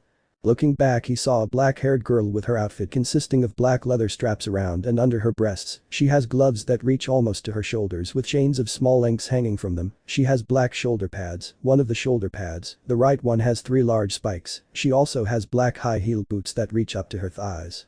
This was Rainer, a subordinate of Kukabiel, but at the moment she had to dodge a cut and by reflex, she jumped dodging a bullet to fall. Seeing a young man with white hair and red eyes, who always appears dressed as a priest and with a psychopathic smile, he only lunged at Issei trying to cut him in half, but one of those cuts was blocked by Issei, starting to send cuts being blocked or dodged by both. But Fried had to cover himself from a cut with his gun, but saw how Issei's face was totally angry, since these idiots were delaying him from killing Kukabiel, quickly began to attack the priest, not letting him do anything, while he was trying to find a way to attack, but without success. The blonde attacked quickly without leaving any opportunity.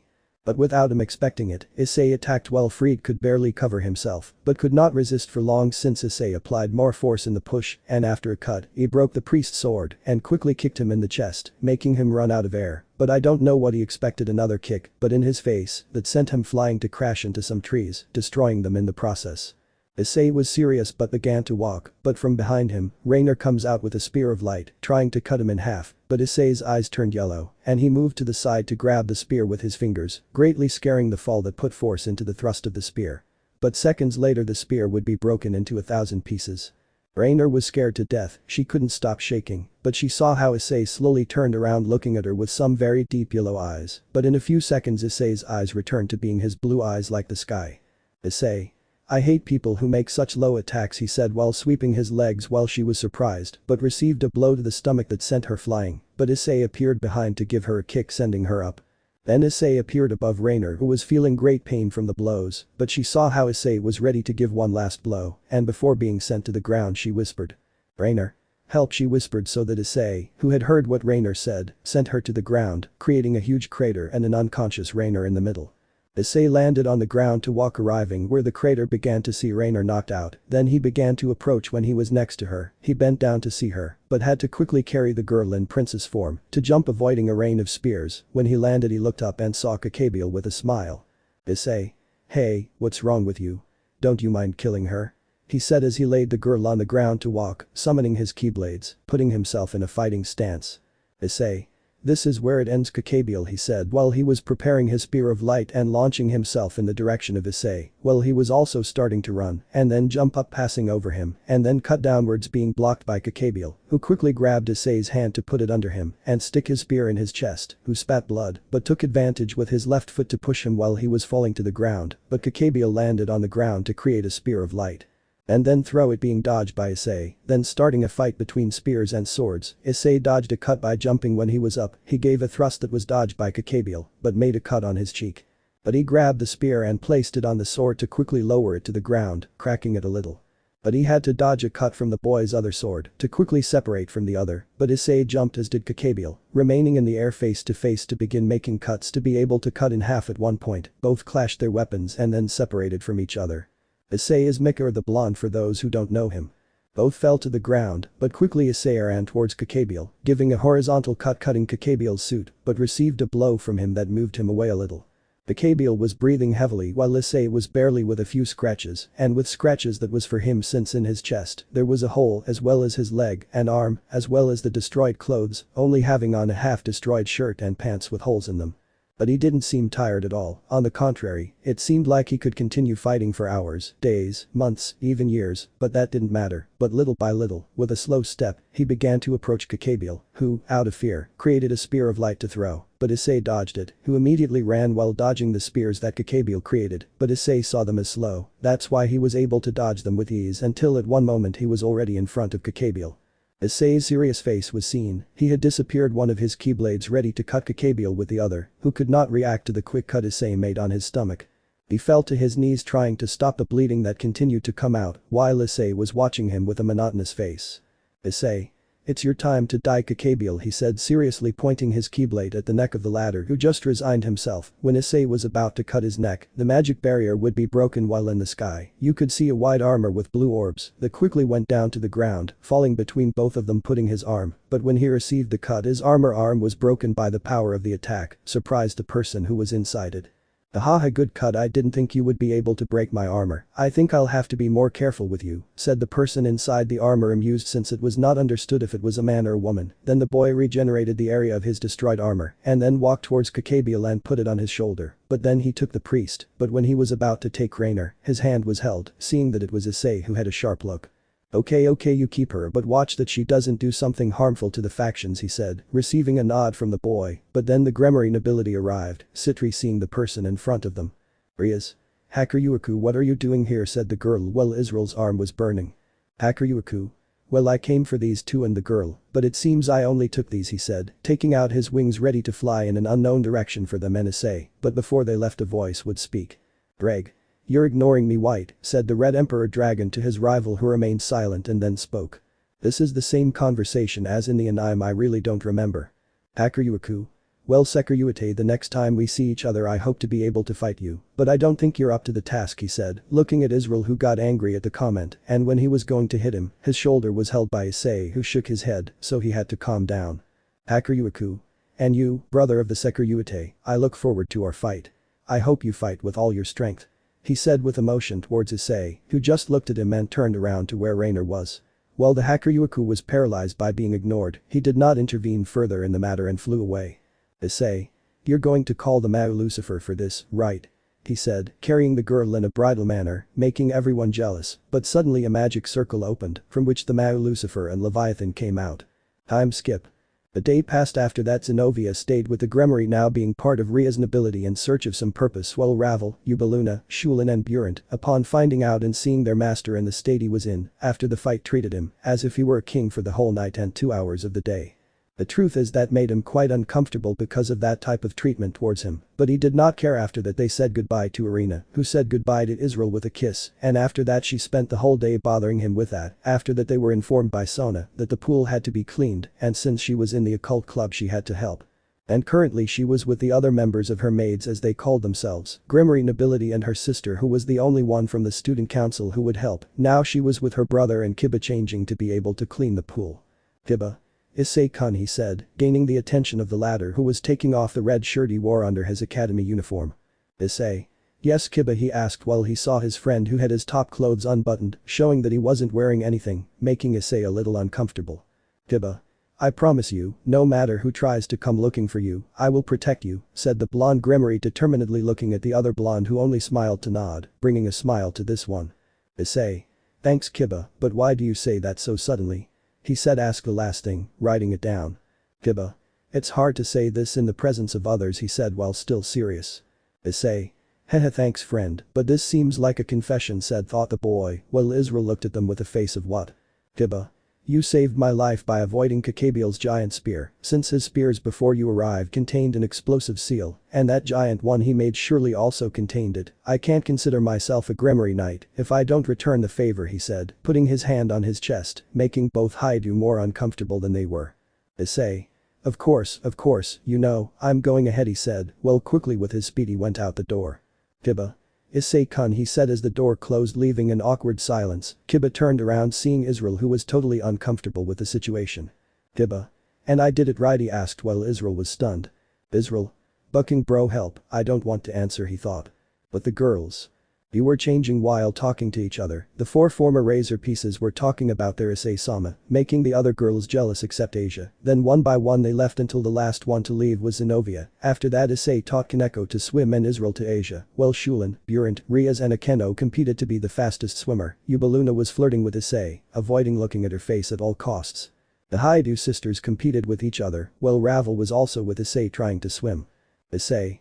I feel like something bad is going to happen very soon. I don't know what it is, but it's something that worries me a lot, he thought, looking at the sky with a worried face that no one noticed. Elsewhere. Well, I did it, I managed to create exact replicas, said a mysterious voice, but it was clear that it was a man who was in a room with a lot of laboratory tools, and in the room the only light was from the ones given by about 26 capsules, 13 often with the doors open. Apparently what was in them had already left, while the other 13 were still closed, and with beings inside being connected by a tube to the head. Everything is going according to plan. Rizavim and the other replicas have already found Roxas. Better for me since I had nothing to clone him, said the mysterious voice looking at the capsules and then walking to another room where there was a large throne where he sat to take out a keyblade. Sooner or later we'll find ourselves back, Roxas said looking at the eye of the keyblade. Akiryuuku, bishop in future meeting.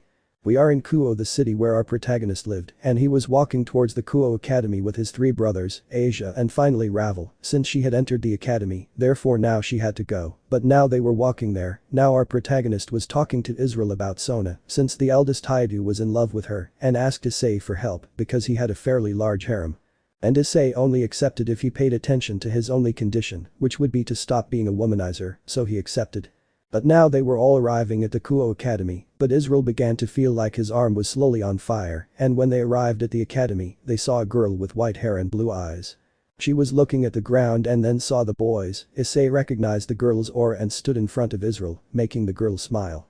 Wow, I was wondering when you guys would arrive. You took a while, said the girl with a smile, watching how Issei put an arm in front of his brother, while he grabbed his arm that felt like it was on fire. Israel. Who are you, she said while trying to calm her pain in some way, but she couldn't do it looking at the mysterious girl in front of her. Issei. As the White Emperor or White Empress, he said seriously, making the girl smile, who just looked at him and smiled bigger. Valeri. Yufufufu, someone already knows who I am. Well, that's correct, I am Valeri, bearer of the White Emperor Dragon, Vanishing Dragon, the girl said arrogantly towards the boys in front of her. Asia was behind Asumi, Asari next to Ravel. Both Hyoudou sisters had their sacred gears active ready to fight. Israel. So you are Ugh, he said, and then grimaced at what he felt in his hand. Israel. It feels like my left arm is on fire, you have to be joking, right now. He thought but heard something moving at high speed and then stopping in front of him. When he quickly looked up he found Issei holding Valeri's wrist, who was serious, but at the same time blushing. The girl got out of the boy's grip. Valeri. You look helpless. What would have happened if your brother wasn't there, and if that were the case, what would happen if he used a little magic, he said, and Israel, upon hearing what was said, walked away. Israel. Boosted but was interrupted by the appearance of Xenovia next to Kiba, who pointed their swords at the neck of the girl, who just smiled seeing both Gremory knights. Kiba. Don't you think you're going too far? Asked a blonde Gremory to the girl, who only frowned for a moment before returning to her calm smile. Xenovia. We can't allow you to have a confrontation with the Red Dragon Emperor. White Dragon Emperor, said the blue-haired girl to the white-haired girl, who was still pointing where Israel was while Issei was still in front of him, and the girls approached from behind. Asia. Israel sent, said the nun as she held his arm to see the girl. Israel. Move away, Asia, said the boy, almost shouting, putting his arm in front of the girl to prevent her from getting any closer. Valeri. Don't you think it's better for you to retreat? You couldn't even defeat Kakabiel. What makes you think you'll have a chance against me, he said mockingly, and asked the last question to the knights who still held their grip on their swords. Valeri. If you don't care about the people around us, then maybe I shouldn't care either, she said while Kiba got angry but still didn't move from his position, and Xenovia trembled a little, then both lowered their swords and made them disappear, walking next to the Hyoudou, Argento, Phoenix. Valeri. Hyoudou, Israel said, lowering his arm looking at the boy who was still protecting Asia, while Ravel was behind Issei holding his arm, and Issei was not in his fighting position but was still on alert.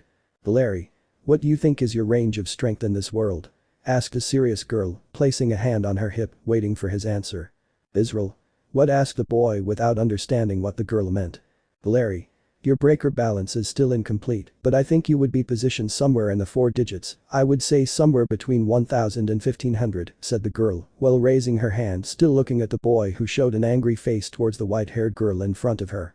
Valeri. No, I think the numbers would still be lower considering the current statistics of the carrier, he said, looking from head to toe at the older brunette who only got angry because of the girl's words. Issei. What are you trying to say?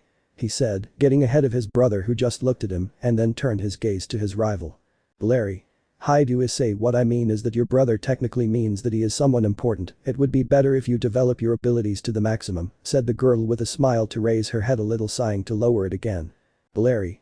It's not like that, Rias Gremory asked the girl looking behind the boys, while they quickly turned around seeing Akeno, Kaneko and finally Rias. Asumi. President said, surprised by the appearance of her king, who only showed himself before the appearance of the hacker Yuiku in the territory of the Gremory clan and closer to her academy. Rias.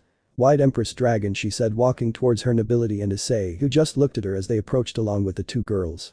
Rias. What is your objective? I asked, still walking towards them to talk again. Rias. You are involved with the fallen angels, and it seems you have the intention of relating more than necessary with us, she said, standing in front of her nobility, crossing her arms under her breasts, making them stand out, being noticed by Valeri, who was only annoyed by the action, but did not give it more importance, and looked at the girl in front of her. Valeri. Welsh Dragon and Vanishing Dragon are called the two celestial dragons. Those who were previously involved with these dragons never led a quiet and peaceful life, he said, looking down, but then raised his gaze, showing confidence, arrogance and superiority towards them, but more in Israel. Valeri.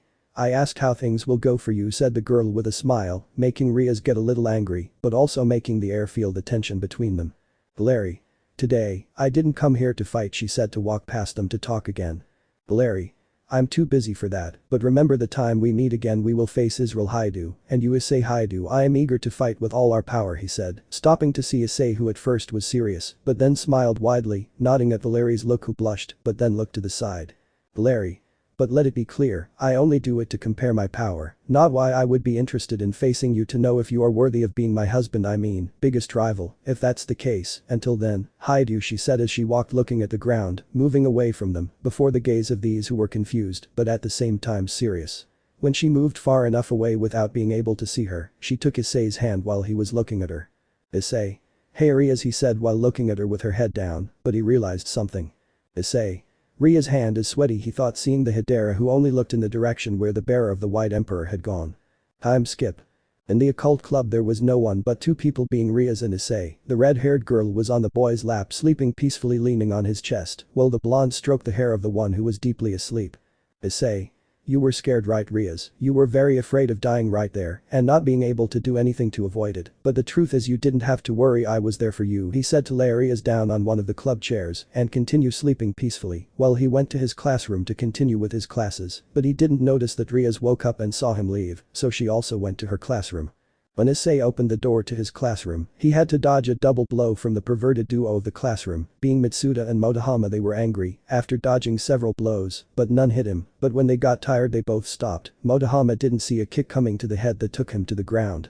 And Mitsuda didn't see that coming, but he couldn't react to another kick delivered by Issei, also sending him to the ground, leaving him knocked out instantly. While everyone looked at him in astonishment at having snotted at two people older than him, but Issei wondered why these two were there if that was not his classroom, but did not give them more importance and took them out to close the door, starting to walk to his seat next to Kaneko. So the teacher arrived, surprised to be in the perverted duo of the school outside the classroom, and when he was going to ask, everyone pointed to Issei, who was finishing the homework that the teacher had given. The class passed and Issei and Israel were walking near the occult club. Issei. Damn, Xenovia, there is a limit to how ignorant one can be, he said walking towards the club, but a voice would interrupt him. Rias. Ah, Issei, Israel, she said, seeing the aforementioned while standing with Akeno, Sona and Tsubaki. Israel. President and president of the student council, asked the boy, confused about the presence of you are there. Rias. Is your arm better now? The girl asked the boy, who nodded to say. Israel. Returned to normal after resting a little, he said as he approached Issei, standing next to his king, but Sona with her characteristic face spoke. Sona. I heard you met the White Empress Dragon, she said, but no one noticed the small blush as she looked at Israel, who answered. Israel. Yes, but it was more like he had come to greet me or something, he said, remembering what had happened earlier at the entrance of the school. Sona. Say hello, I asked, confused. Rias. We don't know why, but it seems that he has ties with the fallen angels, so he probably won't act hastily, she said, seeing her rival, who only began to think. Sona. I hope it doesn't cause any incidents at the academy, she said, looking at Rias, who just looked at the floor, sighing. Rias. I hope so, she said with a worried face, but then changed it to a serious face. Rias. Although now we have a bigger problem, she said so Sona could understand what she meant and said. Sona. Yes, that's right, she said, leaving Issei and Israel confused, who just looked at each other and shrugged their shoulders as if they didn't know anything. Sona. See you later, she said as she started walking and waved goodbye to Israel, who also waved goodbye blushing, while Issei hit him lightly with his elbow, bothering him. Rias. Goodbye, have a nice day, she said watching her friend rival go back to the academy, while Issei approached Akeno. Issei. Both of them seemed depressed, something happened, he said asked the last thing looking at the Gremory queen. Akeno. They are worried about the open classes, she said, seeing where the girls went and then seeing Issei. Issei. Open classes, he asked, surprised seeing the girl. Time skip, moments before Seraphal's appearance. In a part of the Kuo Academy was Issei with Israel, Asia, Isumi, Asari, Rias, Akeno were talking. Akeno. Ara as expected of someone who sees and caresses the president's body every day, she said while Issei blushed and shook his hands trying to deny it, and Rias looked at the sculpture that Issei made being a replica of her, while Israel had made a replica of Sona. Issei. Well, I can't say anything against it, but it's not that big a deal. My mind is like a gallery, it always has a photo of something. He said with a blush from embarrassment and nerves because of the situation he was going through. Akeno. I ask if you could do something similar to me next time, she said with a hand on her cheek, and at the same time a blush would appear. Issei. Of course, whenever you want, I'll do it to you, but with or without clothes since I've never seen you naked. Well, I saw you naked, but when we were kids, now I don't know, he said nervously, looking at the girl who only smiled in response. Issei quickly covered his face. But he noticed the death glare that Rias was sending him, so he just looked away. Rias. Akeno stopped doing that, she said while she was releasing her skirt to put a hand on her mouth, avoiding a mocking giggle, but they were interrupted by a group of boys. Boy. A photoshoot with a magical girl asks him while running next to the group of boys who went to the old photography club of the academy. Boy 2. Yeah, said any boy from the group. Boy 3. Let's go quickly to the old photography club, said a third boy. Boy 4. We must record everything with our glasses, he said as they walked away from the place where Issei and the others were. Israel. A magical girl, he asked, surprised how his sisters while Issei had an idea of who that person could be. Rias. It can't be, she said, impressed to know who was there. Akeno. Ara, she said while lightly closing her hand into a fist, resting it on her mouth. Time skip, on the spot. The sound of a camera or something similar was what was heard taking a photo, seeing that many kids were taking photos of a person in common. Boy. One more time please, said a random guy taking pictures of the person on stage who was posing. Boy 2. Look over here, please, said another one of the bunch taking photos. But the door was opened revealing Issei along with the others who were impressed by the scene before them. Issei. That's it, he said as he looked at the person on the stage. Israel. That is the cosplay of a character from the magical girl, Milky Spiral 7 alternative, he said impressed, but he noticed the strange looks that everyone was giving him, making him nervous. Asia. You seem well informed, Israel said the former nun nervously towards the Sekiryuutei who only became more nervous. Israel. A regular customer asked me to accompany him to watch all the episodes of the anime, he said apologetically while some stopped watching, surprised by that. Asia. A regular customer, the blonde asked confused to the older brunette who only nodded at what was said but heard something. Issei. Hey, Issei shouted in front of the girl with an arm stretched out looking at all the boys, while this girl looked at him strangely for what the boy did. Issei. What do you think you're doing here? Get out of here, get out, he said while moving his hand as if he was throwing out a dog, making all the boys look at him angrily, but when they were going to complain, the blonde from the Citri clan arrived, being Saji. Saji. As Hyoudou said, let's get out of here now, he said while making the same movement with his hand as Issei. Boys. This is a tyranny of the student council, it's just a photoshoot, what's the problem? He said asked the last thing while the boys complained about what he said about the two blondes. Saji. Today we have open classes, so don't cause any trouble. Get out of here, he said, pointing to the exit as the last thing he said, while all the kids left angrily. Issei. Are you related to some student, he said looking at the girl who saw him amused while nodding. Saji. You can't come to school with that kind of outfit, he said raising his hand in the direction of the girl who only made a pose saying a phrase milky spiral, he said finishing with a pose making Issei and Saji drop a drop of anime-like sweat. Issei. Ugh, leave her, Saji, if she likes to come like that, then let's leave it, it's her tastes, and we have to respect them, he said resignedly, while Saji didn't know what to answer, while the girl looked at Issei with a smile to hug his arm. Israel. Hello Saji, I see you're busy, said the older brother Hyoudou with amusement, while the girls followed him behind to see the scene better. Saji. This is not the time for jokes, Hyoudou, Saji said to the boy, but the door was abruptly opened by a girl, being this girl Sona. Sona. Saji, what's going on here, said the girl, seeing those present in the place, but did not see the girl in a magic girl costume. Saji. President, you see, he said, to be interrupted by the girl behind him. Sona-chan, I found you, said the girl happily, so that Sona would realize who that person was, becoming alarmed and putting on a very different face than she normally does, while strands of hair were getting out of place.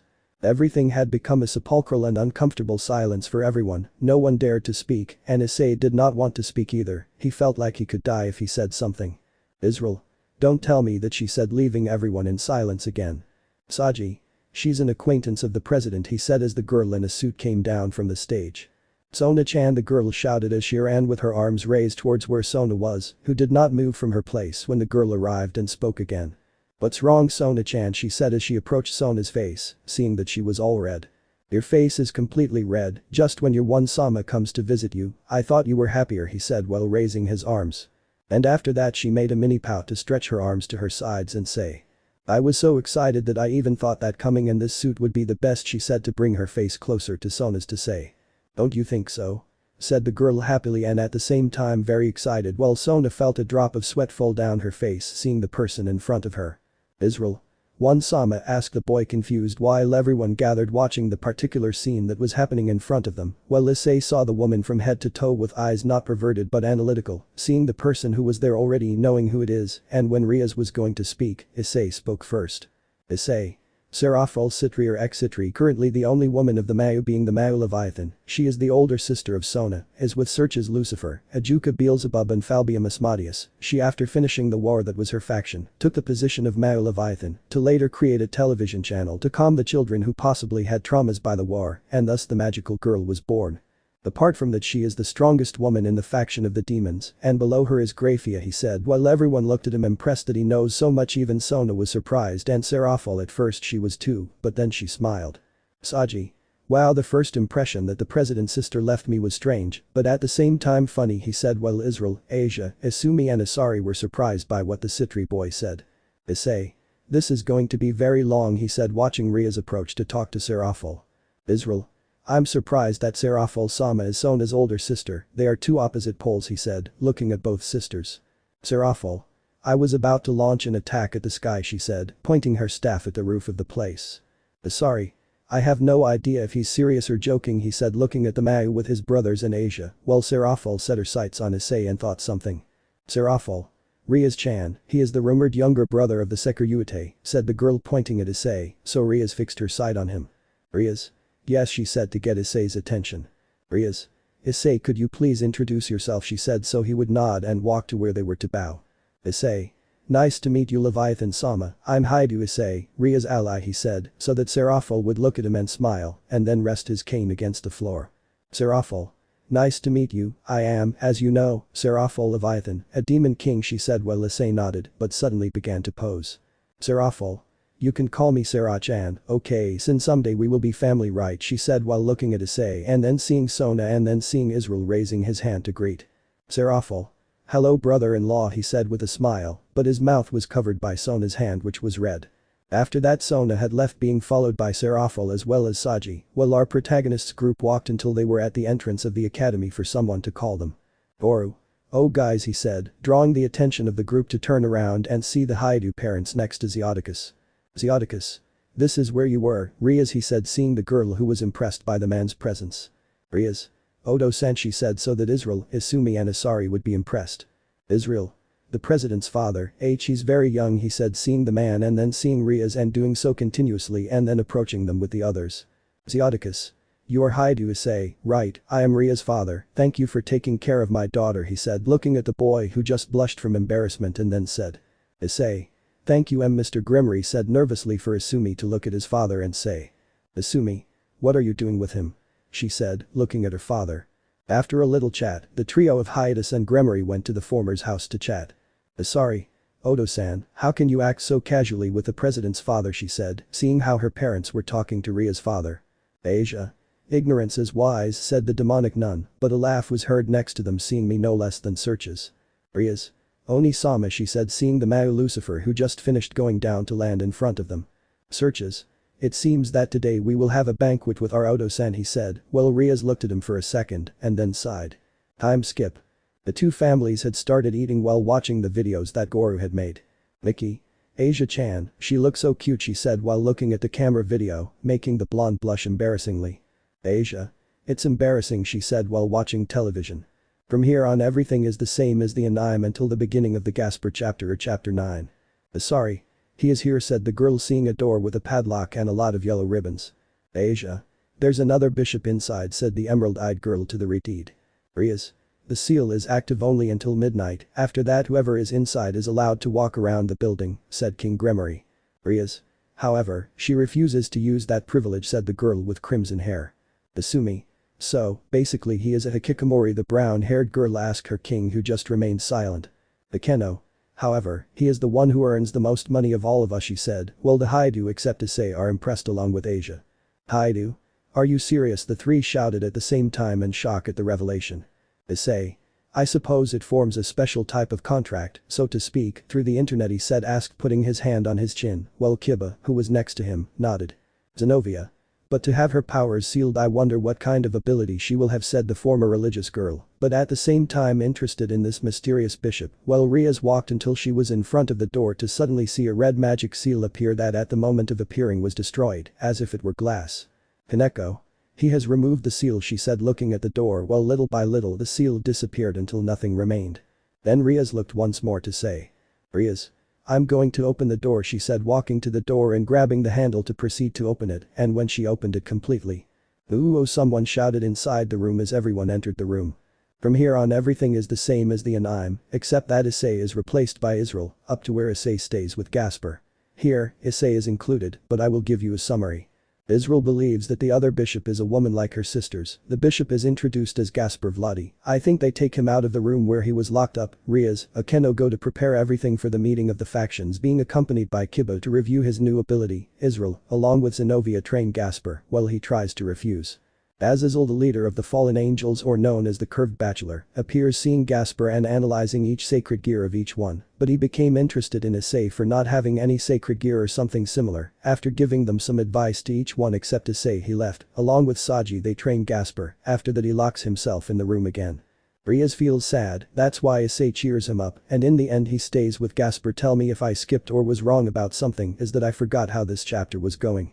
In the Kuo Academy, more specifically in the occultism club, we find ourselves in a hallway where it led to a door, and this was Issei leaning on it, while inside was an androgynous looking girl who is around the same age as Kaneko with platinum blonde hair and red eyes. She wears the Kuo Academy girl's uniform with long black socks that reach her thigh. This was none other than Gasper Vladi, who was hugging a black rabbit stuffed animal. Correct me. Issei. So you're afraid of your sacred gear and of us, asked the boy looking at the ceiling while he was leaning on the door waiting for the transvestite vampire to answer him. Issei.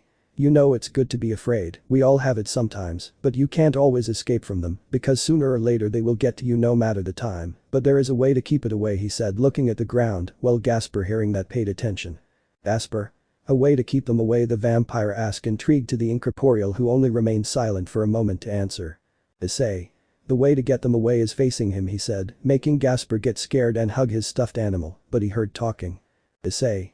Gasper, I know you're scared, but I'll tell you something, I'm scared too, he said, impressing Gasper since he saw the videos of Issei fighting against Razor and he doesn't hesitate against the Phoenix. Gasper. But as if you didn't show it in the fight against Razor, he said approaching the door to open it a little. Issei. Just because you don't see it doesn't mean it's there, but I'll tell you something, I was scared several times, for example, he said, while a kind of hologram appeared from Issei's hand. Issei. At that moment my powers were fading away little by little without me realizing it, but I was afraid of losing, since it was when I had no experience that I had enough, he said, watching how Roxas fought against a Heartless of his height. They fought almost on par while Gasper watched, but the fight was cut short when both clashed swords.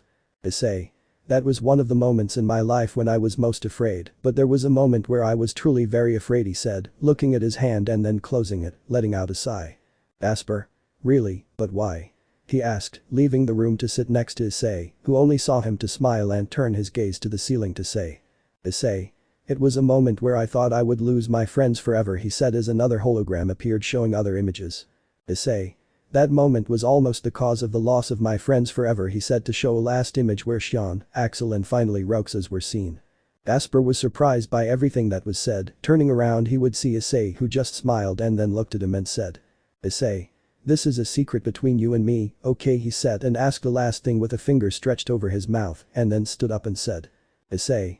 Jasper, you should not be afraid of your powers, you must use that same fear to turn it into courage, strength and determination, that will make it so that no one can stop you, he said with a smile and then started to think. Issei. A question, is that so bad? To be honest, I'm jealous, he said while Jasper turned around seeing him a little surprised for him to smile and say. Issei. If I had that power I could do several things like enhancing my stop ability that allows me to stop the time of my target for a short time, and with your powers, I would be able to enhance that ability to the maximum, he said with an excited face looking at the ceiling, but he heard Jasper looking at him, surprised he just got embarrassed and looked at the floor nervously. Issei. I'm sorry about that, I can't help that, he said embarrassed looking at the ground putting a hand on the back of his neck. Jasper. You're a good guy, senpai, said the vampire missing Issei who looked at him confused. Jasper.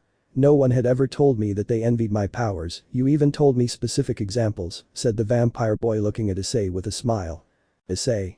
Come on Jasper, you have something that many people would envy, but you have it so don't feel scared, he said while putting his hand on Jasper's head. Issei.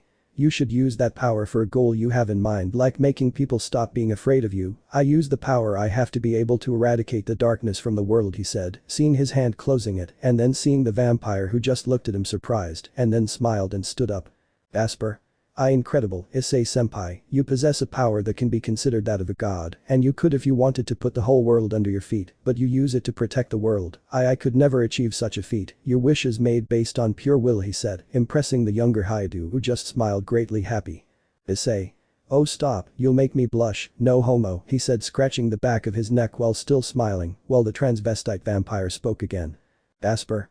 Thank you Issei senpai, he said with a smile that was copied by Issei, who just placed his hand on Jasper's shoulder. From here everything would happen the same as the anime, but I will summarize it for those who do not remember.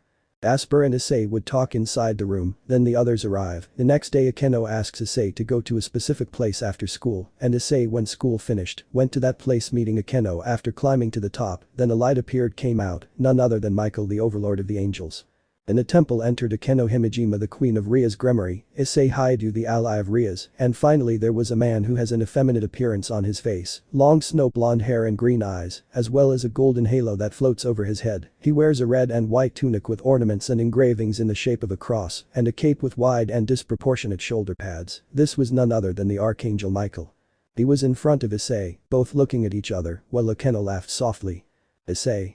So this is the leader of the angels, he mentally asked himself to the blonde in front of him, who only smiled until Issei grimaced at the tickling he felt on his back, where the ally mark was, but he looked at Michael, and he knew that the angel was to blame for that.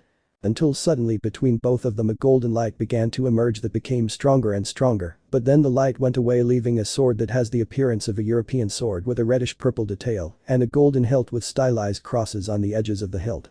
Michael. Hyoudou Issei, this is the Dragon Slayer, in other words a sacred sword to kill dragons, Ascalon said the archangel to the boy who only looked at the sword since he knew it existed but always wanted to see it. Issei. To kill dragons, he asked the blonde angel who nodded to speak again. Michael. A dragon slayer is made to kill dragons, there are people who are experts in exterminating them, the Dragon Slayer is your weapon, he said while he started to think until he remembered something he had forgotten he had.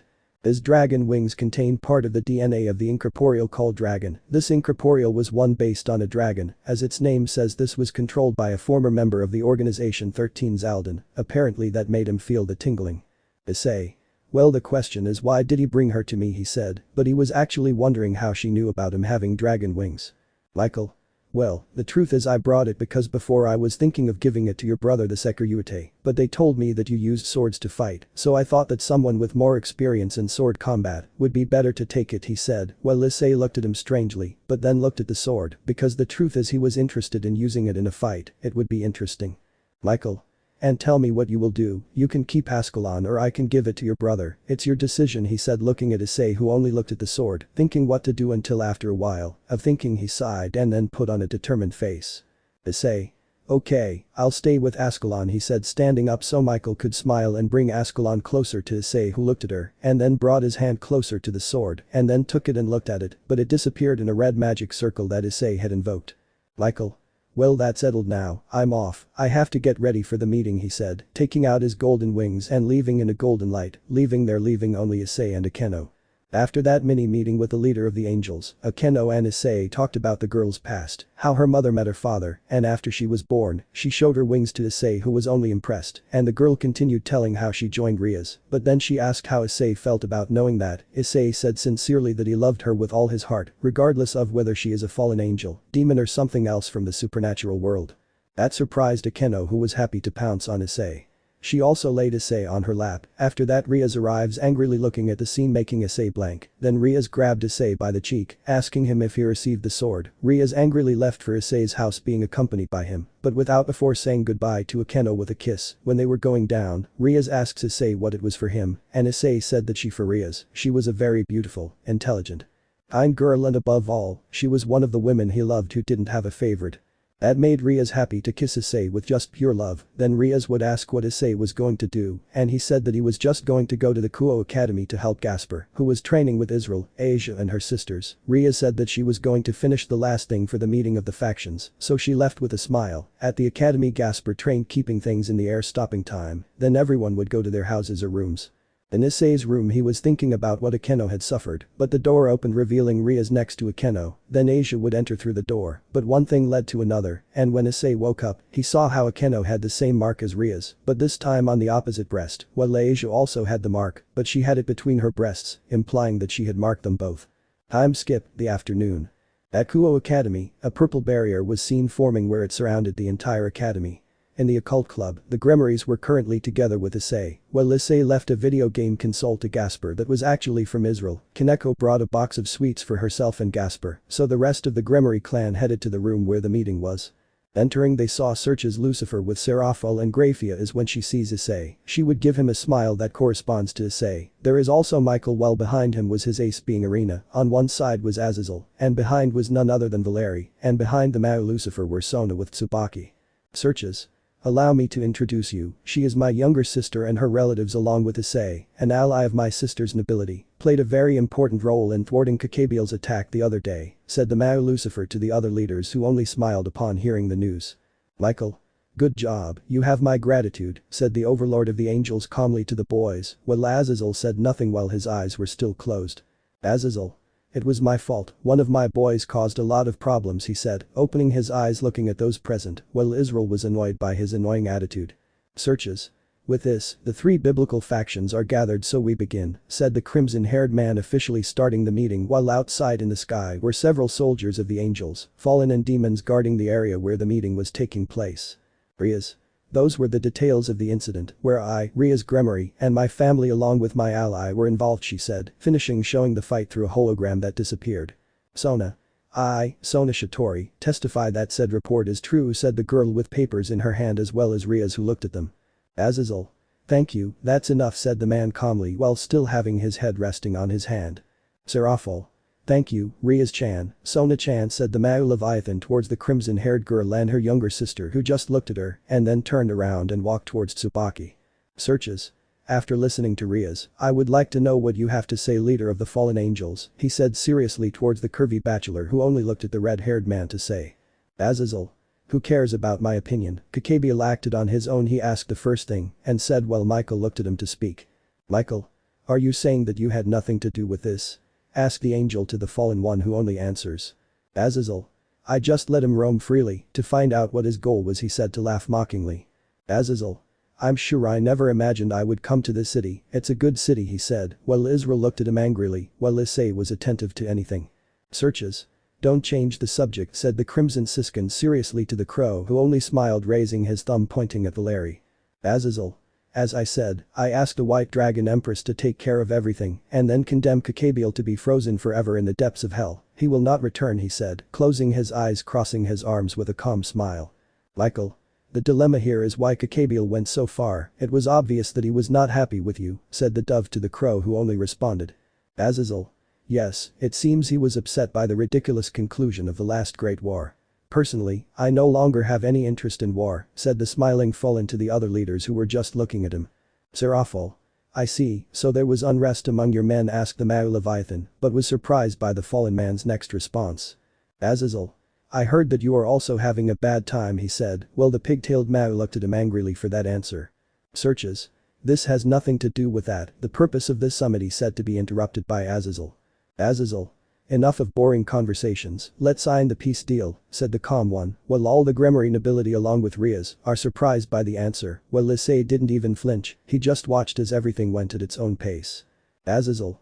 After all, that's what you want too, right? He said and asked the last thing while the other leaders looked at him seriously. While at the occult club. In the club where Gasper and Kaneko were, the vampire played with the console that Issei had lent him, while the nekamata ate sweets that he had brought, Gasper letting out a sigh said. Gasper. I asked if everyone will be okay, what happens if there are problems in the conversations and the war breaks out, now asked the transvestite vampire who only thought about it for a moment and said. Gasper. It's scary just imagining it, he said as he got into his box that was on one of the sofas to put a bag on his head that had 2 holes where his eyes were, but Kaneko ate a candy and then looked at him. While outside a kind of orange magic circle appeared while several floating magic circles with hooded people approached the door of the club observing the building, while one of the hooded people smiled. Action Meeting Part 2. In the occult club were currently Kaneko and Gasper, while the nekamata looked at her hand, where there was a strange artifact that Issei had provided her when something bad happened. The vampire played with the console that Issei had given him before the meeting. Kaneko felt several energies beyond the other side of the door. She stopped to stand in front of it, so that the door flew out because of several spells showing women in strange outfits. Kaneko.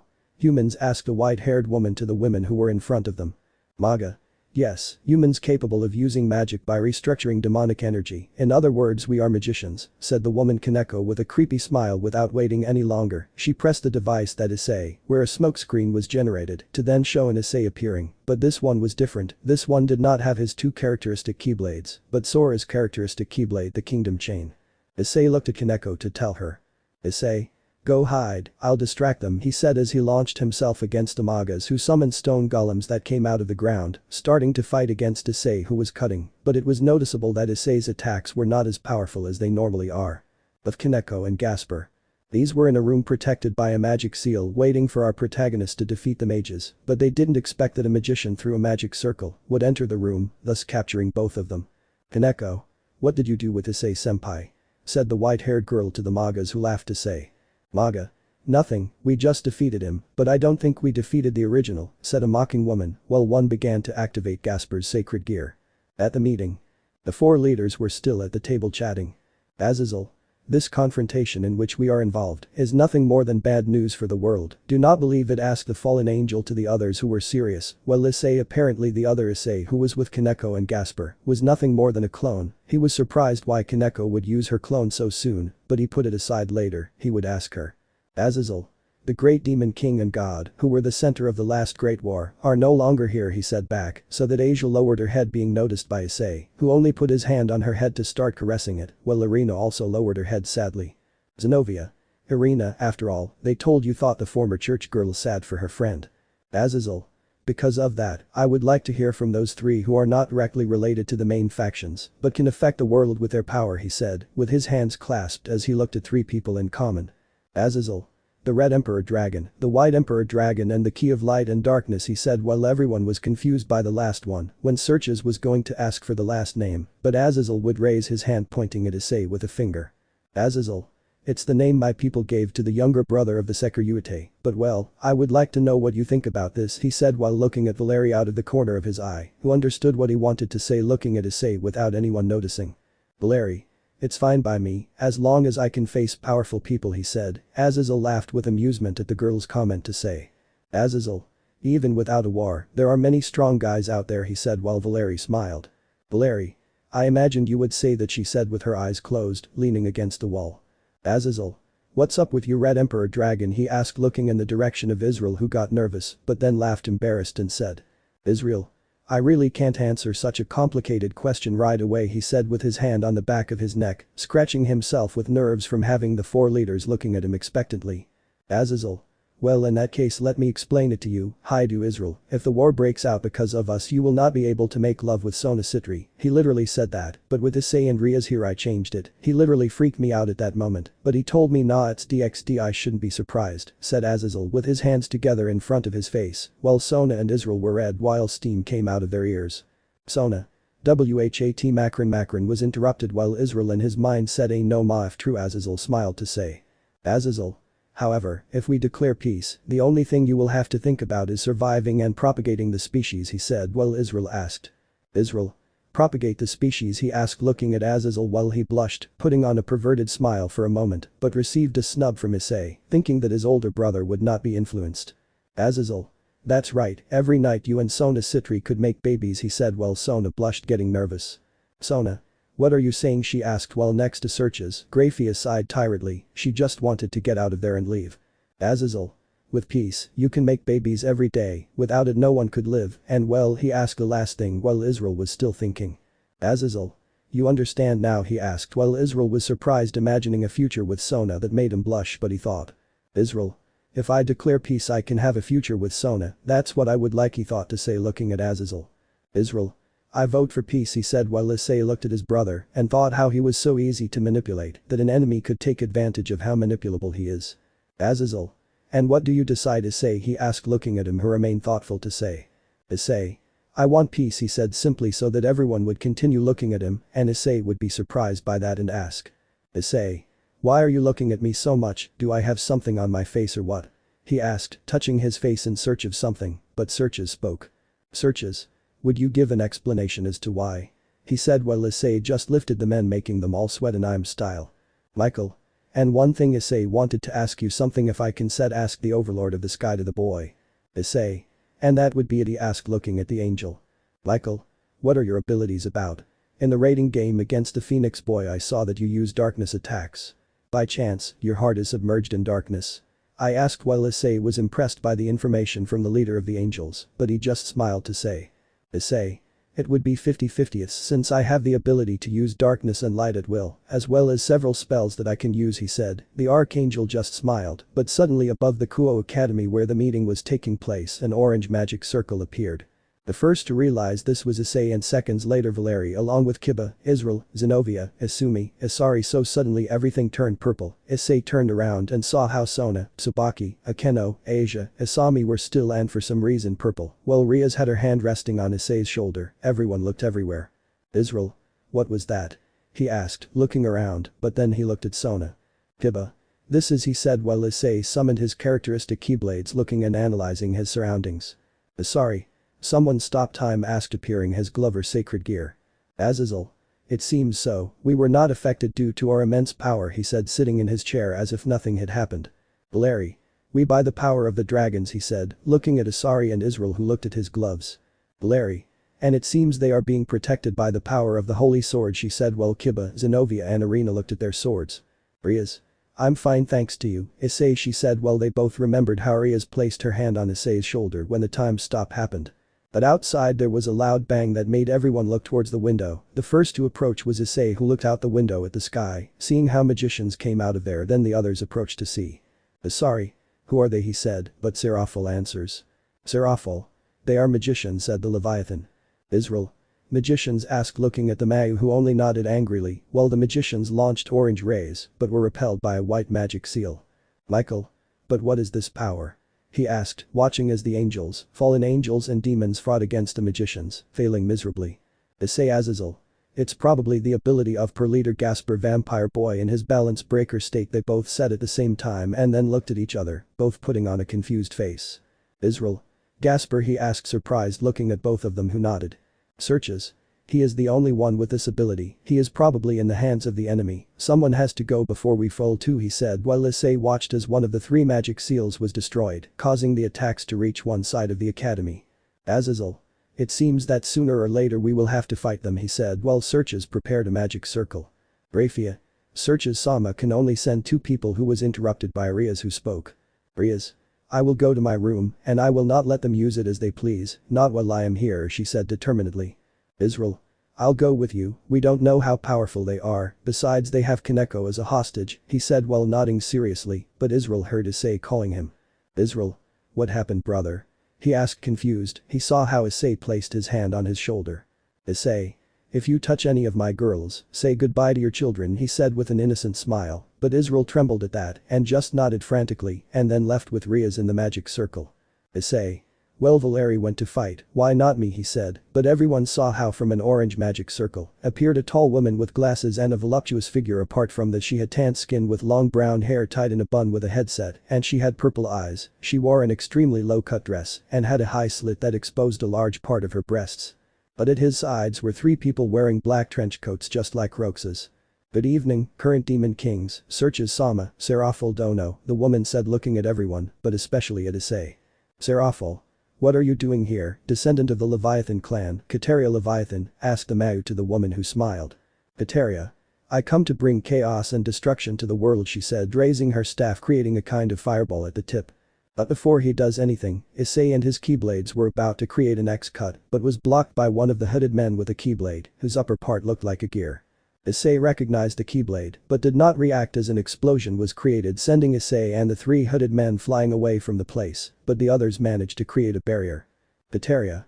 A protective barrier created by the combined skills of the leaders of the three factions. Heh, how pitiful, she said while mocking the leaders, but out of the corner of her eye, she could see Issei fighting against a hooded man, while the other two stood watching. Searches. What the hell are you doing, Kateria asked the Mau Siskin to Kateria, who just laughed to say. Kateria. I simply hold an opinion opposite to what is being discussed in this meeting. If God and the Demon King are not here, then this world will need to be reformed, she said, but out of nowhere the hooded man who was facing Issei passed in front of her, crashing into a large cracked stone. As raising this, his head showed a black-haired man resembling Sora.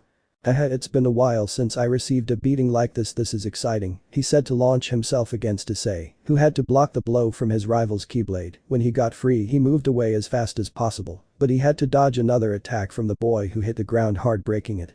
Let's fight like a few moments ago, Roxas said, looking at Issei, who was in a fighting position. Moment before.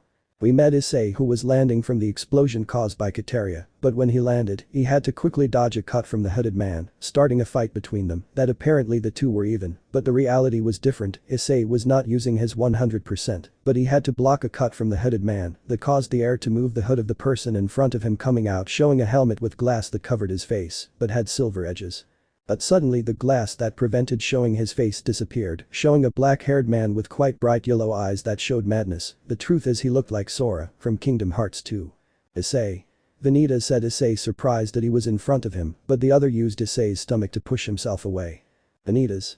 It's been a long time since we last saw each other, Roxas. The last time we saw each other was when the Keyblade War started. No, said the unconscious boy to the incorporeal, who only looked at him to say.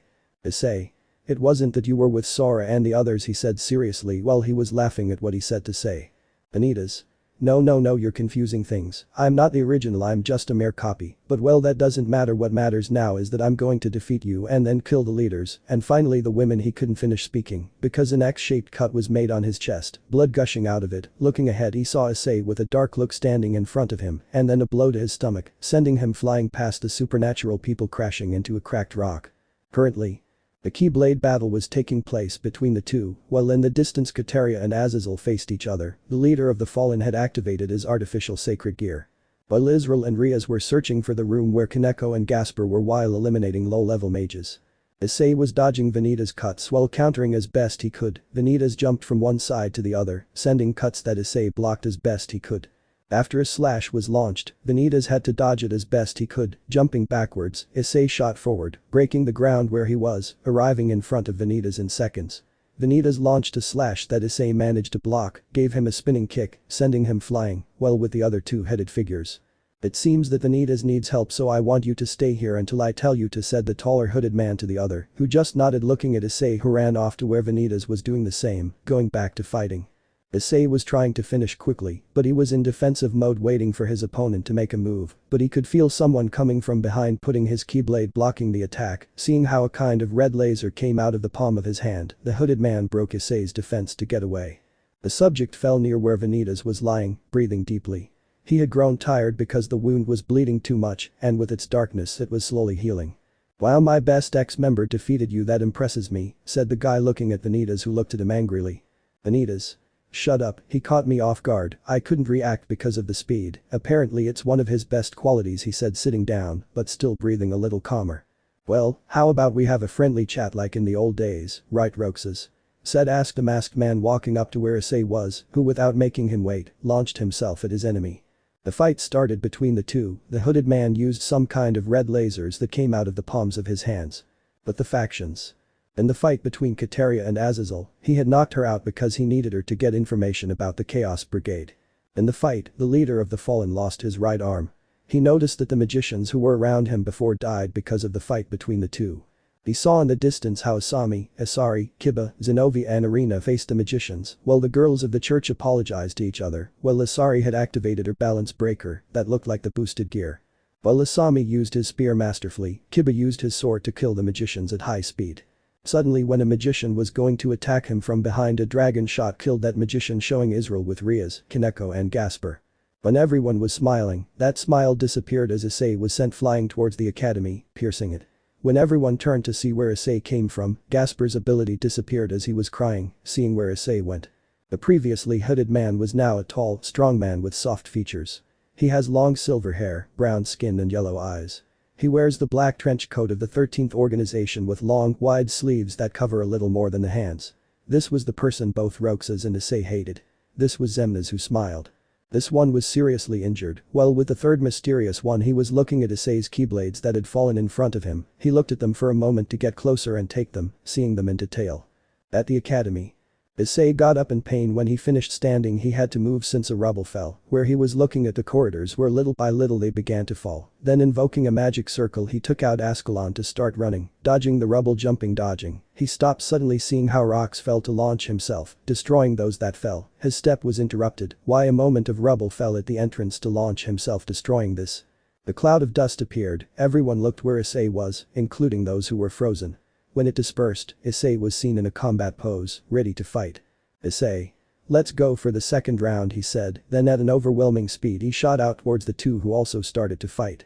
The fight was close. None of the three backed down from their opponents. The one who had it the hardest was Issei. Fighting two enemies at the same time was not his thing. Luckily his reaction was quite fast, but there was a cut from Xemnas that he could not dodge, cutting his arm, but Issei was not affected at all. He just looked where his arm had fallen, from which a kind of darkness began to emerge that hooked where his arm was missing. But above him came Vanitas falling on top of the arm, preventing them from joining together again. But the black-haired man didn't expect a blow to the face from the blonde who sent him flying, causing Issei's arm to return to its place, but he didn't know what he expected was a Spartan-style kick from Xemnas that sent him away. Jumping, he dodged the silver-haired man's light rods that he threw left and right, avoiding them masterfully, but when he made a last jump, he saw how the hooded man looked at his swords in detail, but when he turned he saw how his hood fell, and everyone looked surprised at the identity of the person. Issei was shocked to see the face of the person a few meters away from him. An Issei with black hair, white streaks and red eyes was in front of him. While he was alone he looked at him seriously without doing anything, but our protagonist for some strange reason also stared at him, but then he launched himself against him and only managed to dodge the cuts he sent, angering him a lot. Issei. Why the hell don't you fight? He said angrily, trying to cut him in half or do at least something. I haven't received any orders yet, he said, looking at Xemnas, who just nodded, starting a confrontation between them. No one retreated. The battle was rising in level as the ground was slowly shattered with each clash of the keyblades with the Dragon Slayer, but above them two lights passed, being Israel with Valeri. In both fights the two hiatus were the ones who were gradually taking the lead, forcing them to retreat, but something unfair happened in Issei's fight, and it was that both Xemnas and Vanitas had joined forces, further complicating the blonde's fight. At one point a cut from the shoulder to the waist was made by Issei's clone, blood gushing out of it, but when he was ready to knock Issei out so he could take him away.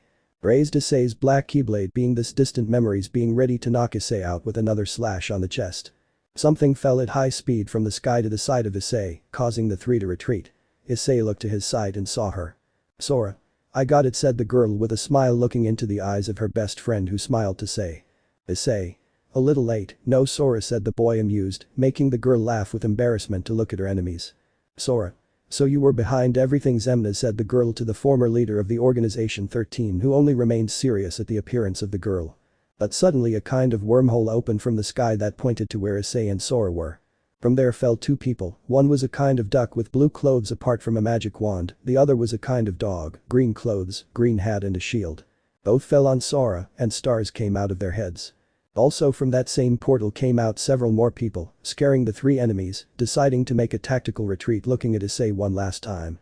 And in turn Valeri left with a strange guy, leaving Israel badly injured. Issei. It's good to see you again, guys, he said, looking at the other boys who were near him. But there was something left in his mind being that copy of him, it will be the only copy like that of Vanitas. Why was Xemnas alive? Who else was alive? I didn't know that, but there was something I did know. He was going straight to the final act. The war is coming. It was daytime, a week had passed since the meeting, he was currently running through the Kuo forest with his friends, those from Kingdom Hearts. They were chasing two Heartless called Darkside, one separated, but they did not give it importance, but they realized that Issei was not there, and they thought that he had gone to chase the other Darkside. But well, let's introduce the boys. The first was a silver-haired boy with greenish eyes. He wears a black jacket with a hood that he keeps unbuttoned. Underneath, he wears a light blue V-neck t-shirt, black fingerless gloves on each hand, and high black boots. This was Riku, Issei's friend and one of the only 3 Keyblade masters in his group. The other was a boy with long, spiky hair of a deep red color. He has blue-green eyes and wears the typical trench coat of the old organization Shi. The sleeves are tighter to the arms than those of any former member. The sleeves end up practically joining the gloves. This was none other than Axel or Lee, Roxas' best friend and now Issei. And finally a girl with long brown hair tied in 2 twin tails, a black jacket with details, red, I think, gray, wears a black skirt, yellow and black boots. This was Sora's best friend. We all know that's not right. Of Issei. Currently they arrived at a clear area with very few trees when they were going to attack from behind the Heartless. The other one that had escaped came out, but he died from a cut from Issei, and in the process Issei killed the other one, so he fell to the ground. Axel. Seriously again, friend, the Redeed said angrily that in all the missions Issei killed all the Heartless, incorporeal and unconscious that they found. Issei. I'm sorry Axel, I just want to improve as quickly as possible to beat my clone, he said excitedly but seriously when naming him. Riku. Yes, we already know, but you know that you finished recovering a day ago, so don't worry, you'll end up hurting yourself again, he said, watching as Sora sighed tiredly. This overwhelmed her too much. Issei. What's wrong, Sora? I asked a girl who just crossed her arms thinking. Sora.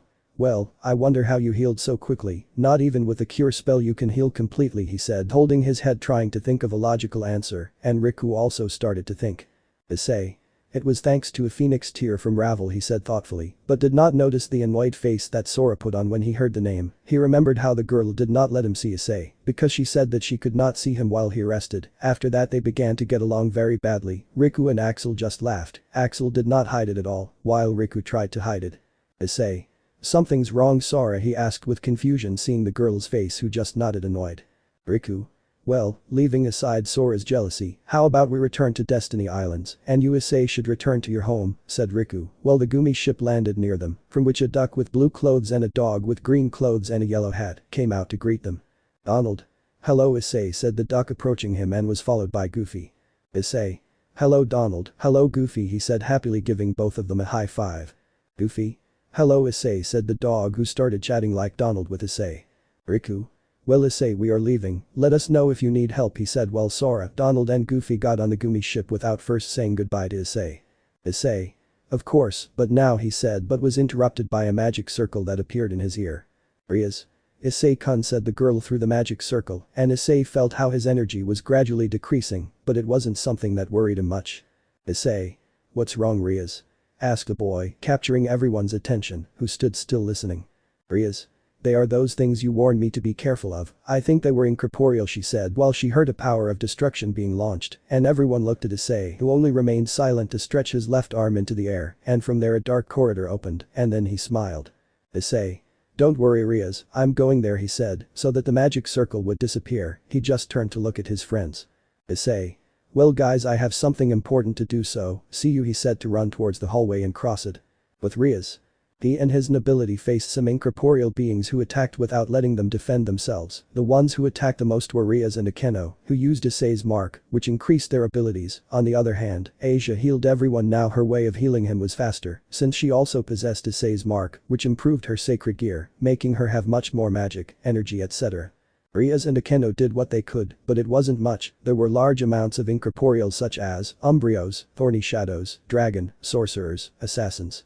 All of them surrounded the Gremory. Behind the incorporeal were 2 people. One is short and has grey-silver hair, combed forward covering his right eye. He wears the black robe characteristic of Organization Shi. The other wears a long white-blue robe with purple and gold details. A hood covers his head, and a unicorn-shaped mask hides his face. These were Master Ira of the 5 Omens, former leader of the Unicornus Union. The other was the number 5 of the 13 Section organization. Master will go. Section.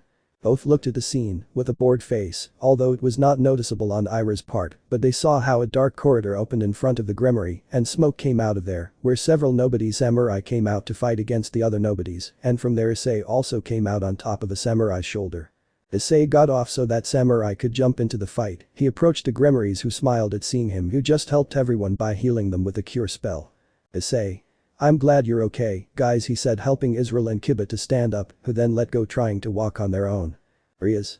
What are you planning to do, Issei-kun, said the Redeed, and Issei in response just smiled to summon his keyblades to launch into the fight. When he arrived where the samurai were, he jumped on them to fight against the incorporeal. He jumped, cut, dodged and even hid. Issei defeated them one by one without problems, but when he had killed an incorporeal dragon, he was attacked by a thorny shadow that sent him flying. When he was going to recompose himself in the air, a lightning bolt struck his chest, crashing him to the ground. Issei got up and threw himself back. The sorcerers launched their most powerful spell that was dodged or deflected by Issei. When he was close enough, he cut one in half and horizontally cut another. Jumping, he dodged a slash from an incorporeal assassin and blocked a slash from another assassin. With his other keyblade he cut his neck, but when he was going to continue fighting, he blocked a keyblade. This was from Master Ira, who tried to pressure Issei, who was pushed but then was kicked in the stomach, sending him rolling. But he was caught by Akeno and Xenovia. Akeno. Ice-kun, are you okay, she asked worriedly, and he nodded, wiping the corner of his lip that was bleeding. Through the middle of the nobodies approached Section, who stood next to Ira, who just stared closely at Issei, as if she knew him from somewhere, and for a moment, behind her was reflected the shadow of someone, but it could not be seen perfectly. Issei. That's Master Ira, whispered Issei, trying to recognize him, but he was heard by the others. Isami. What do you mean by Master Hyoudou? Said the brunette, looking at the boy, who remained silent for a moment before speaking again. Issei. Master Ira, one of the Five Omens, former leader of the old Unicornus Union, a student of the missing Master of Masters, a Keyblade Master. He was one of the strongest of the Five Omens. He was one of the first to receive a Keyblade. The truth is all I know about him. I didn't find more about him, but I do know something, and that is that he should be dead, he said to their impression that they looked at him and then at the Master. Sorry. Why do you say that, brother, like I should be dead, I asked, confused. Issei. The Five Omens lived years ago and died in the First Keyblade War, along with their unions. The only union that survived were Master Ava's Vulps, he said, to stand up and launch himself against the two enemies, and Ira also launched herself against Issei, who responds by blocking the sword blow.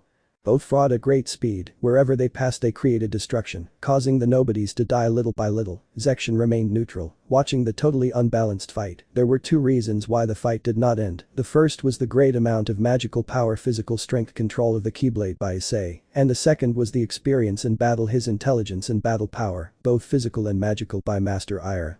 No one backed down. Issei gave a Spartan kick to Ira's stomach that managed to block, and he gave Issei a spinning kick to the face that moved him far enough away, so he launched himself trying to cut the incorporeal, but Issei summoned the Vexen shield. Issei blocked all of Ira's cuts, blows, and magical attacks. In anger, Ira kicked the shield, which unbalanced Issei's straight posture, and tried to cut his neck, but Issei narrowly managed to deflect the cut with his shield. He jumped away to throw the shield in Ira's direction. Master Ira rolled, dodging the shield that went in the direction of Section, who almost managed to react and throw himself to the ground in response. Master Ira had to admit it, the boy had great potential to be a Keyblade Master. He just had to test it more to be able to say if he deserved the title of Keyblade Master. But when he was about to continue, a Heartless appeared at his side to say something that no one understood except Section, who just sighed, to create a dark corridor that he crossed, and Ira spoke before crossing the portal. Ira. You're good boy, I hope that the day we face each other again, you give your all so that I can qualify you, he said to enter the portal. Issei just stared at the place and saw how the incorporeals disappeared little by little, so he made his samurai disappear and then fell to the ground unconscious. Time skip. Issei woke up. The truth is he didn't want to get up from his place. He felt very comfortable in that place. Apart from that hand that caressed his head was comforting weight, a hand.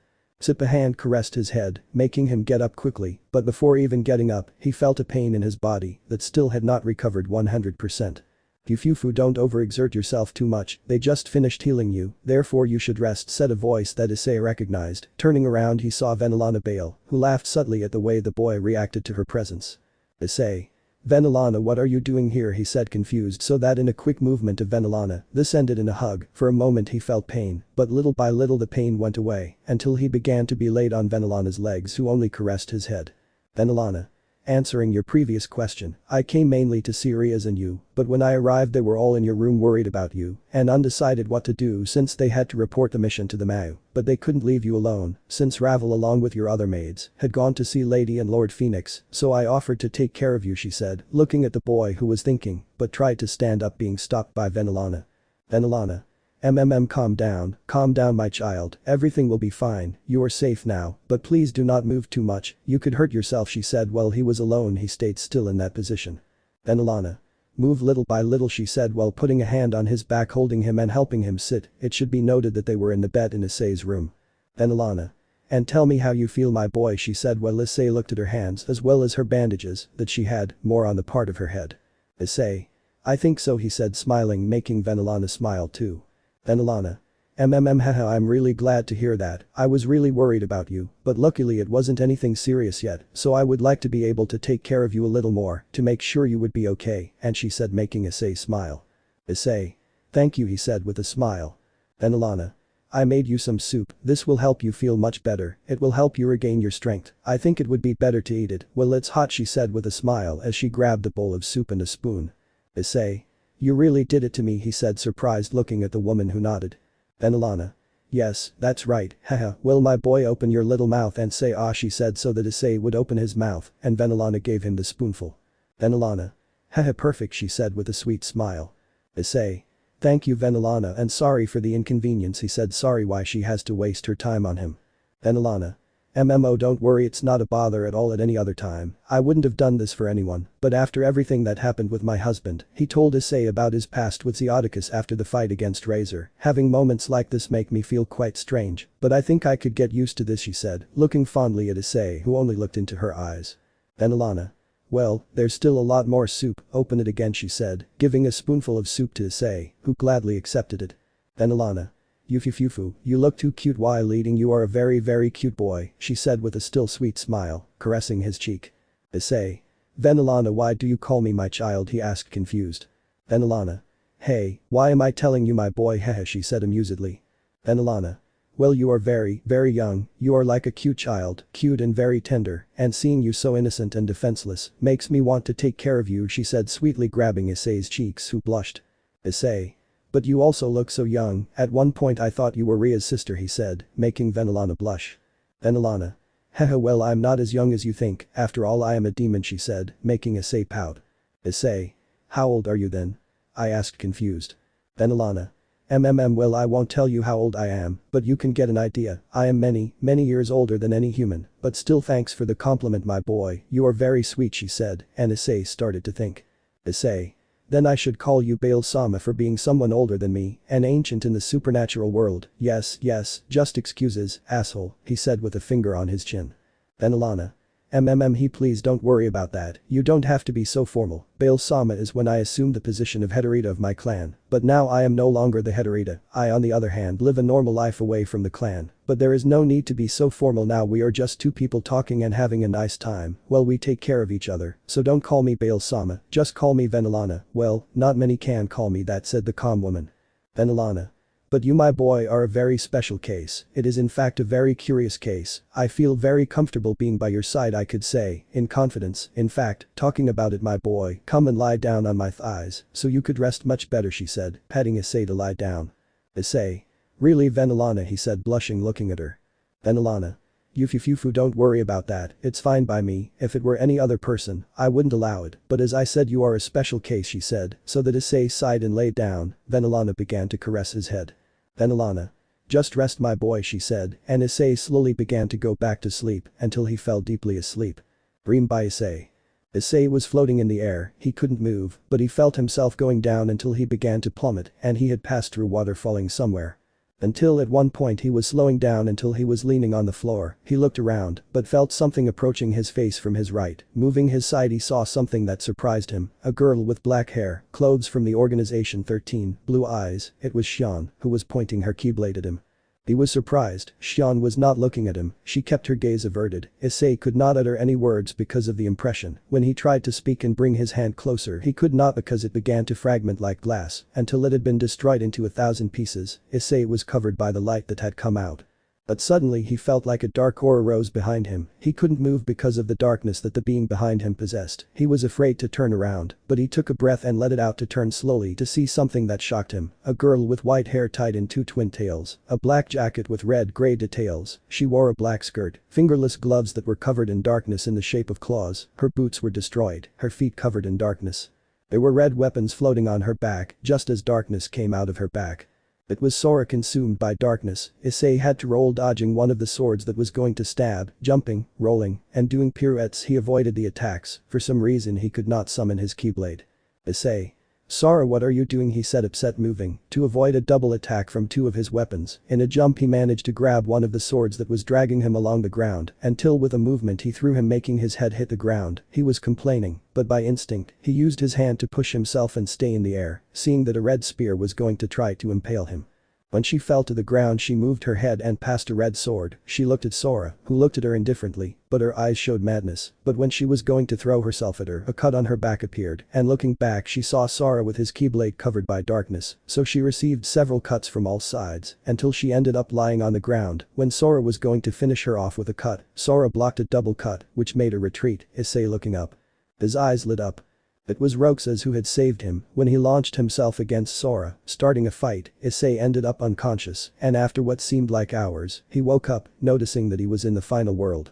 Issei was confused how he had ended up there. It wasn't that he didn't want to be there, but how he got there being unconscious. When he was going to continue wondering how he got there, a voice appeared. "Ahaha, always so slow at Hyoudou," he said happily and a little gracefully. Issei recognized that voice, and with tears in his eyes, he turned around, finding someone he missed a lot. It was Roxas, who just stretched his arms to the sides. Issei, understanding what his Aniki wanted, ran to hug him. He just stayed still. They remained in a hug, and the only thing that was heard were Issei's sobs. "Roxas. Wow, you've improved a lot at Hyoudou," he said happily, stroking his head, who just remained silent. Issei just raised his head, looking at him to ask. "Issei. What are you doing here, Aniki? Weren't you supposed to be with the girls?" he said, confused, making Roxas get serious. "Roxas. Well, there is a reason, and it is that while I was dead, I looked at what was happening in the physical world, where I learned that a certain Rizevam wants to release Trihexa, along with someone else, and that person is a Keyblade user," he said seriously before Issei, who just remained serious, looking at the ground. "Issei. And how will they do it?" he said, but Roxas raised his hand so he wouldn't continue. "Roxas. There's one more thing. It seems that the Keyblade user wants two things. One is the Keyblade X and the other thing I don't know what it is, but he will use it for some purpose," he said seriously, and then spoke again. "Roxas. Rizevam, to be able to free the Trihexa, will use the power of the Archangel Gabriel, along with the blood of the Great Red and the bearer of the Keyblade, to summon the Keyblade X. Will do the same that Xehanort did with Ventus. He will use someone who handles the light and darkness, and you must guess who those people can be," he said, and Issei remained thoughtful for a moment until his eyes suddenly opened in shock. "Issei. Vanitas and Ventus are me," he said seriously, looking at Roxas, who just nodded but then smiled. "Roxas. Well, for now you will only have a few objectives: train, protect Vanitas and Ventus and yourself, and finally protect Great Red and Gabriel," he said seriously, while Issei began to fade away little by little. "Roxas. Well, I better go, you're already waking up. Well, until next time," he said to quickly disappear into particles. End of Issei's dream. Issei woke up to the rays of the sun coming through the window. Cursing the sun, he got up heavily, sitting on his bed. He looked around, scratching his head. He was wearing black shorts with a white t-shirt. When he saw her in bed, for a moment he wondered who it was, but he thought it was Venelon or Rias or even Asia, but to get rid of the doubt, he decided to move the sheets. When he removed them, he was surprised. It was Grafia sleeping peacefully with a smile. This made the boy smile, who just looked at his alarm, seeing that it was too early to go to school, so he went back to bed, but this time hugging the girl, who instinctively reciprocates the hug by sinking it into her breasts. This just made the boy smile. The underworld in a new form. Somewhere in all that darkness, he couldn't see or feel anything. It was as if he was dead, but at the same time he wasn't, although he already knew that feeling perfectly, but he didn't try to do anything. He just waited for something to happen, and so he waited. A few hours passed. The truth is, he didn't know how long he was there, but when he was getting tired of nothing happening, he heard a voice. "Fufu, really, will you continue like this for several more hours?" said a female voice, approaching from behind. Issei quickly moved to lean on the ground and turn his gaze, seeing a girl with short spiky black hair, yellow eyes, black clothes with red lines, two crossed belts, red boots. "Issei." Vanita said with even greater impression. He just put on a lively pointy smile and began to approach Issei, who just relaxed. "Issei. "What are you doing here?" he said with doubt while Vanitas laughed with amusement to grab the collar of his typical trench coat and bring him closer to give him a small kiss on the cheek, then he let go and looked away while his cheeks burned. "Vanitas. That's for helping me with my problem," she said nervously looking away, but Issei smiled to caress one of her cheeks and she gladly accepted. "Issei. You are someone important to everyone and to me too," he said while he was alone. He felt his heart race, but he tried to calm down. "Vanitas. Thank you, but why do I feel like the darkness you have is, like saying it, false," he said with doubt but without taking Issei's hand off his cheek. "Issei. Well, when I first appeared the darkness was real, but with the passage of time I began to spend time with Axel and Xion, the light began to illuminate my heart, and as the incorporeal are part of the darkness, some darkness had to remain, and the darkness remained, in an artificial way, that is to say the darkness is false, the one that beats in my heart, but with the darkness of any dark being, can turn the artificial into original," he said seriously. Vanitas remained attentive. But then smiled, noticing something in Issei's aura that confused Issei who only asked. "Issei. That's so funny," he said looking at the girl who just smiled to say. "Vanitas. You now possess the blood of an unconscious," he said mockingly, while Issei froze in the position he was in. "But Issei. What?" "Vanitas. This will be difficult to explain," said Vanitas with a drop of sweat. Time skip. We see Issei and Vanitas sitting on the dark floor while Issei was confused while Vanitas explained his current situation. "Issei. Let's see, let me know if I understood. Are you telling me that when I connected my heart with yours, it caused a little of my blood and a little of yours to move to the other, causing me to be 5% unconscious and 95% incorporeal, and you to be 5% incorporeal and 95% unconscious?" said Issei confused while scratching the back of his neck trying to understand. "Vanitas. In a few words, yes," he said simply, but Issei had a throbbing vein pop out to yell at him in a comical way. "Issei. How can you be so calm? Do you know what it means? I could have fallen into darkness because the Nishantes are based on darkness and with a single spark of darkness the artificial would become real." He shouted angrily, but then shut up when he saw the girl about to cry and he just started to think and then whispered. "Issei. But I still agreed to help her, so I have to take responsibility and not act selfish," he whispered but felt someone hug him tightly, looking up and saw Vanitas. "Vanitas. Don't worry anymore, it's not that important, but well, I have to go, I want to sleep," said the girl as she separated from the hug to stretch and yawn. "Issei. Okay, see you when we meet the others," he said as he disappeared into particles with the symbol of the nobodies. Out of the dream. Issei slowly woke up and looked at his sides. There were Rias and Asia sleeping peacefully. His maids, he didn't know where they were, but he didn't say anything. He just rubbed his eye lazily. "Issei. Shit, why now?" he asked lazily as he felt something underneath him move. When he looked down to see what was happening, he saw none other than Akeno. "Akeno. I'm here," she said with a happy smile. "Issei. Akeno-chan," he said in surprise as she came out from under the sheet. "Akeno. Ne Issei-kun," she said with amusement to Issei who was surprised by the appearance of the black-haired girl. "Akeno. My body is pleasant to you," she asked with doubt but leaned on his shoulder who only thought for a few moments to say. "Issei. It's nice and warm at the same time," he said snuggling up to her who did nothing about it. "Akeno. That makes me happy, but I want to know more about you, much more than I know about you, Issei-kun," she said in a flirtatious tone. "Issei. You want to know more about me?" Issei thought with little impression, seeing the completely fallen. "Issei. Is there such a sweet word in Japanese?" Issei thought asked, while Akeno looked at him with sweetness and affection, he approached ready to kiss him, and he also approached, but they were interrupted. "Rias?" Akeno asked seeing the duo making Issei nervous. "Rias? At what moment did you enter the room?" he asked seriously looking at the second one Isama of the school. "Issei. Rias," said the boy nervously feeling that he was in a danger zone for sure. "Akeno. I'm just giving my morning caresses to Issei-kun," she said, running a finger over the incorporeal unconscious boy's not exaggeratedly marked abdomen. "Rias? Yours?" asked Rias angrily starting to get up. "Rias? Since when are you his mistress?" he asked the girl. "Akeno. You're not either, but I don't mean being her mistress, but her senpai, taking care of our kohai is our job," she said, looking at the girl who remained serious, but smiled. "Rias? Senpai, I see, so that's what it's about," she said to kneel down, and Akeno imitated her action, while Asia began to wake up and began to rub her eyes. "Asia? It's already daytime?" she asked yawning while Issei turned to look at her to put his hand on her head and start caressing her. "Issei. Asia, you can still keep sleeping," he said in a sweet tone to the girl who only smiled to hug his neck and say. "Asia. I'll follow your words, Issei-san," she said starting to go back to sleep, and Issei sighed but heard something hit something else and saw how Akeno had a pillow on her face. "Rias? Don't try to touch what's mine, she said with authority. When the pillow fell from Akeno's face, she grabbed it. Akeno. Just a little bit is not bad at all, Rias, you are selfish, she said to throw the pillow, and it hit the retreat in the face, and this made her very angry. Rias. I recently remodeled the house, Akeno, I won't let you do whatever you want, she said angrily to charge energy of destruction in the pillow and throw it at her, which she destroyed with a ray. Akeno. Ara, she said happily while Issei was sweating a lot and tried to calm them down, while Rias watched Akeno seriously. Issei. Calm down both of you, remodeling, he said without understanding, but then he saw his room and saw how big it was. Issei. What is this, he shouted in surprise upon seeing his new room. Time skip. Boru. What a surprise, he said looking at everyone who was sitting at the table being Issei, Israel, Asami, Asari, Asia, Rias, Akeno, Xenovia, Kaneko, Ravel, Ubeluna, Burant, Shulan, Rainer, everyone was eating quietly. Boru. To think that suddenly there were so many people in my house, he said happily while Issei and Israel talked about something important. Israel. Let me see if I understood. Kateria said that if you gave her a strong son and married her, she would tell you everything she knew about that organization 13, along with the Cow's Brigade, the Red Emperor boy said with doubt to the protagonist, who only ate calmly to nod. Boru.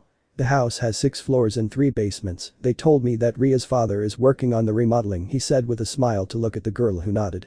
Asami. Wow, your dad must have spent a lot on the remodeling, said the girl looking at the whole room that now looked different than before. Rias. The truth is no, being a high-class demon and being the patriarch of the Gremory clan has its benefits, she said, without giving it any importance. Boru. Make a remodeling like a pilot apartment, he said while he continued eating, but Mickey came out of the kitchen with tea for everyone. Mickey. I didn't think they would end while we were sleeping, she said with some impression, but also with happiness. Mickey. The kitchen is very spacious, I can prepare whatever you want there, she said happily looking at the kids and then at the father. Boru. Yes, your food is the best, he said, while everyone was still eating quietly, while some were talking, like Ubeluna with Burant, Asia with Xenovia, Ravel with Rias and Asami with Israel and Asari. Mickey. Dear, don't say that, the boys are here, she said embarrassed while Issei looked at them with shame. Issei.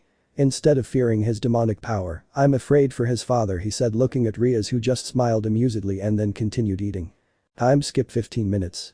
We see the Gremory group walking towards the academy, while Ravel, Ubeluna, Burant, Shulan and Rainer stayed at home, helping the Hyoudou parents get used to the house.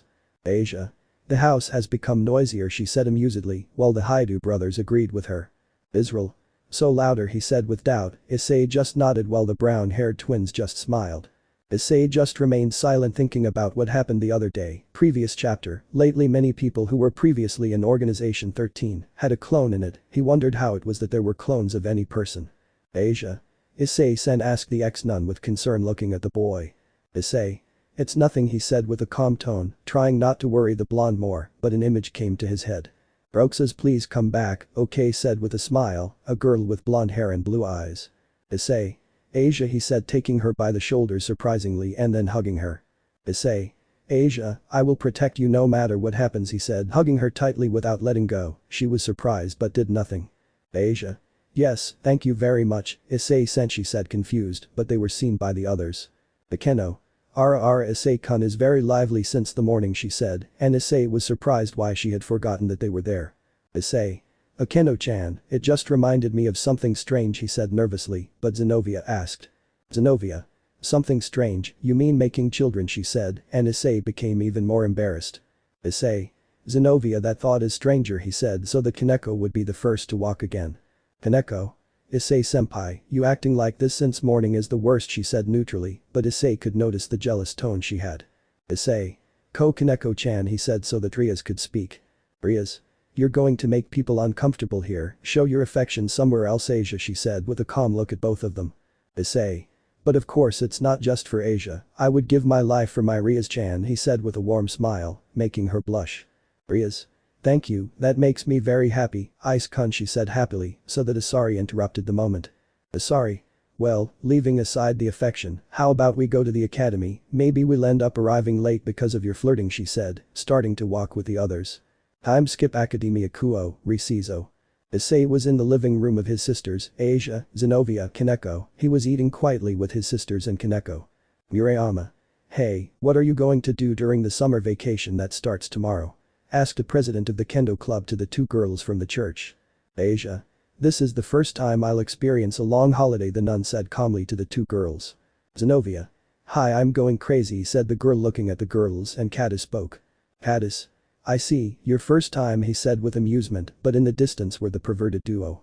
But we focus on our protagonist who was talking to his sisters and had Kaneko sitting on his legs. Sorry. Ataudo, tell us why after the day where you faced the guy with the unicorn mask, you disappeared all day and returned at night, but your aura was a little different, she asked with great doubt like her twin. Issei. The truth is that I had to do something, so I went to that place. The trip lasted quite a while, but I did everything possible to go as fast as possible, since it is quite far away, so when I got to the place I helped a friend who had a problem, and at one point our blood ended up in the other, he said simply while eating a sea salt ice cream, and Kaneko only ate some chocolates. But a brown-haired girl with green eyes, purple glasses and the Kuo Academy female uniform approached them. It was Sekiryuutei. She approached Issei's ear to say. Issei, the length of your member is. And when erect, the size is. She said, making Issei blush, and Kaneko, who was very close, heard it perfectly. Issei. How the hell do you know that, I shouted with great nervousness to the girl who just smiled. Mitsuda. Nani, I shout, asked the girl with impression so that Motohama speaks. Motohama. Then I'll take your measurements, he said nervously adjusting his glasses while looking at Aika's breasts, who just smiled and said. Aika. Try it if you can, she said in a challenging tone to the boy who was only looking at her breasts while she was leaning on Issei's shoulder, who didn't care that the girl was leaning there. Aika. Good for you, Asia, she said, drawing the attention of the four girls who were talking, but more of the emerald-eyed one. Aika. He has an unusual size, she said with a smile pointing at Issei, who spat out the ice cream stick looking at the girl. Asia. What, I asked the girl with confusion. Xenovia. Unusual, what do you mean by unusual? She said confused, but the girl spoke. Aika. I'm telling you about his member, she said with a not-so-good smile looking at the girls, while the kendo girls hugged each other with a blush. Issei. Hey, don't spread that, he said angrily looking at the most perverted girl in school, who just smiled with a blush. I'm skip end of classes. In the occult club building, Issei can be seen looking out of a window talking to himself. Issei. Naman, why do I have visions of the girls like Xian, Aqua, Kairi and Naman herself, he asked in a confused tone, but an image of the four of them together came to him. Issei. It's not something that affects me, but I don't know, but I feel that something related to them is going to come, he said with a little seriousness, but caught the attention of Gasper, who was playing with his brother's console. Gasper. Something's wrong, Issei-senpai, the vampire boy asked worriedly to the incorporeal Neshant. Issei. It's nothing, hey Kiba, he said turning around looking at the boy who was sitting reading a book but caught the attention of Asia and Xenovia. Issei. Do you already have something planned for the summer? I asked with a smile while I closed the book with a smile. Kiba. It's true, it's your first time, he said looking at the boy who only became more confused. Asia. Kaneko-chan, what do you usually do, I asked the nekamata who just remained silent looking at her chocolate. Issei saw her and decided to sit next to her. He just saw him out of the corner of his eye and saw how Issei grabbed the plate to cut a heavy one and stretched out to her with the chocolate in his hand. Issei. Come on Kaneko-chan, say he said and hesitated for a moment but then decided to open his mouth to give way to the chocolate that entered his mouth and he ate it happily. Rias. Everyone is gathered, she said in a calm tone entering through the door with a keno. Now everyone was looking at Rias. Israel. Return to the underworld, I asked with impression so that Rias would finish taking a sip of tea. Rias. Since it's the holidays, I'll return home, it's something I do every year, she said with emotion, but turned around and saw Issei about to cry and that worried her. Rias. What's wrong, Issei? She asked the blonde with concern while her brothers looked at her with a serious face. Issei. Since you said you were leaving soon, I thought you were going to leave me, he said with tears about to come out, and he is alone. He left his cup on the table to approach this one. Rias. Of course not, you and I are going together, she said with a calm voice to the boy who stopped crying. Rias. For hundreds and thousands of years, she said taking her burning cheeks while Issei's brothers just gave each other a facepalm and Rias like the others looked at them. Rias. What's wrong? I asked with doubt so that Asami could answer. Asami. Tell me you didn't believe it, he said with a seriously face to Rias who just remained silent.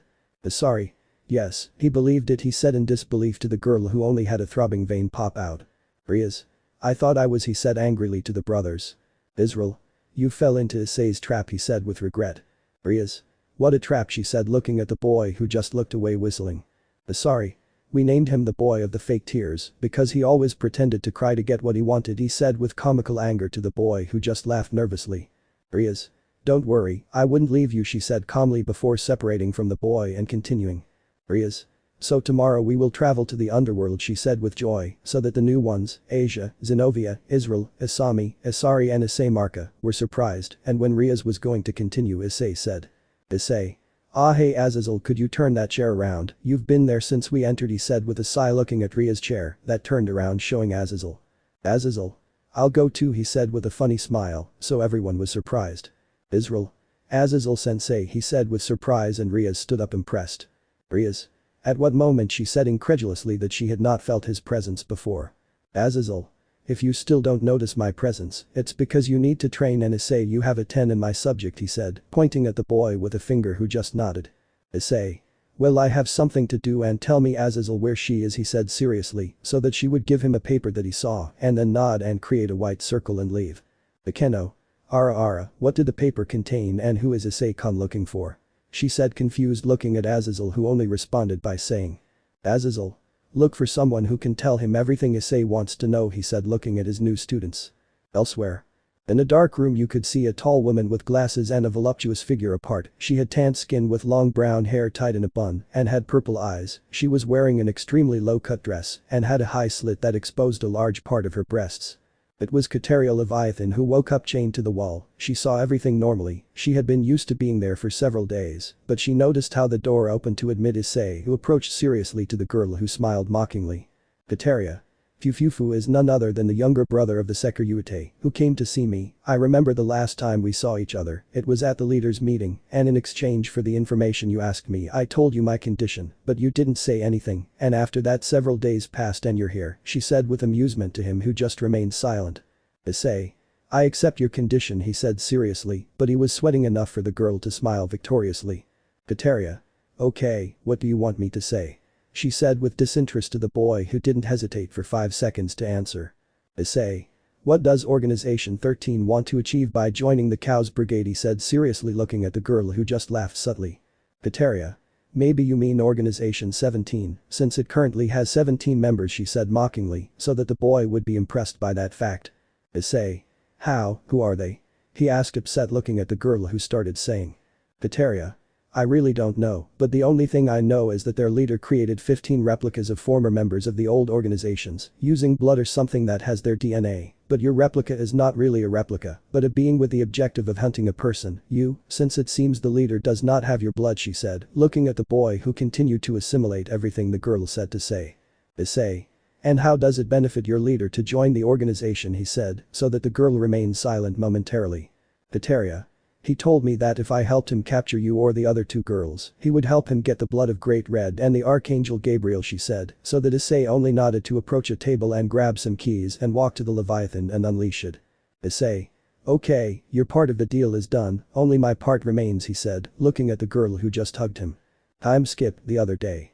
On a train you could see all the members of the Gremory clan with Issei. Well, the truth is that not all of the Gremory clan was there, since Rias and Azazel were not there. Issei was looking out the window, excited to know the underworld. When suddenly the train stopped at an emergency stop, and Issei knows where he ended up, under Akeno's chest, who just blushed, and how much less did they expect it. They were all sucked into something and ended up falling into a rocky area. Issei woke up and noticed how everyone was slowly standing up. Issei. Where are we? He asked, placing his dislocated arm. And he grimaced in pain. Kiba. They sent us here, he said, standing up with effort, and everyone finished standing up. Sorry.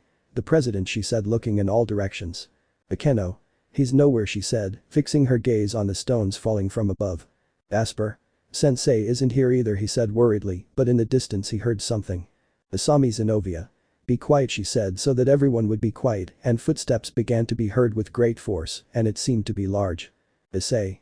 Something big is coming, he said, preparing to summon his keyblades, and seconds later a dragon was seen. Israel. A dragon, I asked, seeing the being that was preparing to launch a very powerful fireball from its mouth, and it did. It launched a fireball in the direction of our protagonists. And everyone jumped as they could, while in Issei's mind he said. Issei. Do you want to see my stupid face, he thought, watching the dragon as he fell next to his friends. Kiba. Apparently he is not an ally, he said, summoning his sword, while Xenovia did the same. Kaneko ran to the side, jumping high to get there, and tried to hit his face. But the dragon's tail hit her first and threw her against the wall, and when she hit, blood came out of her head, and when she fell to the ground, she was caught by Issei, who left her on the ground. The dragon stomped his foot on the ground to try to intimidate them. Akeno. Since the president is not here, I will take command. Xenovia uses Durandal. Kiba uses your swords to throw them at him and distract him. Israel, Asami, Asari distract the dragon with your sacred gear. Issei Kun, you will give him the final blow. Well, I will help them from the air. Asia heals Kaneko, she said. But the dragon launched another fireball that they had to dodge, while Akeno took the opportunity to change into her priestess outfit. And Issei decided that it was time to summon his keyblades, and he did so. Issei. Okay friend, now I'm really angry, so I'll finish this quickly, he said when the dragon tried to hit Issei, who jumped to the side and had to duck to avoid the dragon's tail. The dragon received a dragon shot from Asari and Israel, so they had to jump each to one side, avoiding a leg of the dragon, but the dragon noticed how Kiba created swords to throw them at him, but with a roar he destroyed them all. When he decided to throw a flame that Kiba couldn't dodge in time, but Issei got in the way to give a thrust that deflected the fire.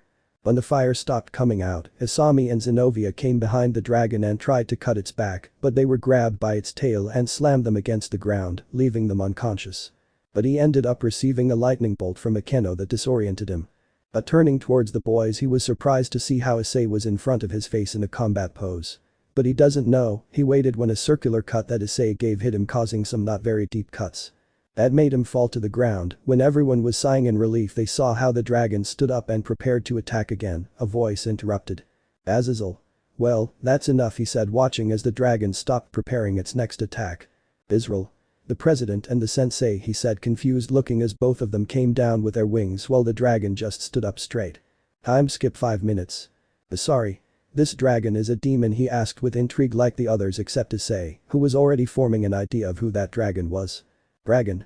Long time no see, Drake, Tiamat, he said looking at the arms of the Hiatus brothers. Drake. Yes, after some time Tannen, he said to the dragon, so that the red gem of Asari's gauntlet would shine, impressing them all. Tiamat. It's been a long time, Tannen, said the woman with a little respect to the dragon while everyone was surprised. They had never heard the dragon, or rather Dragona, speak. Israel. I'm speaking, is Drake known to you? The boy asked the dragon, just as Asari asked Tiamat. Azazel. Issei. Blaze Meteor Dragon, that is Tannen, was one of the Dragon Kings and became a demon, they both said, but everyone stared at Issei, who got nervous. Issei. Reading supernatural history gets you too wrapped up, he said, moving his hands quickly. Israel. A dragon became a demon so powerful as, asked the older brown-haired man looking at the dragon, who just remained serious. Azazel. He gave me a hand in his training, he said with a smile, while Rias looked at the fallen with a latent vein. Xenovia. Training, it was just practice, she asked, protested looking at the fallen man. Tannen. I came especially to do him a favor, don't forget that fallen angel, he said, even though it seemed like he was speaking more telepathically to Azazel, who just nodded. Rias. Everyone is fine, she asked, worried about her pieces, an ally who nodded. Rias. Sorry, I was against deceiving them, but Oni-sama also agreed, she said so that Azazel could speak again. Azazel. I must say that it is also your fault for not having prepared it well. Your delicacy and doubts are a problem, he said to the girl, who turned around angrily at the words of the fallen leader. Rias. I never doubted them, and even less Issei, she said while everyone was sweating because she trusted Issei more than them. Azazel. I wanted to check how far they would go in an unexpected situation, he said, so that everyone lowered their heads except Issei. Azazel. You, Issei, were good. It seems that you have more experience than some who have been in combat longer than you knew perfectly what to do, and you Akeno were good taking the leadership, and the others were good, he said, while they raised their heads again with happiness. Azazel. Thanks to everyone, I decided how to train them, he said with a smile, and Issei noticed how Akeno's hatred came to the surface. Akeno. It's clear that it's the idea of a fallen angel, she said, annoyed, but it was almost not noticeable, but Issei did notice it. Azazel. I would do anything to make them stronger, after all I am their teacher, he said, pointing to himself with his typical calm smile. Israel. Hey Drake, why didn't you say he was an acquaintance? I angrily asked the glove that answers. Drake. I didn't have to get into a game, he said so that Israel would doubt. Israel. Game, I ask for the dragon to answer. Drake. Since I realized that Tannen didn't even use 1% of the 1000th part of her power, but when she faced Issei she was starting to raise her power, I couldn't notice how much she was using, but I know it was a lot, he said for the impression of this. Rias. In any case, I can't take them home so dirty, she said, and everyone sighed tiredly, and Issei just stared at Tannen, who was talking to Azazel. Time skip, hot springs. Asper. I'll pass, I'll enter later, he said nervously while being dragged by Israel, who tried to take him with them into the waters. Israel. Why are you ashamed if you are a man? He asked while Gasper covered himself with a towel. Israel. If you are a man, don't use the towel up to the top, you confuse me, he said looking at Gasper from head to toe. Gasper? It can't be with those eyes you were looking at me, Israel senpai, I asked nervously to the boy who was confused for a moment and then realized what he said. Issei was embarrassed by the scene his brother was making and Kiba just laughed quietly. Israel. Baka shout pointing at the vampire demon, but above them peeped a Keno as Asia. The Keno. Israel, don't hexily her ass, said the girl looking at him, who only raised his head to see the girl next to Asia. Israel. Keno-san, upstairs is the women's bathroom, I asked in surprise why she looked at Issei and said. The Keno. Issei-kun, do you want to go up? I feel lonely without you. Ria said you can come, she said looking at him so that Israel would turn to look at him. Israel. You won't abandon me, right? He asked but saw how Issei just made the peace sign to disappear. While Israel was talking to Azazel downstairs, Issei was sitting talking to Asia but noticed how Kaneko was distant as was Rias, but he would find that out later. He wanted them to relax. Time skip. Issei Israel Asami sorry. Surprising. The brothers shouted when they saw the house, or what Rias says is a house, it is actually a Poo mansion of the Poo Ma. Issei.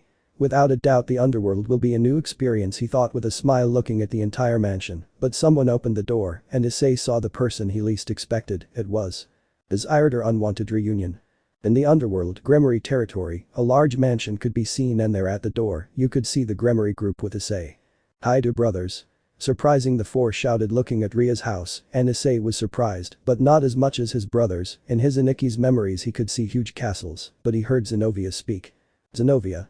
So this is President Ria's house, she said, surprised at Ria's home, who was only a little embarrassed by the words of her servants. Asia. It's a mansion, she said surprised. She had never seen such a big place. The truth is the church where she was big, but not as big as Ria's house, but someone opened the door to Issei's surprise. Ria's. I'm back, she said looking at the person in front of her, who turned out to be none other than Grafia, who only bowed to Ria's like the others. Grafia. Welcome back, Ria's Oju-sama, and welcome to your guests, said the queen louder to Ria's in response, but out of the corner of her eye, she saw Issei, who blushed but smiled, causing a blush in her. Israel elbowed the boy, saying that he drove women crazy. Obviously the girls were jealous of the interaction between the two, but in some corridors you could see the whole group walking while at their sides were the servants of the Gremory house. Asia. I'm very nervous, she said looking around and at the servants, while Issei looks at the servants strangely. Issei. Why do they want so many servants, he thought while walking, while everyone was still surprised. Israel. I feel that for some reason we are wrong, he said walking next to Issei, who nodded, but in the distance he noticed a child running towards them. Welcome back, Ria's one-sama, the boy shouted happily, running towards Ria's to jump and hug her, and Ria's happily responded. Ria's. I'm back, Milikas, I see you've grown a lot, she said hugging the child now known as Milikas. Asumi. President, and that child, asked the girl confused, looking at the child who wouldn't let go of Rias. Rias. He is the son of Oni-sama searches, she said, caressing Milika's head. Asia. So he is the president's nephew, she said surprised to know that fact about Rias. Rias. Come on, you must say hello, she said calmly to her nephew, who nodded to stand in front of everyone to say. Milikas. I'm Milika's Gremory, nice to meet you, she said with a smile looking at everyone who smiled at the introduction. Asia. Kawaii, she said putting her hands together looking at the boy, and Xenovia said. Xenovia. He is a real prince, she said calmly looking at the child so that Asari would think, or rather say. Asari. That means searches his wife, he said looking at the ceiling as if he was thinking, and Issei opened his eyes. Grafia. Guys, she said drawing their attention as they looked at her next to a door. Grafia. Come in, you can come in, she said while Milikas ran into the room to scream. Milikas. Ria's one-sama is back, I shout to the person inside the room, and Ria's along with Issei entered first. There were two women there, one had long blue hair with black eyes, a black dress with a butterfly brooch on the side of her hair, and she was drinking tea. The other one, who was hugging Milikas, had green hair like her eyes, two red flowers on each side, along with a long white dress. Issei Penso. Issei. Who are they? Rias never told me about them, he thought looking at the mysterious women, but when he saw Grafia out of the corner of his eye, he noticed how she was looking sadly at the woman hugging Milikas. For some reason Issei felt sorry for her. But I notice how a Keno stood next to him to say. The Keno. It's been a long time since we last saw Surasama, I'm Ursama, she said, looking at the two who turned to look at the guests, but saw how all the boys, Kiba, Kaneko, Akeno, Gasper, bowed, but then the others also bowed towards the women who smiled sweetly. Sura. See how you are doing, let us introduce ourselves to the new guests, said the woman to introduce herself. I am Ria's stepmother, I am Imer Shak, she said, so that Issei would get serious. From what Venelana told him, she had done everything to steal her place as Zeodicus's wife. Sura. I am Ria's sister-in-law, my name is Suravul, said the woman looking at the group, but Issei did not lose his seriousness. Sorry.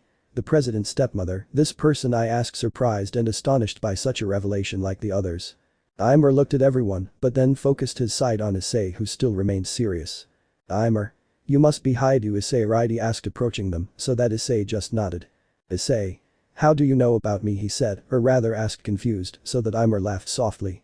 Imer. At least I should know the face of my stepdaughter's fiancé, as her stepmother that I am, she said, standing in front of Rias and Issei, who just watched her seriously. Issei. Okay, you know I don't trust you much, he said, and Rias got angry and elbowed him, and Issei just rubbed the bruised area and said. Issei. What if it's the ver? He was interrupted by Imer's laughter, who only said. Imer. Don't worry, I don't understand, she said, amused, but put her gaze back on Issei. Imer.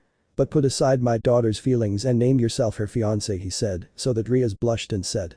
Rias. Okasama, she said, surprised and blushed, but this made Imer laugh, but finally, Sura spoke again. Sura. Then let's go to the dining room, let's go. Rias guide the others, she said, standing up and walking hand in hand with Milica's and Ria's side, saying hi. I'm Skip. In the dining room there were several people sitting at a table, but a person who was at the end spoke.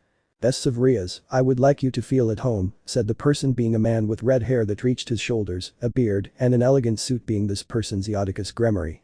Issei. Damn Raiko, Issei thought, looking at the plate, then started to think, forgetting to eat, that's why I miss Rias, who asked. Rias.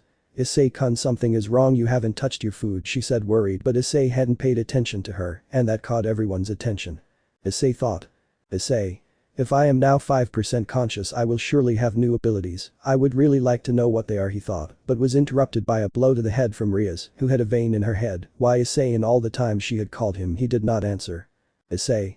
Oh Rias-chan, why are you hitting me, he said, rubbing his head in pain from Rias' hit. Rias. I've called you, why don't you eat, she said, angrily looking at Issei, who got a drop of sweat to say. Issei. It's just that I was thinking about some things, he said as he started eating. Luckily Issei could eat like the others, but Israel, Isumi, Asari, Asia and Xenovia couldn't eat in moderation, and it was hard for them. But Issei is known to Gasper as nervous. Issei. What's wrong, Gasper, he asked, looking at the half-vampire, who was nervous, and answered. Gasper.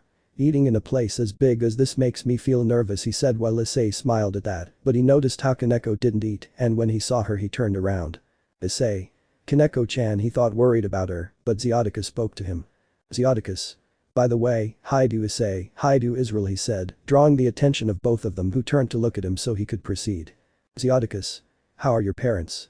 I ask and Israel answers. Israel. Thank you for everything, both of you are very well, now you are very happy about the renovation in the house, he said with a voice that denoted gratitude towards the man, who smiled, but they heard someone murmur, and everyone turned around and saw Issei murmuring several things. Issei. If I'm unconscious now, I should have some of their abilities, so I can learn more from them, and I guess they won't do anything to me, maybe I can summon one, he said, murmuring, and Kaneko, Israel and Xenovia managed to hear him, the last two, because they were close, and Kaneko because of her hearing, which was much better than some. Zeodicus. Well, continuing with what was said before, and that I intended to make the house a huge castle, he said, and surprised the brothers, even Issei, who left his thoughts to pay attention to the conversation. Isumi. A castle, she said, impressed by the words of the Gremory patriarch. Rias. Odo-sama, you must not interrupt their culture, she said, embarrassed with her father, who smiled to say. Zeodicus. But at least let them send 50 servants, he said, looking at Rias, Israel and Issei, and the last two had a drop of sweat fall. Rias. If there were so many young girls, Issei's life would be a problem, said Rias, looking at her father in the memory of this. Zeodicus. That was the protest I got from my daughter, she said while she was eating, and Issei was also eating again, but he was still listening to what they were saying. Zeodicus. By the way, Hyoudou, Issei-kun, he said, so that he would turn to look at him, still with a fork in his mouth. Zeodicus. From today I would like you to call me Dad, he said with a smile, looking at the boy, who nodded slowly for Imer to speak while Rias watched them, ashamed of the situation. Imer. Anada, don't be ahead of your time, you must first take her pure heart, she said amusedly, while Rias became more embarrassed to stand up from the table. Rias. Damn, they must be father, mother, she said to leave angrily, while Issei watched her leave and made him sigh, as did Grafia. I'm Skip. And Issei was seen lying on a very wide bed, and that made him feel uncomfortable. Issei. What could the president's parents have meant? But I'm also worried about Kaneko-chan, he said, and then sighed heavily. He felt under a lot of pressure for some reason. He was always on alert and felt very nervous. Issei. Apart from that, this place is so big that I can't stay calm, he said, looking at the whole room, and that made him very uncomfortable. But someone would knock on the door to receive a yes, so that two people would open the door, being Asia with Xenovia. Xenovia. Hello, she said, looking at Issei, who sat on the bed looking at them. Asia. This Issei-san, she said, so that it is said. Issei. What's happening? I asked, confused by the appearance of these. Issei. Why, he asked, while at his sides were Xenovia and Asia, who had gotten into bed next to him. He was not uncomfortable, but he was confused by the surprise arrival. Asia. It's impossible for me to be alone in that big room, she said nervously and a little scared, looking at Issei, who just nodded, and Xenovia continued. Xenovia. We had a very private life of luxuries in the church, that's why we didn't stay alone in peace, she said, looking at the ceiling while nodding, somewhat distracted, but then she realized what she said to say. Issei. This has nothing to do with the church, an ordinary person would not stay quietly here alone, but that does not make it necessary for us to sleep together, he said, looking at Xenovia, who turns to look at him to say. Xenovia. Why, with a bed as big as this one we can all sleep, she said, so Issei just yawned tiredly to say. Issei. Well, leaving that aside, I will proceed to sleep, good night, he said, to hug both of them by the waist and sleep. They both blushed but settled down next to him, and the three of them ended up sleeping. The next day. Outside the Gremory mansion, you could see the whole group standing in front of Azazel. Azazel. Well, everyone has gathered, he said with a smile to continue. Azazel. In the human world it will be 8 days, so prepare this menu for your training, he said, so that Israel and his sisters would run out of breath. Israel. We are going to train for 8 days, I ask in disbelief, looking at Azazel for Issei to say. Issei. I don't know why you're complaining, I've trained for years and I haven't complained once, I hope you believe me, he said, thought nervously, looking at everyone who apparently believed him. Azazel. Issei, you will train with someone in the mountains over there, he said, pointing to some distant mountains, and Issei just looked at the place, pointed to sigh and start floating, but someone called him. Rias. Issei, she said, almost shouting at the boy, who just turned around so she could continue. Rias. Go with everything you have, I shouted seriously, and he just raised his smiling thumb and left at full speed. Time skip 15 minutes. The others will train like the anime, except that Asari trains with Tannen. Issei finally reached the mountains, even though they seemed close, they were actually far away, but nothing to do with using your skills and speed to move faster. Issei began to walk looking for the person who was supposed to train him, but when he continued walking, a light hit his eyes. Covering himself, he saw on the other mountain how a red light grew until he saw how the light jumped upwards, but forward in his direction. It went quickly towards him until it fell to where he was, and when it fell on him, it created a crater, and at the same time a red flash and a tornado of red energy was created. Issei got up from the ground, he had used all his speed to dodge, but the air wave that the stranger caused when he crashed made him fly, and he remembered something. Rias. Go with everything you have, he shouted seriously, and he just raised his smiling thumb to leave at full speed. This is what Rias meant by going all out. She knew this guy would come after him, but was he the one who would train him? And if not, what was he coming for? But she knew one thing. He wasn't coming to chat first. I noticed his appearance, it was a man with yellow hair that had them in the shape of a fox, slanted red eyes, marks on his cheeks, as if he were a fox, orange jacket, black pants, some kind of ninja flip-flops, bandages on one hand, and most special, a cloak behind him that had 9 wavy tails. Ignore Sasuke and Boruto. Issei was surprised by the man's appearance, but when he was going to speak, the stranger put his hand in silence, and Issei just decided to obey. He just looked at him from head to toe and then stared into Issei's eyes as if examining him, and then started to raise his arm to not say anything. Issei just looked at him to sigh and was going to summon his keyblades, but he didn't know what he expected to receive, a punch in the stomach that made him bleed. And this stranger hit him on the chin, sending him backwards. When Issei got up, he looked at the man, who shook his head, implying that he didn't want him to fight with his keyblades. This man put himself in a combat stance as if saying he would fight hand to hand. Issei just stood up to launch himself at this man. Issei wasn't able to hit him, but he still hadn't used all his speed, yet he still wasn't able to hit him, and now he was the one receiving them. In one of them he sent them against the other mountain, and the man made a great leap up there. While Issei got up as he could but felt the man's energy approaching, and when he looked up he saw him falling in his direction. He jumped, dodging the man's attack, who quickly jumped trying to hit him, but Issei would increase his speed and give him an upward kick that made the stranger smile as he appeared behind Issei, sending him to the ground. Issei landed as best he could, and the man fell on his back and turned around to deliver a blow to Issei's stomach that sent him flying. Issei was starting to sweat and breathe heavily from the confrontation. The man barely had a few scratches that he shook off without losing his serious face. Issei launched himself and tried to attack him again, but this time with 80% of his speed, the stranger could barely dodge a blow and grab his arm and kick him a few times, and the last time, spinning, he threw him far away. Issei slowly got up in pain until the man finally spoke.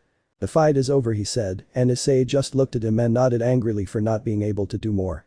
"As Azazel told me, you lack experience and some other things," he said looking at Issei, and the man deactivated the form and Issei just finished getting up and the guy approached. "Go down the mountain, there will be a cabin where you will spend these 8 days where I will train you," he said, turning around and starting to walk in an unknown direction. Issei. "Wait, what is your name?"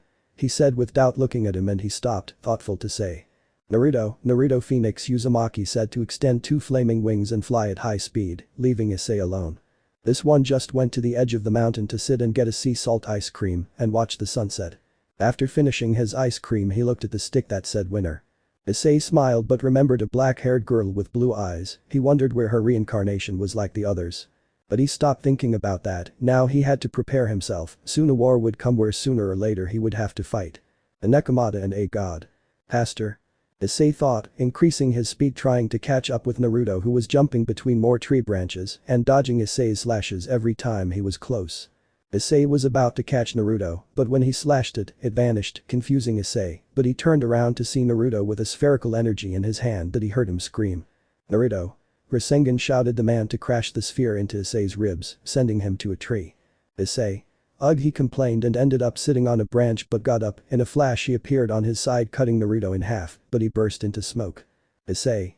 Shit can make clones, he thought excitedly, but had to block a blow that made him knock down several trees. Issei. Wow, he has great physical strength, he thought, impressed. It was the first time he had a fight at this level with Naruto. In the 8 days he was training, Naruto always did not use even 50% of his strength, and that frustrated him, but now he seemed to use more than half. "Naruto. Concentrate on the fight or at some point it will cost you dearly," he said to make a cross with his hands, summoning another Naruto who launched himself against Issei and the original disappeared. Issei had to block a blow to the face, but received one to the stomach, but took advantage by cutting Naruto's arm, and he vanished. But he saw Naruto coming in the distance at great speed. Issei also started running dragging his keyblades, and Naruto created a sword made of air. Both approached at great speed. Issei raised his keyblades when both were close. Issei jumped to try to attack, but Naruto blocked Issei's cut, both forged to defeat the other. But from one moment to another Issei's keyblades began to shine. He did not realize because he was focused on trying to knock Naruto down, but he did notice and was surprised, but he noticed how Naruto's sword began to break until Issei broke it trying to cut Naruto's shoulder. But he grabbed them avoiding being cut, and that left Issei in a jack who despaired for not being able to get out of Naruto's firm grip who said. "Naruto.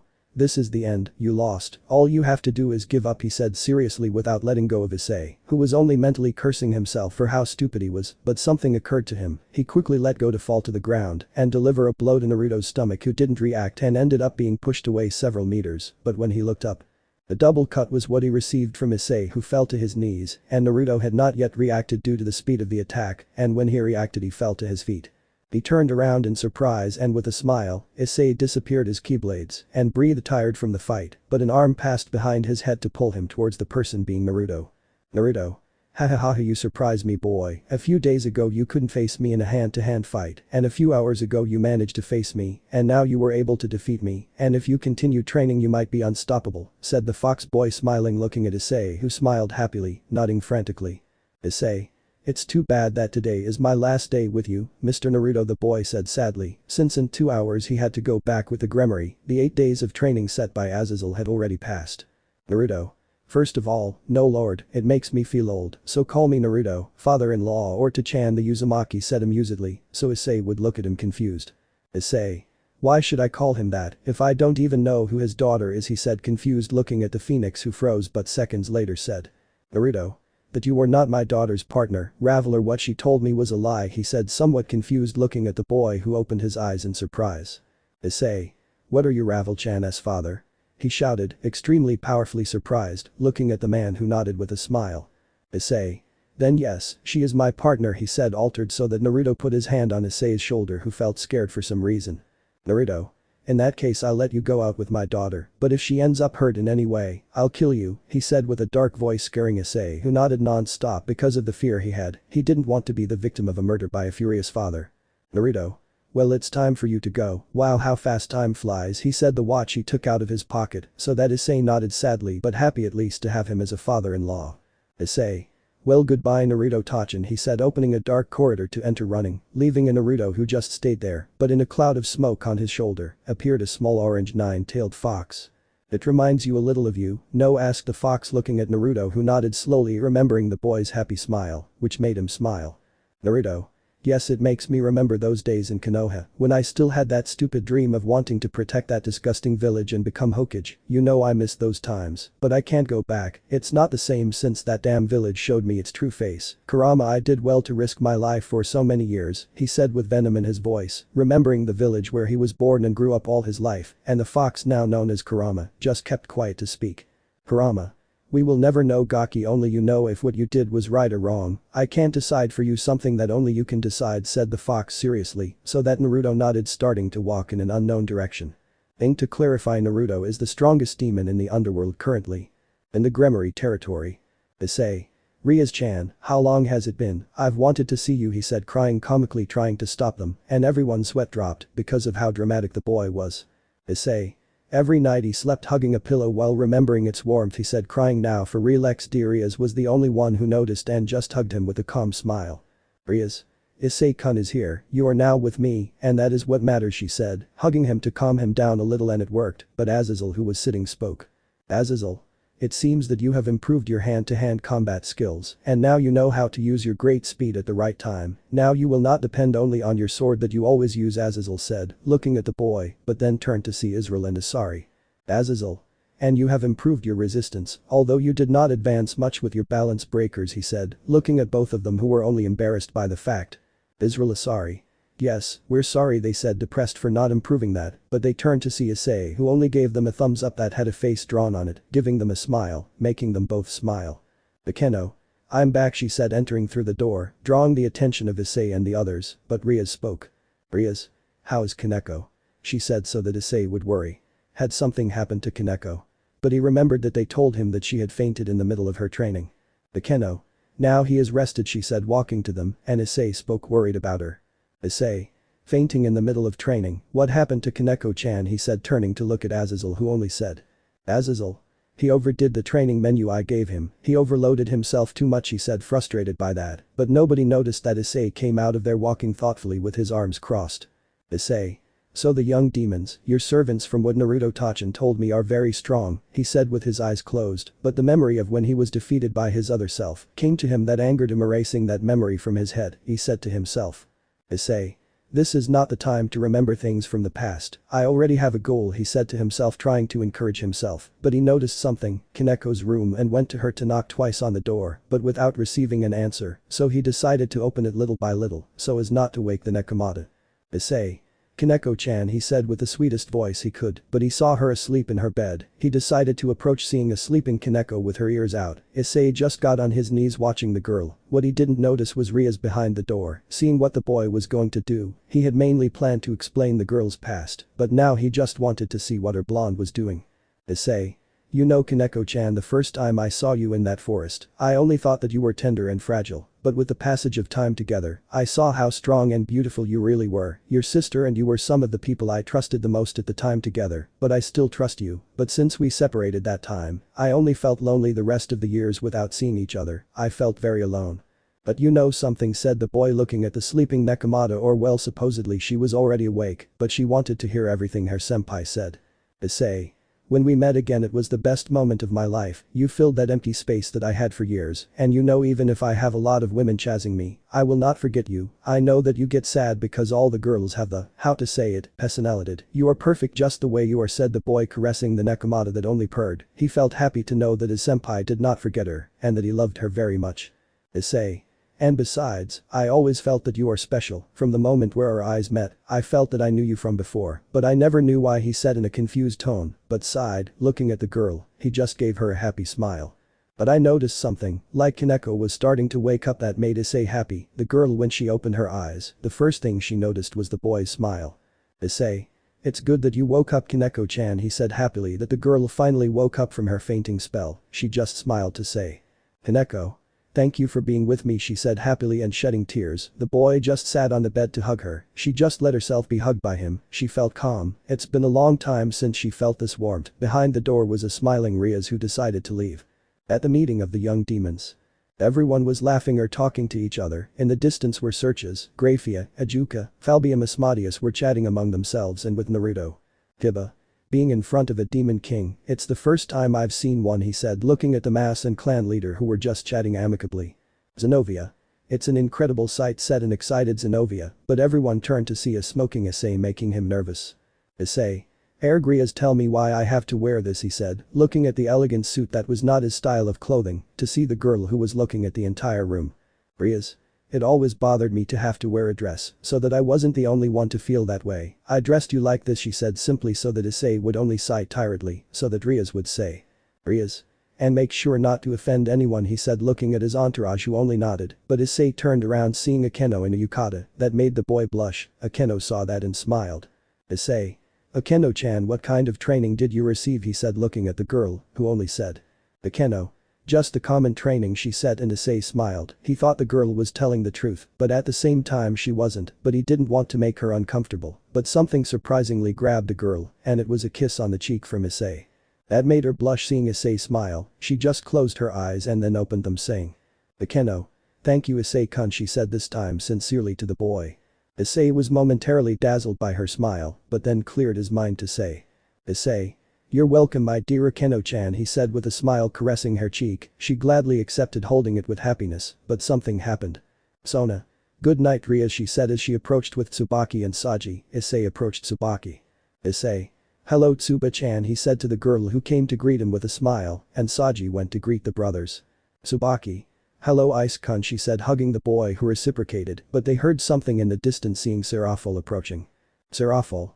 Welcome Sona, she shouted, quickly approaching them, but Sona got nervous because of that. Sona. Oh one-sama, the girl said nervously and a little upset looking at how she approached, and Rias said. Rias. It's been a while, Serafal-sama, Rias said, seeing the girl who smiled when she saw them, but even more when she saw Israel. Serafal. Oh Rias, brother-in-law, and it seems that Issei-kun is fine, she said, looking at the boy who nodded uncomfortably. But the leaders. Searches. Michael should arrive soon, he said looking at Azazel, but he said. Azazel.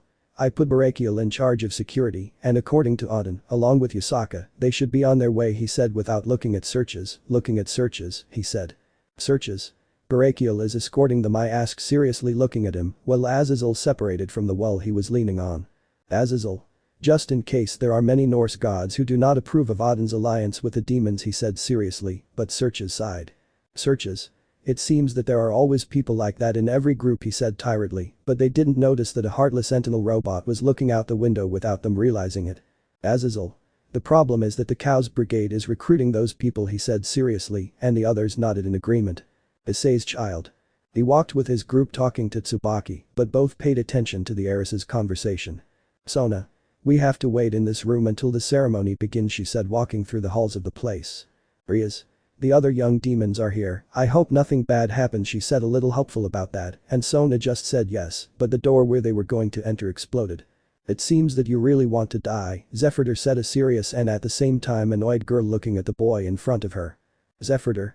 You stink of virginity, what's wrong with telling the truth, you damn wretch, I asked mockingly looking at the girl who got angrier. Israel. What's going on? He asked, upset. Saji. A fight, he asked looking at both of them, and Rias approached with her arms crossed. Rias. As I thought, she said frustrated by the situation, but someone approached. When young demons get together, it's usual for this to happen, said a boy. Rias. Sererg, she said looking at the young man who was there with everyone, and he said. Sererg.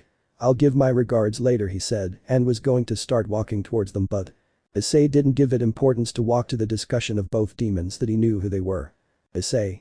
Stop you two, he said with a firm voice, summoning his keyblade to only intimidate them, but he would not use it. Issei. Princess of the Agere's family, Sekvara, problematic boy of the Glacial Labola's family, Zephyrdor, he said looking at both, but the boy got angry with him. Zephyrdor. Who are you calling problematic? If you keep talking like that, you'll, he said being interrupted by Issei, who only vanished his keyblade angrily to say. Issei.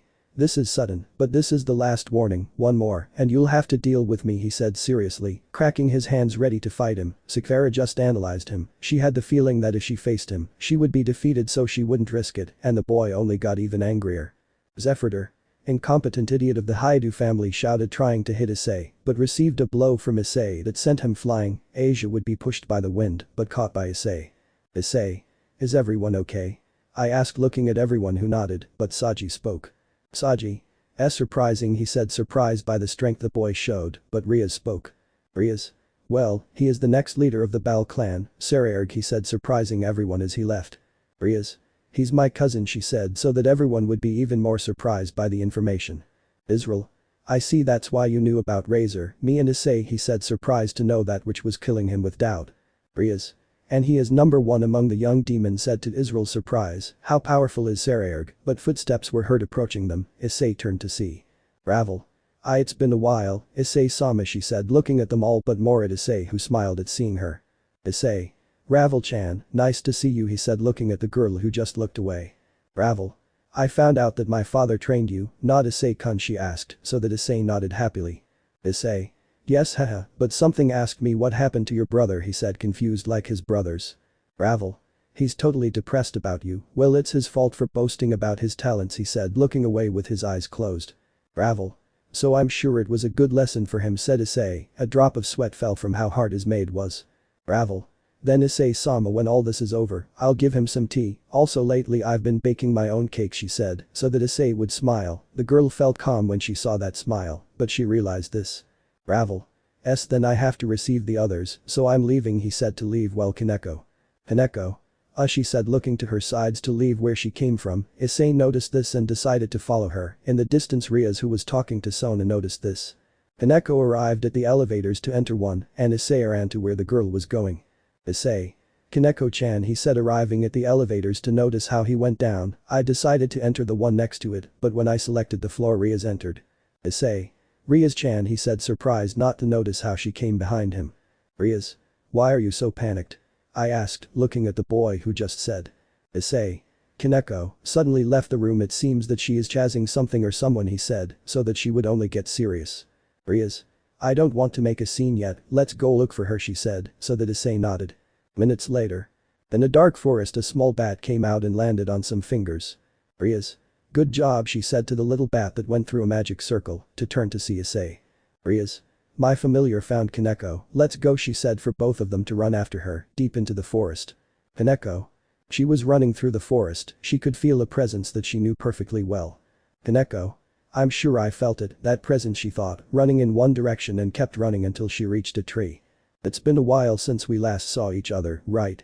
Asked a person in the tree, and from her tone of voice, she seemed to be a woman, while the white-haired woman just stared at the person. Kaneko. I knew it, she said, looking at the person who turned out to be none other than Kuroka. Kuroka. Hello, Shirin, she said with a smile, leaning on the tree branch, looking at the girl who was only serious in her presence. Kaneko. Kuroka-sama, she said, looking at the girl who just smiled happily at her presence. Kuroka. But if you arrived right away, I appeared, that moves me, Naya, she said, seeing the girl who was trembling a little from fear and nerves. Kaneko. One-sama, what is all this, I asked the girl who only responds with. Kuroka. Don't put on that scary face, but there is a big meeting nearby, she said, leaning on her elbows, looking at the girl who was just silent. Kuroka. That's why I was a little intrigued, Naya, she said, looking at her little sister who was just not responding. Kuroka. Although I also came for another reason that you already know, she said, and at that moment Kaneko knew what she was talking about, and she squeezed her hand angrily. But Issei and Rias. They ran looking for Kaneko. Issei regulated his speed so that Rias could keep up with him. Issei. Is Kaneko-chan okay? He asked, running while Rias followed him. Rias. Kaneko is now facing part of her own existence, she said, remembering a talk she had with her. Flashback. Rias. How did it go? I asked, sitting on the edge of the bed where Kaneko was sitting with her gaze lowered. Kaneko. I'm sorry, he said, a little sad, looking at his hands and squeezing them. Rias. I am one of the two people who knows the most that you try hard, she said, looking at the sad girl. Kaneko. I want to become strong, she said, frustrated and sad, knowing that what she was doing was useless. Rias. I understand that, but you can't hurt your body in the process, she said, looking at her. Kaneko. Hyoudou-senpai, Xenovia-senpai, Isari-senpai, Akeno-senpai, Israel-senpai, Isami-senpai, and just like Issei-senpai, I want my body and mind to get stronger, she said squeezing the sheets, and Rias looked at her seriously. Kaneko. I can see that I am getting stronger, but unlike Asia-senpai I do not have the power to recover, she said frustrated. Rias. Kaneko, but even you, she said looking at her surprised, but she shook her head to continue. Kaneko. At this rate I'll become useless, she said without looking at Ria's face. Kaneko. Despite being the rook I am the weakest, I do not want to be a hindrance, she said shedding tears surprising Rias by those words so hard for herself, she released her ears. Kaneko. But I don't want to go crazy using the power of nekamatas, if I use more than necessary, I will possibly hurt someone or even worse, I will hurt Issei-senpai, I don't want that, she said, lowering her gaze again trying to hold back her tears. Kaneko. I don't want to go through something like that, she said releasing her tears, she couldn't hold them back, but she felt Ria's hug trying to comfort her. End of flashback. Issei. Its existence and power, he said in a whisper while still running, and Rias tried to keep up with him. Rias. This is something where the only one who can give the answer is herself, she said running in the direction where Kaneko and Kuroka were. At the party. Everyone was chatting, eating, and our Gremory group was at a table chatting. Asia. We haven't seen Issei-san, said the ex-nun looking everywhere looking for him. Xenovia. Now that you mention it, President Rias and Israel aren't here either, she said while the sisters noticed the lack of their brother's presence. Azazel. Yes, good work Barakiel, he said looking at the fallen angel who was walking with 4 other people, the Gremory group turned to look at them. Azazel. Long time no see, dirty old man from the province, Yusaka Dono, he said looking at the 2 people, and the old man smiled. How long, fallen angel brat, said the old man looking at all the leaders along with the 3 people next to him. Yusaka. It's been a while, Azazel Dono, said the woman who had blonde hair with 2 ears, amber eyes, a yellow yukata with black parts that had skulls and 10 fox tails. Isaka Yakai leader, Yakai factions, race. Kyubi. Searches. Long time no see, Aden Dono, Yusaka Dono, he said respectfully to both of them and bowed in respect. Aden. Searches, I came at your invitation, he said looking at him with a smile. Isaka. Yes, I also came for the invitation and for another reason, she said at first seriously, but then with a blush, Serafol approached both of them to greet them. Serafol. Welcome Aden-sama, Yusaka-sama, he said to both respectfully with a bow, he only stroked his beard. Aden. Just look at her, he said stroking his beard, and Serafol was confused. Serafol. Sorry, I asked looking at the older man who just said. Aden. Even though it is a great banquet, what does a young girl look like in that outfit with no appeal? Asked a girl who accompanied him and looked at him angrily. The girl was a little surprised but then smiled. Serafol. Then Isparel mirror, she said to proceed to do the great Sailor Moon changing into her magical girl outfit. Aden. Ow, what is that, he asked confused while Yusaka had a drop of sweat, a girl who accompanied Yusaka looked with stars in her eyes at Serafol. Serafol. Ara, you don't recognize it, this is a magical girl's outfit, she said, making the peace sign over her head. Aden. It's not bad at all, he said looking at the girl, but the girl behind him came closer to say. Don't be rude Aden-sama, don't mislead the name of Valhalla, said the girl with an angry tone to the old man who turned to her, but to say holding his head. Aden. Damn, you're always so strict, that's why you never have a partner, said the tired old man, so that the girl would just hold back her tears, but then she started to cry falling on her knees, attracting everyone's attention. Now everyone knows that I'm the only Valkyrie who doesn't have a boyfriend, she said crying while Aden sighed to say. Aden. I'm sorry, she is my companion, her name is Rossweisse, she is good but strict, she can't get a boyfriend either, he said, but everyone noticed the girl who hid behind Yusaka, he just looked at her, so she was nervous to come out. Yusaka. Well, she is my daughter, her name is Kunu, she said to a girl with blonde hair, amber eyes, fox ears along with 10 tails, white and red yukata. Kunu Yusaka's only daughter, Hedorita to the position of Yakai leader, race. Kyubi. I'm sorry for the delay, Aden Dono, I'm glad you're as healthy as ever, said a person, and another person arrived next to him making the Gremory group smile. Xenovia. Irina, so you came as Michael-sama's companion, she said looking at the girl who was waving her hand. Asia. We'll meet again in a place like this, said the nun smiling. Kaneko. Kaneko. What is your objective in coming here? I asked, looking at the woman who only answered. Kuroka. Well, I came to pick you up, Shirin, since before I couldn't do it because you always ran away, she said, while behind some bushes was Issei with Rias watching the sisters talk. The Kuroka, said a boy walking in the direction of both nekamatas. Rias. Cow's brigade, she said upset looking at the boy. Kuroka. What's wrong Bhikkhu, she said, sitting on the branch while the now known as Bhikkhu arrived near her but still on the ground. Bhikkhu? You intend to leave aside those guys who are hiding, he asked, looking where Issei and Rias were so that she would be surprised and Issei not so much, he already felt that they knew of his presence. Bhikkhu? I think that with your techniques you must have seen them as soon as they arrived, he said without being surprised, and Rias decided to leave with Issei. That surprised Kaneko. Kaneko? Issei senpai, president, she said, surprised at not having noticed them. Rias? Kuroka, Kaneko is in my custody, I won't let you lay a finger on her, she said, seriously walking where Kaneko was, and Kuroka just looked at her to answer. Kuroka? Ara, what are you saying, Naya? That's my little sister, I won't hand it over to a high-class devil, she said with a smile, and Issei looked at Bhikkhu to talk to him. Issei? Hey stinky monkey, how's Valerie, he said looking at the boy who just laughed. Issei? Bhikkhu? Well, he said calmly while Kuroka only saw Issei to smile, without anyone knowing how much she waved to Issei, who also greeted her. Kuroka? Who is the Bhikkhu, I asked, pretending confusion about knowing who it is. Bhikkhu? He is the younger brother of the Sekiryuutei I was telling you about before, he said with a smile, looking at Issei, and Kuroka asked. Kuroka? The little boy who almost defeated one of our allies, she asked with disinterest, seeing Issei who was indignant by what the nekamatas said to yell at him. Issei? What did you say? Well, that's true, he shouted, said agreeing with the girl, but Kaneko asked again. Kaneko? Kuroka Onasama, why, I ask looking at her, so she answers with a smile. Kuroka?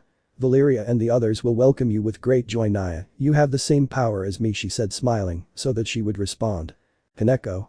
I am part of Rias Gremory's family, she said seriously, but Issei stood in front of her. Issei? We will not give Kaneko-chan to you, he shouted seriously, and Kuroka smiled at the challenge. Kuroka? We will take her by force, she said with a smile, and Bhikkhu spoke pointing his cane. Bhikkhu? Well, if they resist it will be a waste of time, he said, and Rias asked. Rias? Waste of time, I asked confused. At the party. Searches. The forces of the demons, the gods and the fallen angels in the past, were opposed to each other, but now they have formed an alliance, said this one, while the guests, leaders, Naruto saw this one. Searches.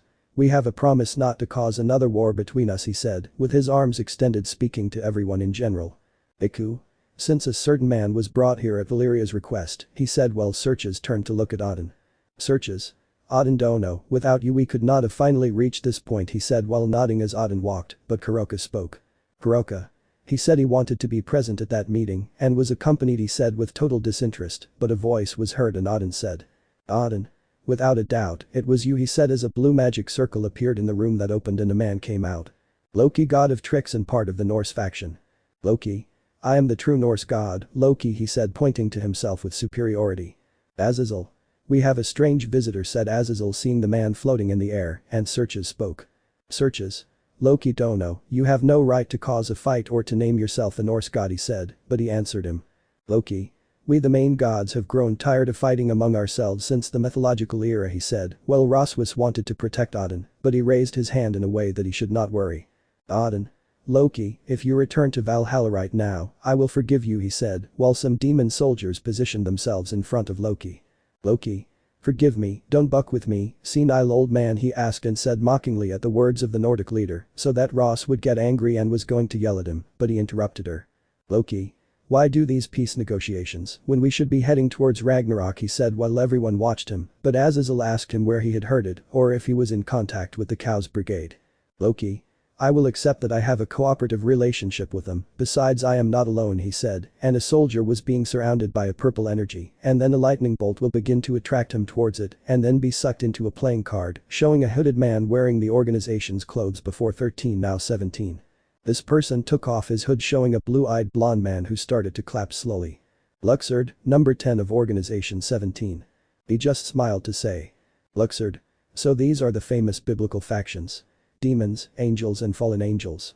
It doesn't really surprise me, but what matters most to me now is Roxas, he said, so that Loki could interrupt him. Loki? Well, that doesn't matter now, my beloved son appears, he shouted that a magic circle would make everyone fly, showing a giant wolf of a different color and 2 horns on the sides of his body. But Issei, Rias and Kaneko. Rias? Issei, Kaneko, let's hurry up and go back, she shouted, but Kuroka laughed so that a barrier rose above them. Issei? Shit, he said looking around, and Kuroka spoke. Kuroka?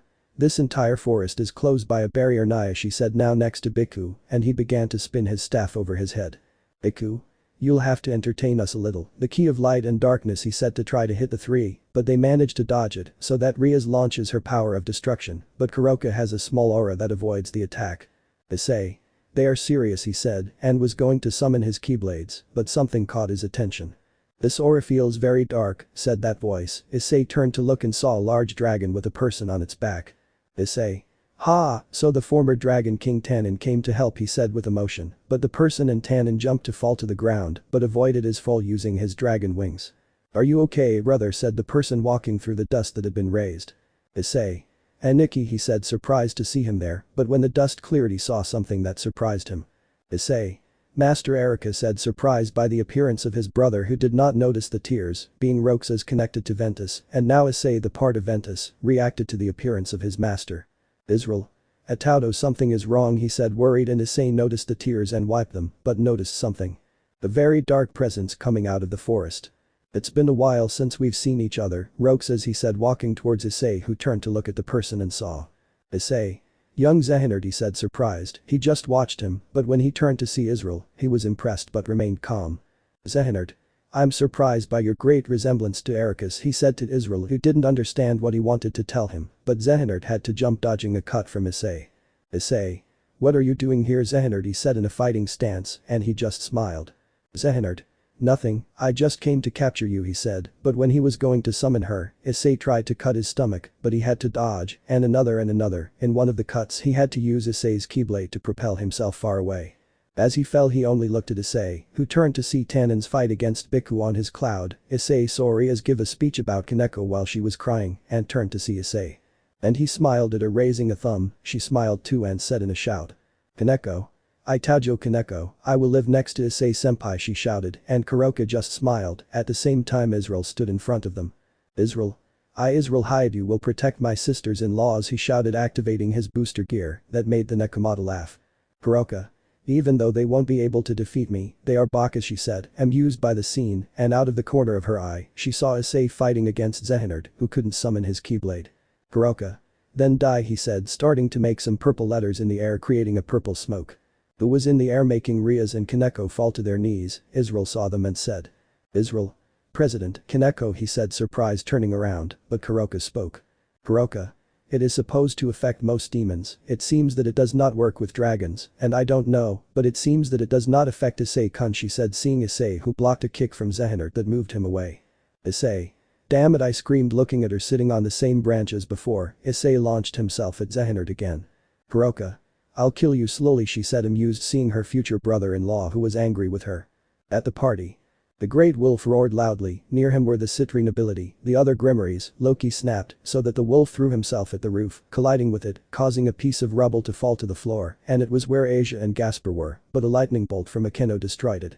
The wolf saw her and was going to go against her, but she took out a device that she pressed, wherein Issei came out with the kingdom's keyblade chain, who launched himself against the wolf, giving it a cut that made the wolf retreat, who looked at it with hatred. Issei saw Luxord out of the corner of his eye, surprised him, but he couldn't react to a bite from the wolf cutting off his arm.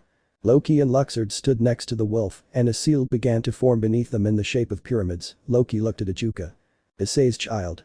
He was fighting against Xehanort, who was looking for the perfect moment to summon his keyblade, but he had to narrowly dodge a slash that cut him on the cheek, making Xehanort smile, who, out of excitement, quickly punched Issei in the stomach, sending him flying into some trees. Issei got up and saw how his brother was going to receive an attack from Kuroka, so using his speed he tried to get in the way of the attack, but Xehanort appeared behind him and with a punch, sent him to the ground and then held him against the floor. Issei saw how his brother was going to be hit. Issei. Come on, move, don't stay still, do something, should he thought, screaming in his mind, but when the cloud of dust caused by the attack cleared, Israel was seen with his whole body covered in blood, on his knees from the large amount of attacks. Issei looked at his brother in shock, and his eyes turned completely red for a great ray of darkness to rise to the sky. Everyone took cover, including those at the party who saw this through the window, and called a soldier to go and check. As the darkness left, a large crater was seen. As Xehanort approached, he saw it. Issei in his new form, even though it is the imperfect form of this one, called it unaware forma. Xehanort smiled, impressed by this new transformation of Issei, who with his new scythe, tried to cut Xehanort, who dodged it masterfully. Issei looked at him with lifeless eyes. Xehanort just stared to say. Xehanort. Let's get to what really matters, he said, summoning his keyblade ready to fight his rival right now. A day that changed my life forever remastered. The story begins in Japan, in the quiet town of Kuo. The Hyoudou family lives in a modest but warm house, where our young protagonist meets. On the second floor of the house, sunlight streams through the curtains of a room. There, a boy with light brown hair and sky blue eyes sleeps peacefully in his bed. His skin is fair, and his features, though childlike, bear an unmistakable resemblance to someone destined for great things. This boy is Issei Hyoudou, the youngest of the Hyoudou family, only 7 years old. The sun's rays begin to bother him, forcing him to half open his eyes. Issei. Ah, if the sun could be destroyed. He mumbles in a sleepy voice as he covers his face with his pillow. After a few minutes, Issei finally gets up. His disheveled hair reflects his recent battle with sleep. He quickly puts on a t-shirt and comfortable pants before leaving his room. In the hallway, he runs into his older brothers. First is Israel, the eldest, age 10. His dark brown hair is straight and falls haphazardly over his forehead. His eyes are brown, and his build is slightly more robust than Issei's, displaying the confidence and maturity of an older brother. Beside him is Asari, a 9-year-old girl whose presence always radiates energy. Her light brown hair is tied back in 2 high pigtails, and her blue-green eyes sparkle with excitement. Finally, there's Asami, Asari's younger twin.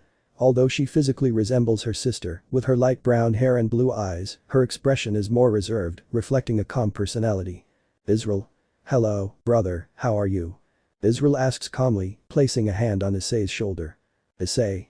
Well, and you guys? Issei replies with a cheerful smile. Asari. Looking forward to breakfast. Asari exclaims, jumping in place. Asami. Come on, I'm hungry. Asami adds, putting her hands on her stomach. The 4 siblings go down to the dining room, where their parents, Goro and Miki Hyoudou, are waiting for them. Goro is a man with dark brown hair and brown eyes, with a robust figure that reflects years of hard work. Miki, on the other hand, has lighter, wavy brown hair that falls to her shoulders. Her blue eyes, similar to Issei's, stand out in her kind, motherly face. Miki. Goro. Good morning, children. How did you wake up? The parents greet each other warmly in unison. Children. Good dad. Good mom. The brothers respond in unison, with a smile on their faces. After breakfast together, the siblings go out to play at the nearby park. There, they meet Reincarnation of Roxas, Issei's best friend, a boy with short reddish-brown hair and bright purple eyes. Her gaze reflects innocence and contagious enthusiasm. The children spend the day running, laughing, and playing until the sun begins to set. As night falls, the siblings return home. After a light supper, each retires to their rooms. In his bed, Issei lies down and closes his eyes, but his dreams are soon interrupted. Strange scenes flash through his mind. First, he sees a red-haired boy, a young woman with hair as black as night, and a boy who is his spitting image. The 3 seem to be together, eating, talking, and having fun. The scene abruptly changes. Now, the Redede and his double are facing off. The boy who resembles him holds 2 lightsabers, while the Redede wields 2 flaming chakrams. Their movements are swift and tense as they exchange attacks. Another image appears. A hooded boy, also identical to Issei, holding the same lightsabers, facing off against another brown-haired boy with a simple sword. Their weapons clash loudly, and the echo of the fight resonates in Issei's mind. Finally, the vision changes once more. The brown-haired man lies on his knees, defeated, while the hooded man points a sword at him. In the background, Issei glimpses a place surrounded by large walls. There, the Redede and the black-haired woman are accompanied by an unknown Redede. Beside them is the boy identical to him again, pointing one of his swords at a white-haired man and a blue-haired man. Although the character's lips are moving, Issei can't hear anything. The scene fades as he abruptly wakes up, his heart racing and his face bathed in sweat. Issei. What was that? He mumbles as he tries to calm himself. His mind fills with questions. Who were those people? Why do I feel like I've seen those places before? Looking at the clock next to his bed, he realizes it's still nighttime. Determined to analyze those visions the next day, Issei closes his eyes once more, waiting for sleep to come to him. The supernatural world remastered. It had been a week since Issei's dreams began to intensify. Every night, he saw those mysterious figures. The red-haired boy, the black-haired girl, and the one who looked so much like him. The scenes were confusing, full of battles and conversations he couldn't hear, but every time he woke up, he felt a mixture of excitement and inexplicable nostalgia. However, these dreams left him full of questions. Who were those people? Why were they fighting? Why did seeing them fill him with an inexplicable happiness? Despite his attempts to ignore them, something else was troubling him. His older brother, Israel, had started behaving strangely. He no longer played with the same joy as before and seemed distracted, even distant. Issei didn't understand what was happening, but everything changed the day they met four girls who would alter the fate of the Hyoudou family forever. That day, while playing in the park, they saw two young women who immediately caught their attention. The first was a beautiful redeed with eyes that seemed to contain the ocean, a mix of blue and violet. Her elegant and confident demeanor made her stand out. Next to her was a dark-haired woman with a serious look, wearing glasses that highlighted her intellectual expression. Rias. Hello, my name is Rias Gremory, heiress of the Gremory clan. The redeed said with a radiant smile. Sona. And I'm Sona Citri, heir to the Citri clan. It's a pleasure to meet you. Behind them, two other young women approached. One was a brunette, but with violet eyes and a playful smile that seemed to light up the room. The other, more reserved, was also brunette, but with brown eyes that sparkled behind her glasses. Akeno. I am Akeno Himejima, Ria's queen. Tsubaki. And I am Tsubaki Shinra, queen of Sona. The one with violet eyes said with an elegant bow, and the other girl added in a soft tone. The Hyoudou siblings were impressed by the four young women. The girls asked to play with them, and the siblings excitedly accepted. However, Akeno and Tsubaki couldn't help but focus their attention on Issei. There was something about the youngest Hyoudou that deeply intrigued them. Issei, for his part, also felt something strange. Whenever he could, he cast curious glances toward Akeno and Tsubaki, though he tried not to make it obvious. In the middle of the games, Irina joined them, and the group spent a pleasant afternoon, laughing and running until it was time to say goodbye. A week later, Rias and Sona revealed the existence of the supernatural world to the Hyoudou family. At first, the siblings and their parents didn't believe anything, but the girls demonstrated their powers by displaying their demonic wings. The surprise was so great that the Hyoudou were speechless. Sona. There's something else we need to mention. Sona said, adjusting her glasses. She looked at the older brothers seriously. Sona. Each of you has a sacred gear. The elder Heartless looked on in disbelief, but followed Ria's instructions to try to awaken their powers. Israel was the first to manifest his sacred gear. A red glove with an imposing design. Israel. This is amazing. He exclaimed arrogantly, looking at his glove with pride. Asari awakened a similar gauntlet, but a bright blue hue, while Asami summoned a majestic spear with a golden tip and purple details. Sona. Sun's sacred gears typo longinus. Sona murmured, impressed. Rias gasped at the sight of the boosted gear on Israel's arm. Rias. This is the Red Emperor, Drag.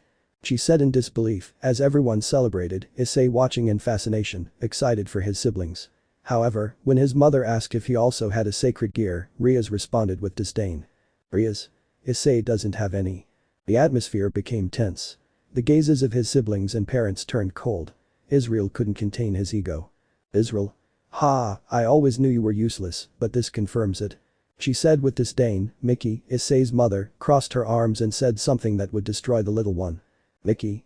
I don't know why I had another child if he was going to be completely useless.